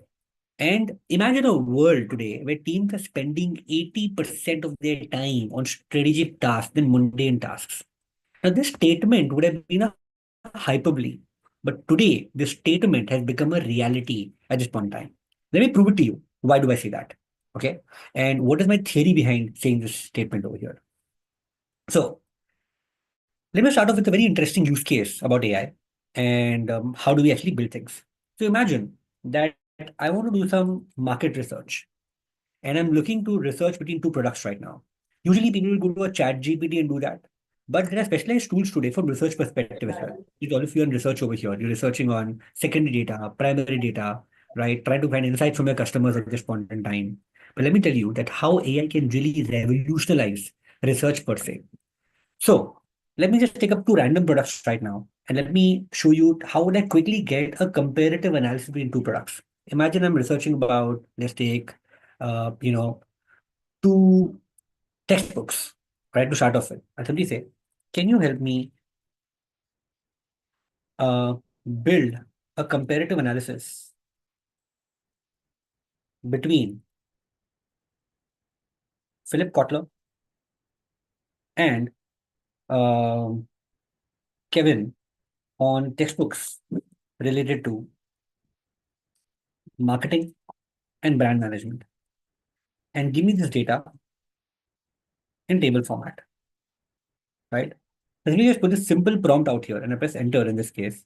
Now what's going to basically happen is that AI is going to help me, to simply go and research on the internet for me. It's going to serve about 20, 80 websites at one go right now. And once it does that, it's surfing about 49 websites as of now as we speak. And then it's going to draw me a very detailed comparative analysis between the two textbooks. So what's the keyword? What is the focus area? Where was first published? Latest edition as of now? What are the core concepts covered over here? What is the scope, target audiences, latest edition, global perspective, digital marketing, etc., etc., etc. So it gave me a quick analysis, which would have taken me ages to do, but AI can do that at a lightning speed right now.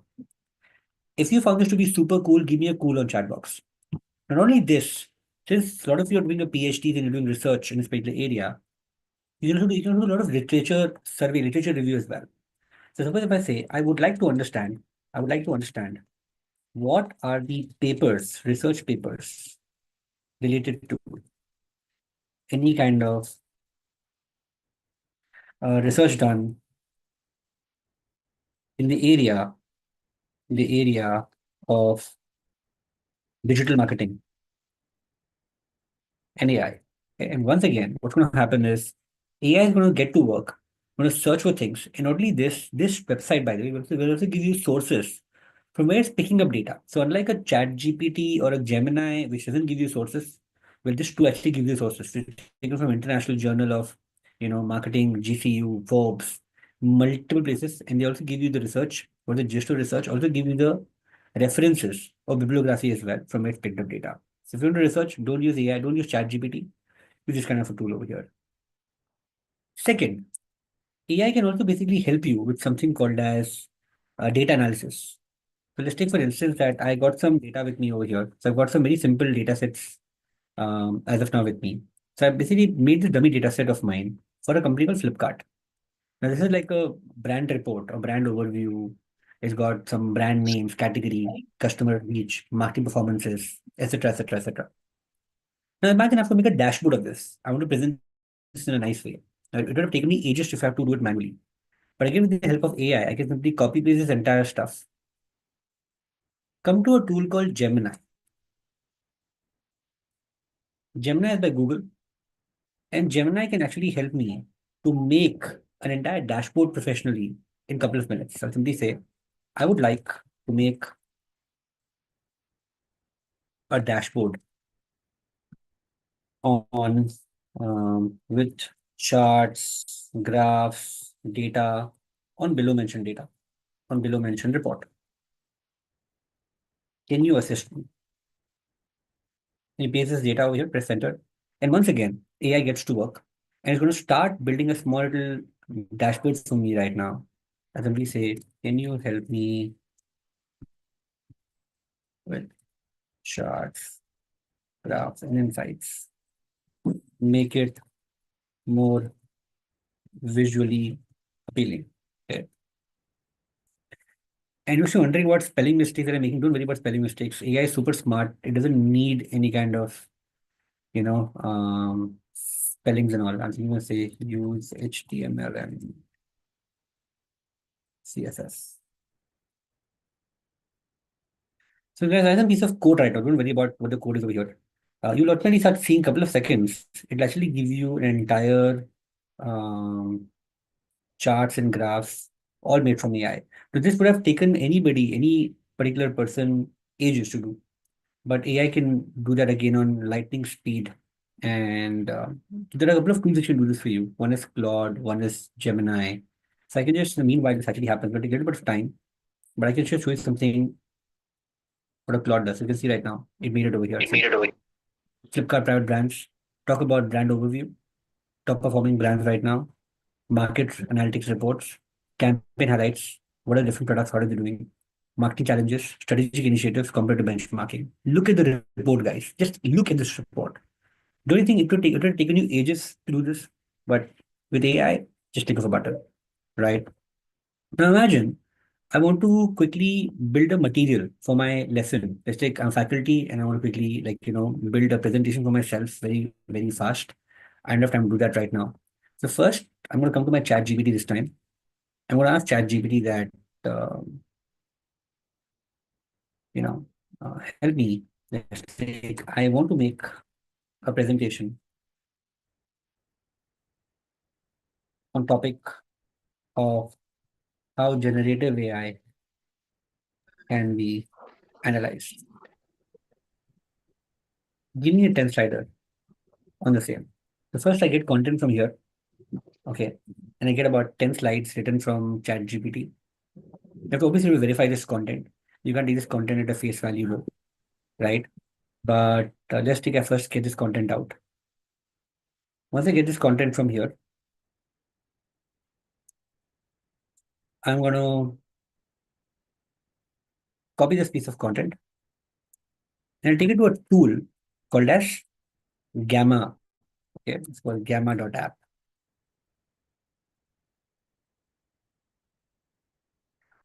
And normally people use Gamma and they kind of make the presentation, but I can also give my own data. So I'm going to use something called as paste in text. I'm going to give my data to it. And when I give my data, I'll simply say continue.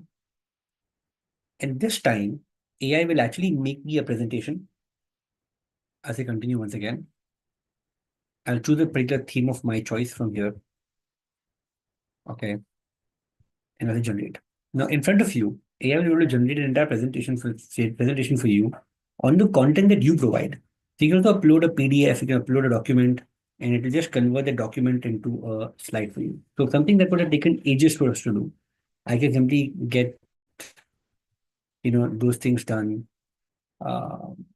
at like lightning speed. Once again, wait, let me just do it one more time. And good thing about this tool is that they're going to put images, they're going to put text, they're going to put content, they're going to put everything for you at one go. So it does that, Salisha. So what I can then do is I can export this PowerPoint and I can export this into a free PowerPoint version, and then I can remove the word gamma from there. So that's possible to remove it in the free version also. That's no problem. So if we export this slide into a PowerPoint, yeah, so see, it kind of made slides for me. Introduction, what generative AI is all about, how can we analyze generative art. So I can put in textbook content. Okay, I'm just doing generative because I know that topic very well.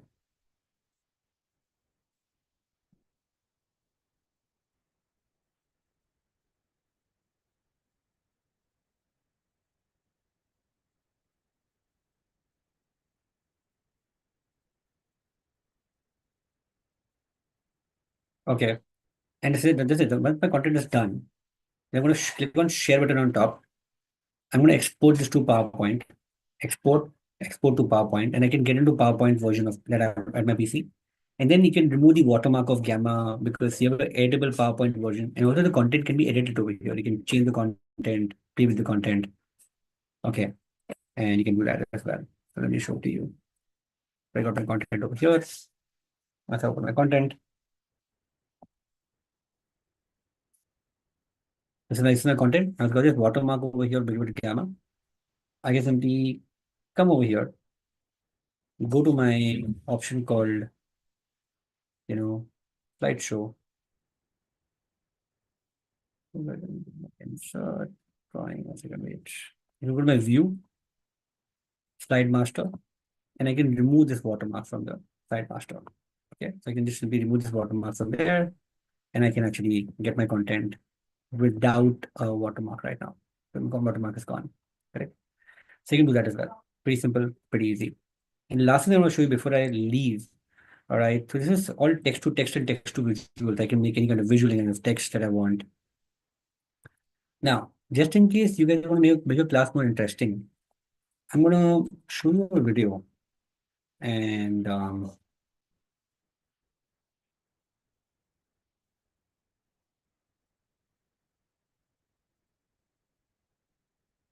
me share the sound. Hi guys, today I'm going to explain to you about how does AI really work in digital marketing. So as you know, AI has been taking everything by the storm and digital marketing is not left behind. In fact, digital marketing is one of the first beneficiaries of AI. So people are able to automate their content, people are able to automate their music. They're also basically automating the entire creatives. And most importantly, the lot of time is saved and we are able to churn marketing materials extremely fast. So what you just saw right now was not me speaking. That was my AI avatar speaking to you, by the way. Right? And I use a tool called HeyGen for that. And HeyGen can convert your normal looking face into an avatar. So if you just shoot a video for 10 minutes, give it to HeyGen, and you can actually make fun videos without even you being there, without even you wearing a shirt, without even you doing anything right now. So it's pretty crazy. So generative AI can do a lot of things for you, but it's not the tool. It's about how we use it. That's what really matters. And yeah, I just want to probably tell you that you should use generative AI to automate your work, to fasten your work. The more you do it, the better it is for you. That's what I had, which I want to show you in quick 15 minutes. But I hope this was good fun. I hope that you got some ideas about it, and I hope that you use it. Yeah. So thank you guys, and yeah, stay in touch. Thank you so much.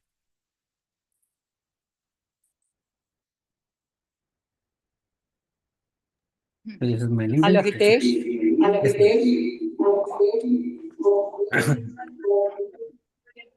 Hello, Hitesh. A very good afternoon. And very happy, very glad to see you. Very glad. I read the other day, if you spend 0.5% of your day in increasing your knowledge in any skill, towards the end of it, you are 95% than the entire world. And today I can see that. Yes, back to good many decades and today. What a beautiful journey.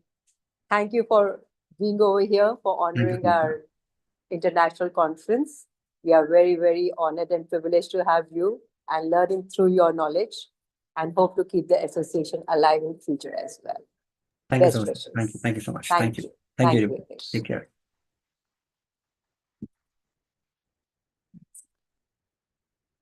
Yeah, thank you, Hitesh sir, for a compelling and forward-thinking session. Your insights have added immense value to understanding of emerging technologies and their practical potential. We now step into the valedictory session of the 11th International Multidisciplinary Virtual Conference. This session marks the culmination of a thought-provoking journey, a celebration of shared knowledge, innovation, and interdisciplinary dialogue. Let us begin with the reflections from our track chairpersons who have closely observed the sessions and the diverse presentations that took place in the respective track sessions. I can see Prerna Sharma ma'am, she's still with us. Ma'am, kindly share your observations and feedback, please. Dr. Prerna Sharma.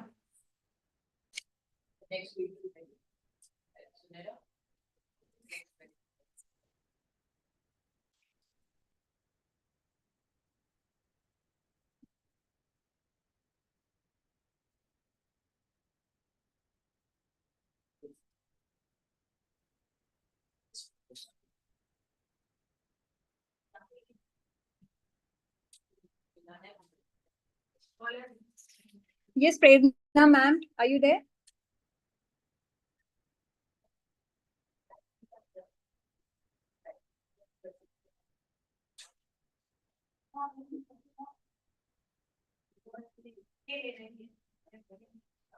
Yes, she's there.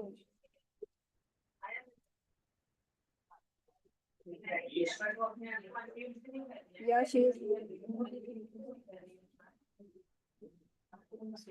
Hello, Prerna ma'am, are you there in the meeting? Yeah, Yes, ma'am. Yes, ma'am.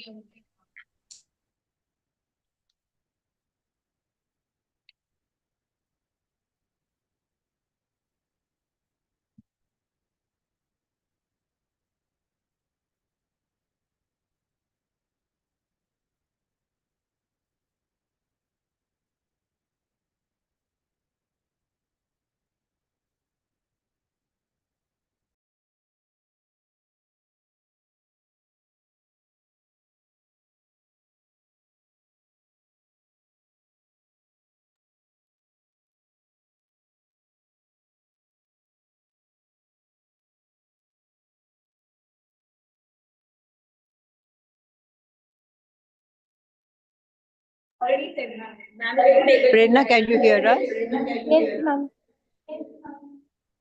So, yeah, you can perhaps start your feedback and observations of your track. Okay, I'll do. Thank you. Yes, thank you. Hello, everyone. For this conference, Shaping the Future Trends and Insights for Tomorrow with Artificial Intelligence Integration in Interdisciplinary Studies, it is my distinct pleasure to chair this exciting session where we delve into the transformative potential of artificial intelligence across diverse academic landscapes. In the era of marked by rapid technological advancements, AI is not just a tool but a catalyst for innovation, reshaping how we approach complex problems and interdisciplinary collaborations. The track aims at exploring how AI is being integrated into various fields ranging from the healthcare, education, and social sciences to the environmental studies, business, arts, and media. From bridging the digital gap in education to exploring the ethical dilemmas of AI-generated art, from AI's role in crime prevention to consumer behavior in sustainable luxury fashion, each study has shed light on how technology, human behavior, and societal structures are increasingly intertwined. The key highlights for the session where the papers were presented were: one, it was whether in law enforcement, education, banking, or supply chain management, AI is not just reshaping the industry, but it is also refining how we think about learning, governance, and innovation. When we take upon the AI generated art and sustainability in fashion, it has highlighted the need how it has to be considered for ethical dimensions and social responsibilities that come with technological advancements. The studies like estimating tuberculosis burden using machine learning approach and analyzing student perception of e-learning underscores the critical role of data in addressing the real world challenges. When we come up for the integration of AI across disciplines, from personal psychology to luxury consumer behavior, it demonstrates the limitless potential of interdisciplinary research.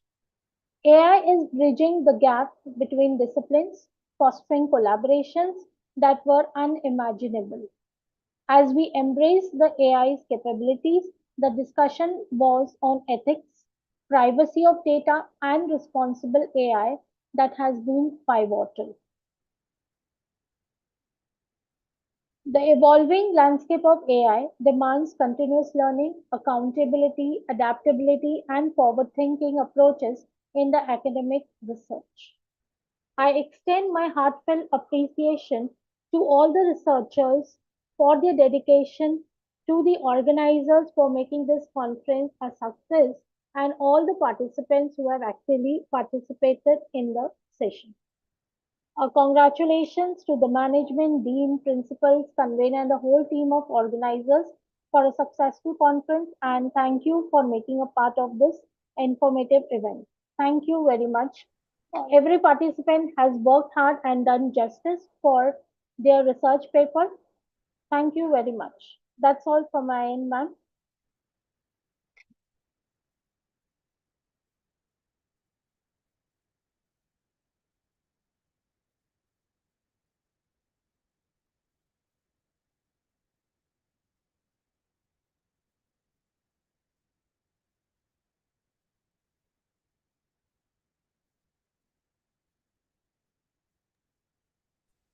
And Fractional CXO Services. He is also the host of the AI Space podcast and affiliated with Mays Business School, Texas A&M University, Dallas, USA.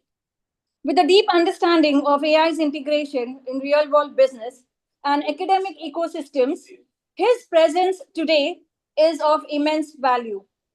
I now invite Dr. Miloni Shah to introduce Shri Sanjay Kalubilai, an eminent personality in the AI and the strategy space. Over to you, Miloni. Yes, ma'am. Am I audible? Yes, you're audible, Miloni. Okay. Please proceed. It is my great honor to introduce to you our valedictorian speaker today, a visionary and innovation awardee and a true embodiment of strategic excellence, Mr. Sanjay Kaluvilaye.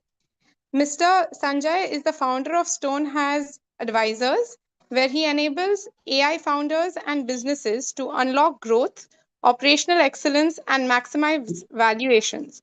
With an impressive background spanning over the Big Four consulting at Ernst & Young, leadership roles at Ericsson, and strategic partnerships with global giants like Samsung, Verizon, AT&T, and T-Mobile, he brings a wealth of experience across strategy, technology, and transformation. He has been honored with the President's Eagle Award for Innovation and has helped secure over $500 million in booked orders through his visionary leadership in consultative sales. As the host of the AI Space podcast and a recognized fractional CXO, Mr. Sanjay's work continues to inspire and transform industries. Today, he joins us to share his insights, reflections, and wisdom as we celebrate both achievements and new beginnings. His journey stands as a beacon for inspiring leaders and change makers.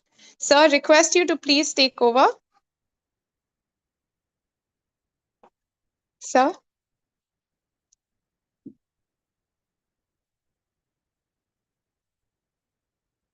Mr. Sanjay?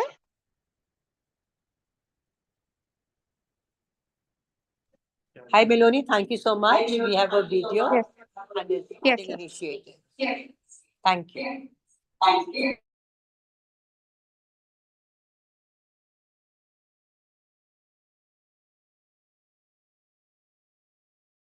Hello, namaskar. Namaskaram, everyone. It is my great honor to welcome you to the 2025 International Multidisciplinary Virtual Conference on Shaping the Future, Trends and Insights for Tomorrow with Artificial Intelligence Integration in Interdisciplinary Studies, organized by Lala Lajpatrai College of Commerce and Economics and Lala Lajpatrai College of Law in Mumbai, Maharashtra, India. Today, we are gathered in a truly remarkable forum, bringing together faculty members, academic researchers, policymakers, business leaders, and students, each of you playing a vital role in shaping the future of our global society. Before we begin, I extend my sincere gratitude to the organizing committee for their vision, dedication, and tireless efforts in bringing this important event to life. Professor Dr. Harmeet Kaur Basan, Dr. Neelam Arora, Dr. Arun Pujari, Dr. Sangeeta Makad. Their commitment to fostering interdisciplinary dialogue on the transformative impact of artificial intelligence deserves our deepest appreciation. I want to give a special thanks to Dr. Sangeeta Makad for reaching out to me to give this welcome speech. I'm truly honored. So the question we have to ask is, will AI be our greatest tool or our greatest existential threat or test? Today, we explore not just what AI is, but what it could become and how we can shape it for the good of all. It's important to remember, utopias and dystopias are not destinations. They are choices that we make every day. The question we should ask ourselves is, what role do I have in creating a meaningful and positive future for myself, my family, and society? My name is Sanjay Kulubla. My family is originally from Kerala, India, and we migrated to New York in the United States in the 1970s. We then moved to Dallas, Texas in 1978, where I currently live with my wife. I also have 2 kids in college. Howdy from Dallas, Texas. So I truly believe we're living during a critical inflection point for humanity with the rise of artificial intelligence or AI. Simply stated, AI is the ability of computers, computing devices, or machines to analyze, understand, and make decisions in a way that mirror the human mind. When I first went to college and university, I was fascinated by the human mind, which led me to earn a Bachelor of Science in Psychology. Pioneers like Geoffrey Hinton explored the notion that machines could be made and trained to learn like the human brain by creating artificial neurons to mimic the brain's connections. And combining this with recent deep learning breakthroughs, researchers have developed the foundations of modern AI. A little bit of my path into AI. After my undergrad, I attained an MBA in Finance and Management of Information Systems. I spent the last 30 years in management consulting and professional services, working for companies like Ernst & Young Management Consulting and Ericsson, a Global 500 company. In 2010, I obtained a diploma in strategy and innovation from Oxford University, the Saïd Business School. I still remember one of the lectures vividly, where it was stated that the railroads ushered in the Industrial Revolution, creating the first multimillionaires in the United States. At this time, the internet revolution was already transforming the world, and I remember wondering if I would ever witness another opportunity of that magnitude in my lifetime. Well, that opportunity has arrived in the form of AI. I truly believe it will mint the next wave or generation of trillionaires.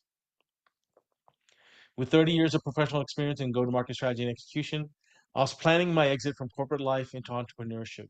I wanted to build something for myself and build a legacy for my family. I realized that the future belongs to AI. In 2023, when I had just turned 50 years old, I decided to upskill by earning a certification in artificial intelligence and machine learning. I truly believe in continuous learning and committed myself to becoming a lifelong learner. It was Herbert Spencer, not Charles Darwin, who coined the term survival of the fittest. Well, I believe in success of the fittest. Success does not go to the biggest, strongest, fastest, or smartest. It goes to those people or organisms who have a willingness and passion to learn and adapt to a changing environment. In 2024, I launched my consulting business, working with AI founders to help them grow and scale their businesses. I also host an AI space where I invite some brilliant and dynamic leaders who are building out in the AI space to share real-world actionable insights to enable and empower other AI founders and startups to grow and scale their business and make them more viable. So let's talk about current reality. Machine learning enables computers to learn from patterns from massive amounts of data to make predictions, recognize patterns, or make decisions without being specifically programmed. With the launch of OpenAI's ChatGPT and newer models like DeepSeek, we are witnessing the rise of large language models and generative AI. These computer programs, or LLMs, now can interact with natural human language to analyze, understand, and generate new outputs. Today, multimodal models are pushing the boundaries even further, generating outputs not just in text, but also in images, audio, video, and beyond. A new generation of entrepreneurs and businesses are embracing AI for lead generation, creating marketing assets like ads and content at scale, automating their customer journeys, and deploying intelligent agents that engage, nurture, and manage the user experience. The next unicorn may be able to grow and scale to $1 billion with maybe only 10 to 50 employees. The rise of the creator economy is redefining work and entrepreneurship as individuals engage and monetize social media and digital platforms. They're harnessing AI tools to craft content and engage new target segments to build independent brands, generate income, and shape culture at a global scale.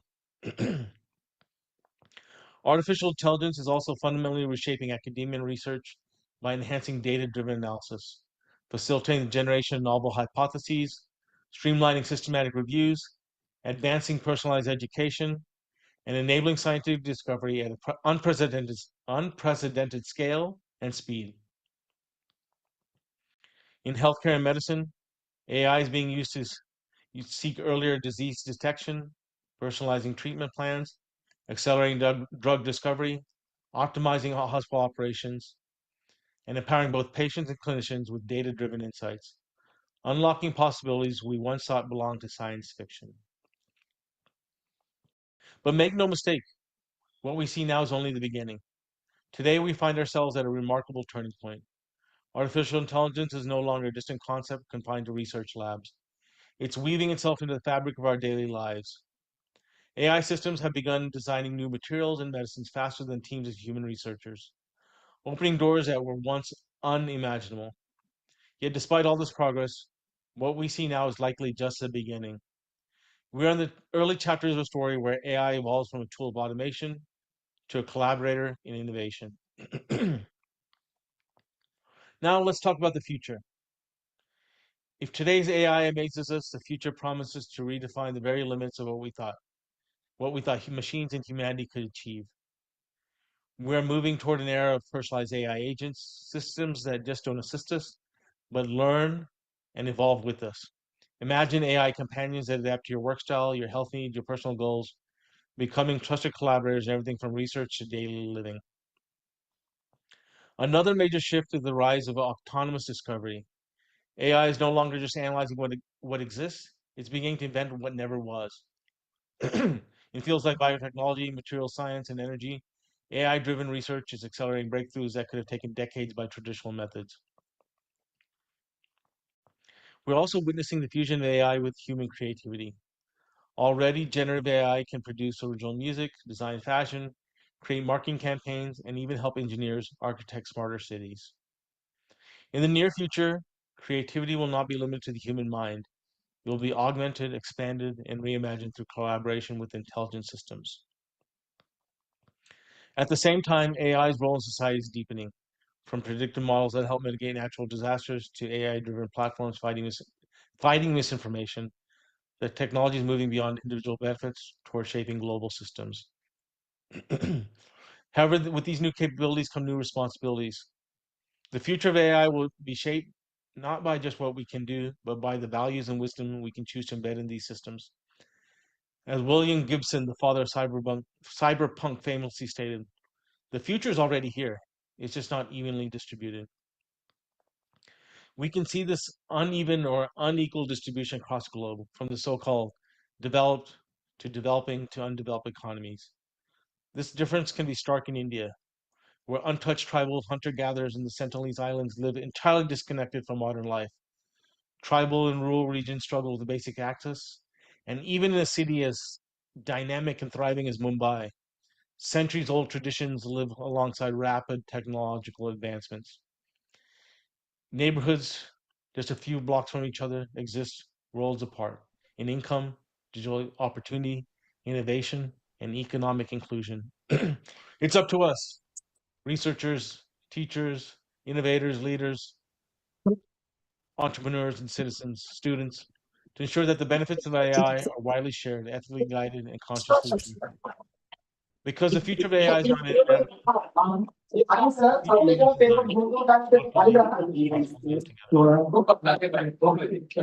As we look ahead, the future of AI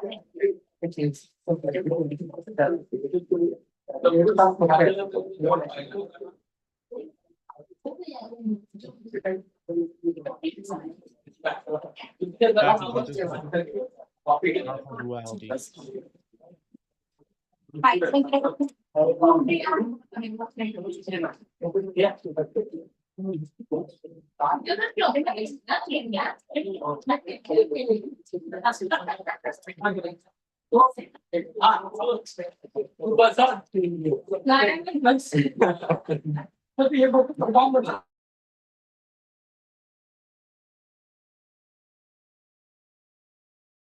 Unprecedented opportunity and serious existential challenges.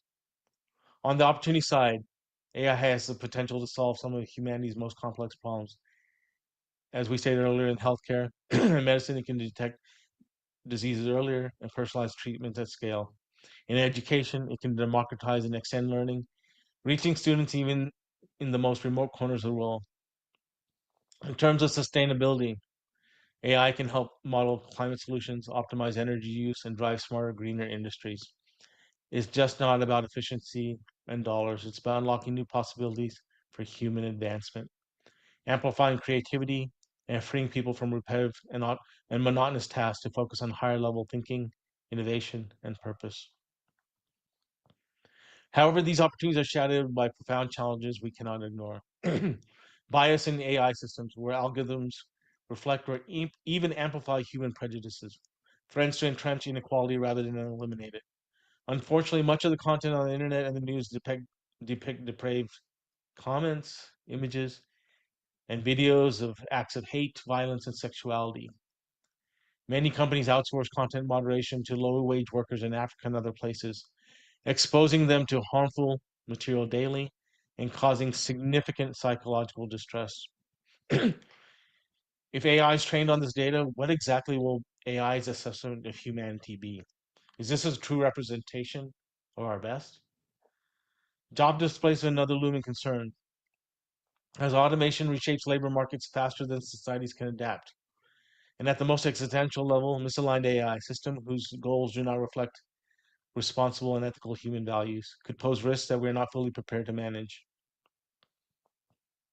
Lone wolves, hackers, and nation states are escalating cybersecurity threats, driving financial fraud, destabilizing markets, and weaponizing AI for modern warfare, including the potential to unleash new digital and biological viruses. Today, only a handful of nations possess the capital, expertise, and strategic will to build and train large-scale AI models and systems. Billions of dollars are being invested into energy, infrastructure, data centers, computing power, and specialized talent, fueling an AI arms race for global technological dominance and ultimately hegemony. When Oppenheimer ushered in the atomic age, he famously quoted the Hindu scriptures, the Bhagavad Gita. Now I am become death, the destroyer of worlds. Ironically, a moment of creation and a moment of irreversible destructive consequences. The deeper risk is not that AI becomes too smart, but that we become overly prideful and selfish, failing to be wise enough about how we design, deploy, and govern it. The Bible teaches that pride was truly the original sin when Satan, seeking to exalt himself above God, was cast down from heaven. As Proverbs 16:18 warns, pride goes before destruction and a haughty spirit before a fall. These technologies demand more than technical brilliance. They require discernment, ethical clarity, global cooperation, and courageous leadership. Because the real test is not whether AI can surpass human capabilities. It will. It's whether we can evolve our wisdom fast enough to guide it safely and inclusively into the future. We need to ensure that we put the proper guardrails and governance models to ensure ethical and responsible development of AI. We also need to democratize AI, making it more accessible to people from a variety of backgrounds, viewpoints, and experiences. Today, as we stand at the crossroads of humanity, let's remember, the future is not a destination that we stumble into. It's a future that we jointly build by design, by intention, and by shared values. We must invest in AI literacy for all. We must embed ethics, transparency, and inclusion into every AI system. We must work together across disciplines, across countries, across borders, to guide AI toward a future that serves humanity. If we lead with wisdom, creativity, and compassion, AI will be one of the greatest tools ever created. If we hesitate or falter, it could be our greatest test, even to our very existence.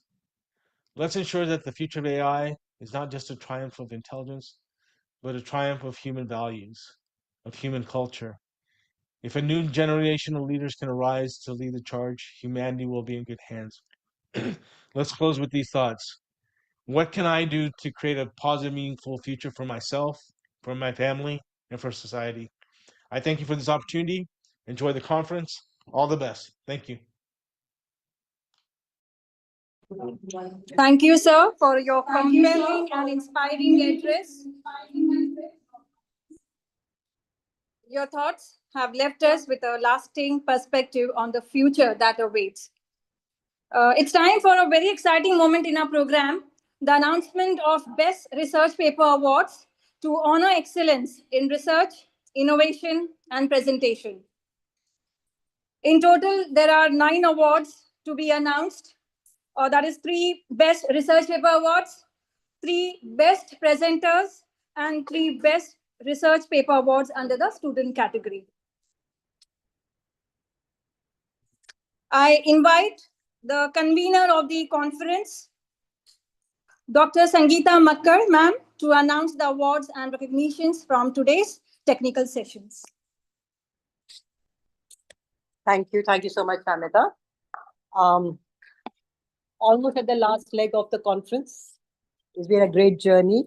And the 3 tracks went off simultaneously very well with around 35 papers as participant presentations. The 3-track chairperson, very eminent people, have given their details. And as per their decision, we have 3 best papers, 3 best presenters, and 3 students as the best papers overall.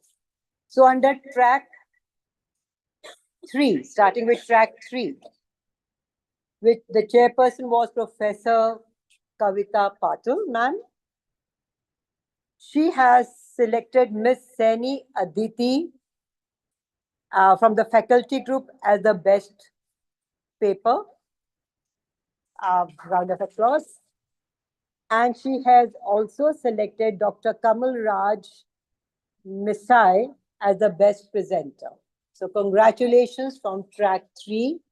And the best student from track 3 is Benita Mary Peter. Heartiest congratulations. Moving to track 2, we have the best paper, Dr. Rakhi Sharma from Jai Hind. Heartiest congratulations, ma'am.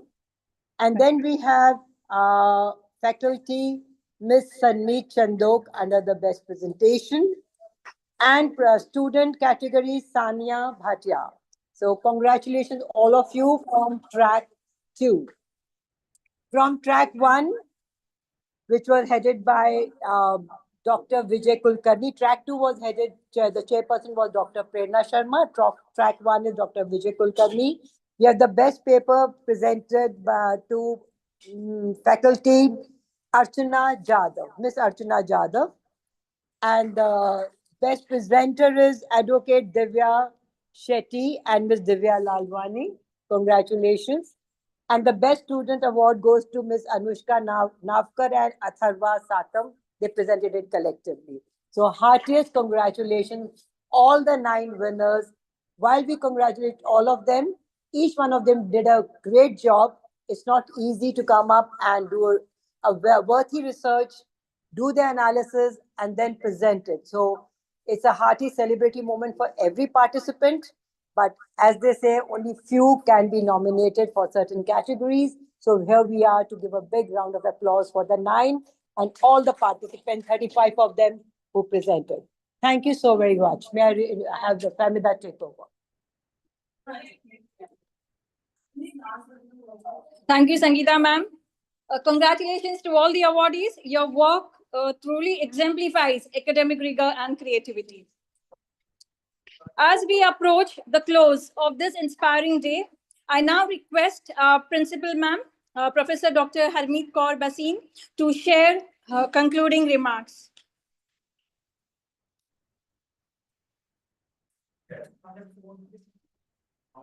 Okay. Good day, everyone. Can you hear me? On the phone. Okay. Yeah. As we come to conclusion of this very fruitful day, I thank everyone who has participated in this research conference. Thanks to all the researchers who have contributed their papers. Congratulations to all those who had won the awards. A very big congratulations to you all.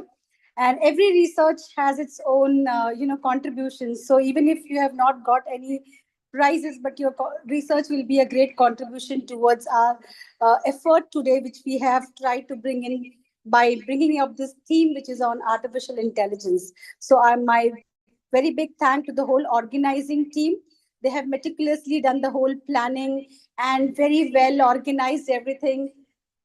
So, and we are very happy that we got 70 papers, 70 research papers. That's commendable by the research team. So, Sangeeta ji and Sangeeta and the organizing team, Arun Pujari, Neelam ma'am, thanks for all your valuable contribution here. I also thank Pooja Ramachandani, principal, who had joined us for a short while. Thank you for gracing this occasion. And thank you for bringing up such nice seminar on the board. And thanks for all your hard work. Thank you.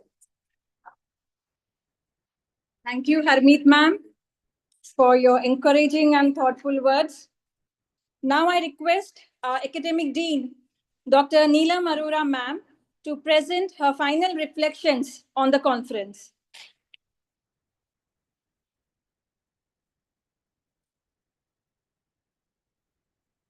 Good afternoon.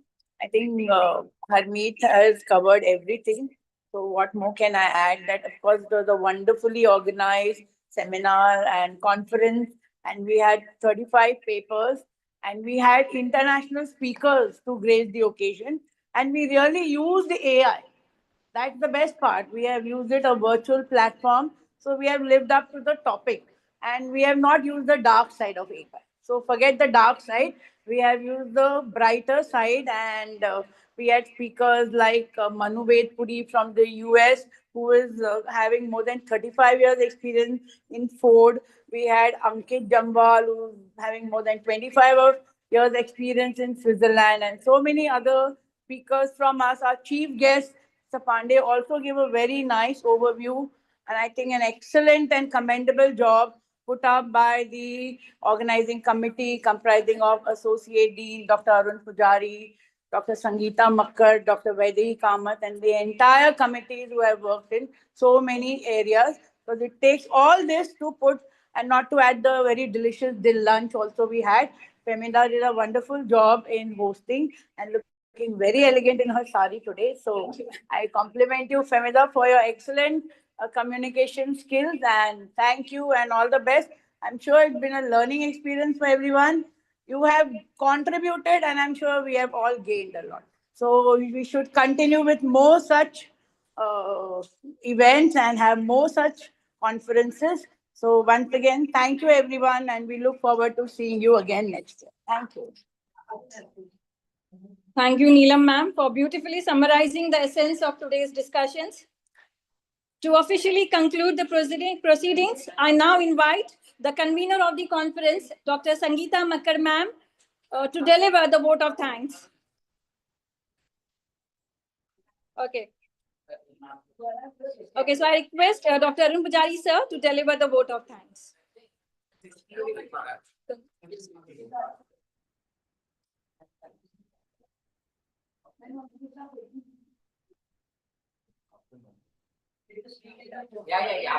Yeah. Good afternoon. Well, It is said that great things are not done by impulse, but by series of small things brought together.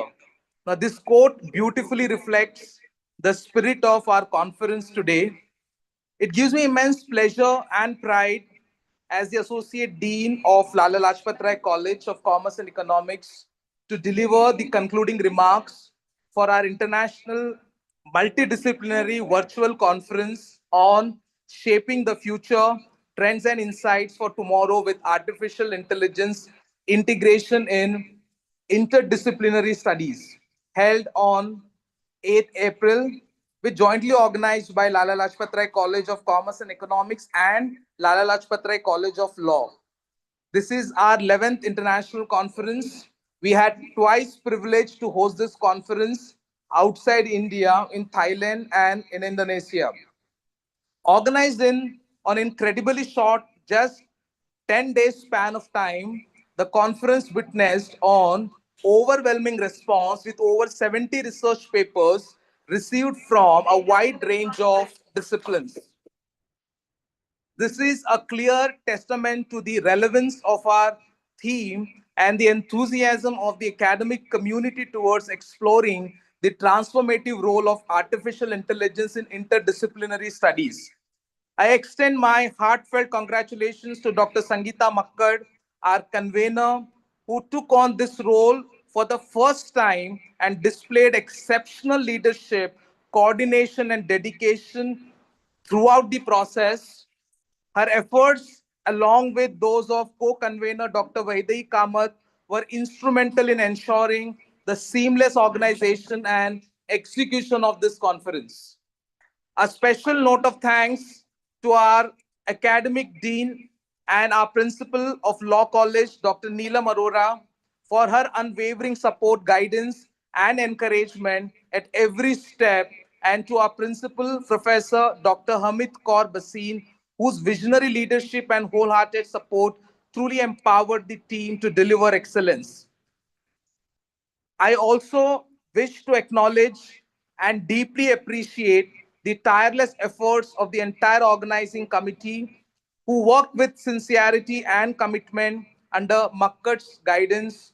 Your teamwork and dedication have made this event a resounding success.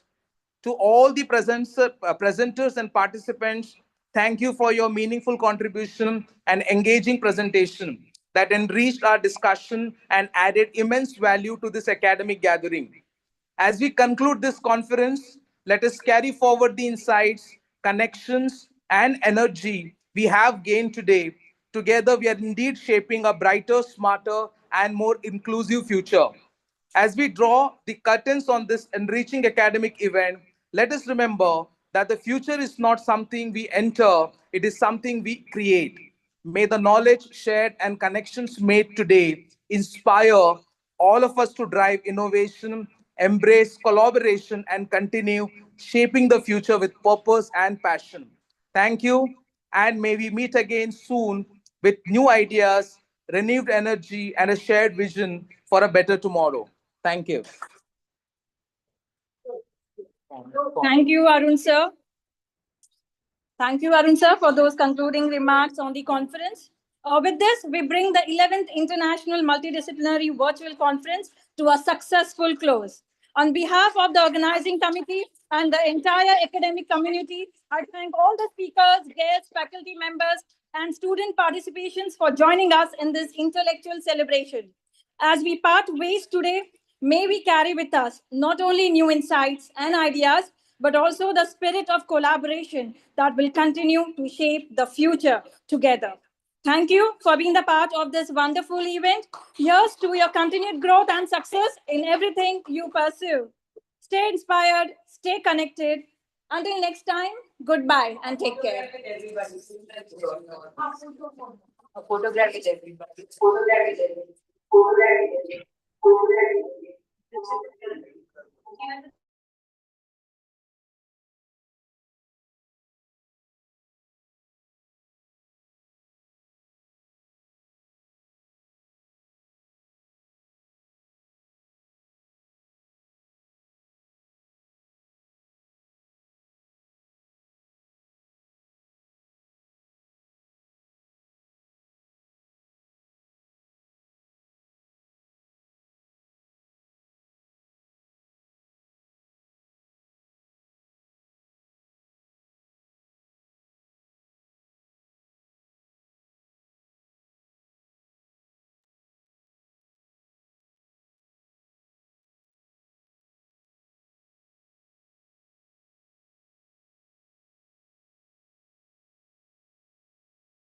Videos on. Videos on. Videos on. Videos on.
La-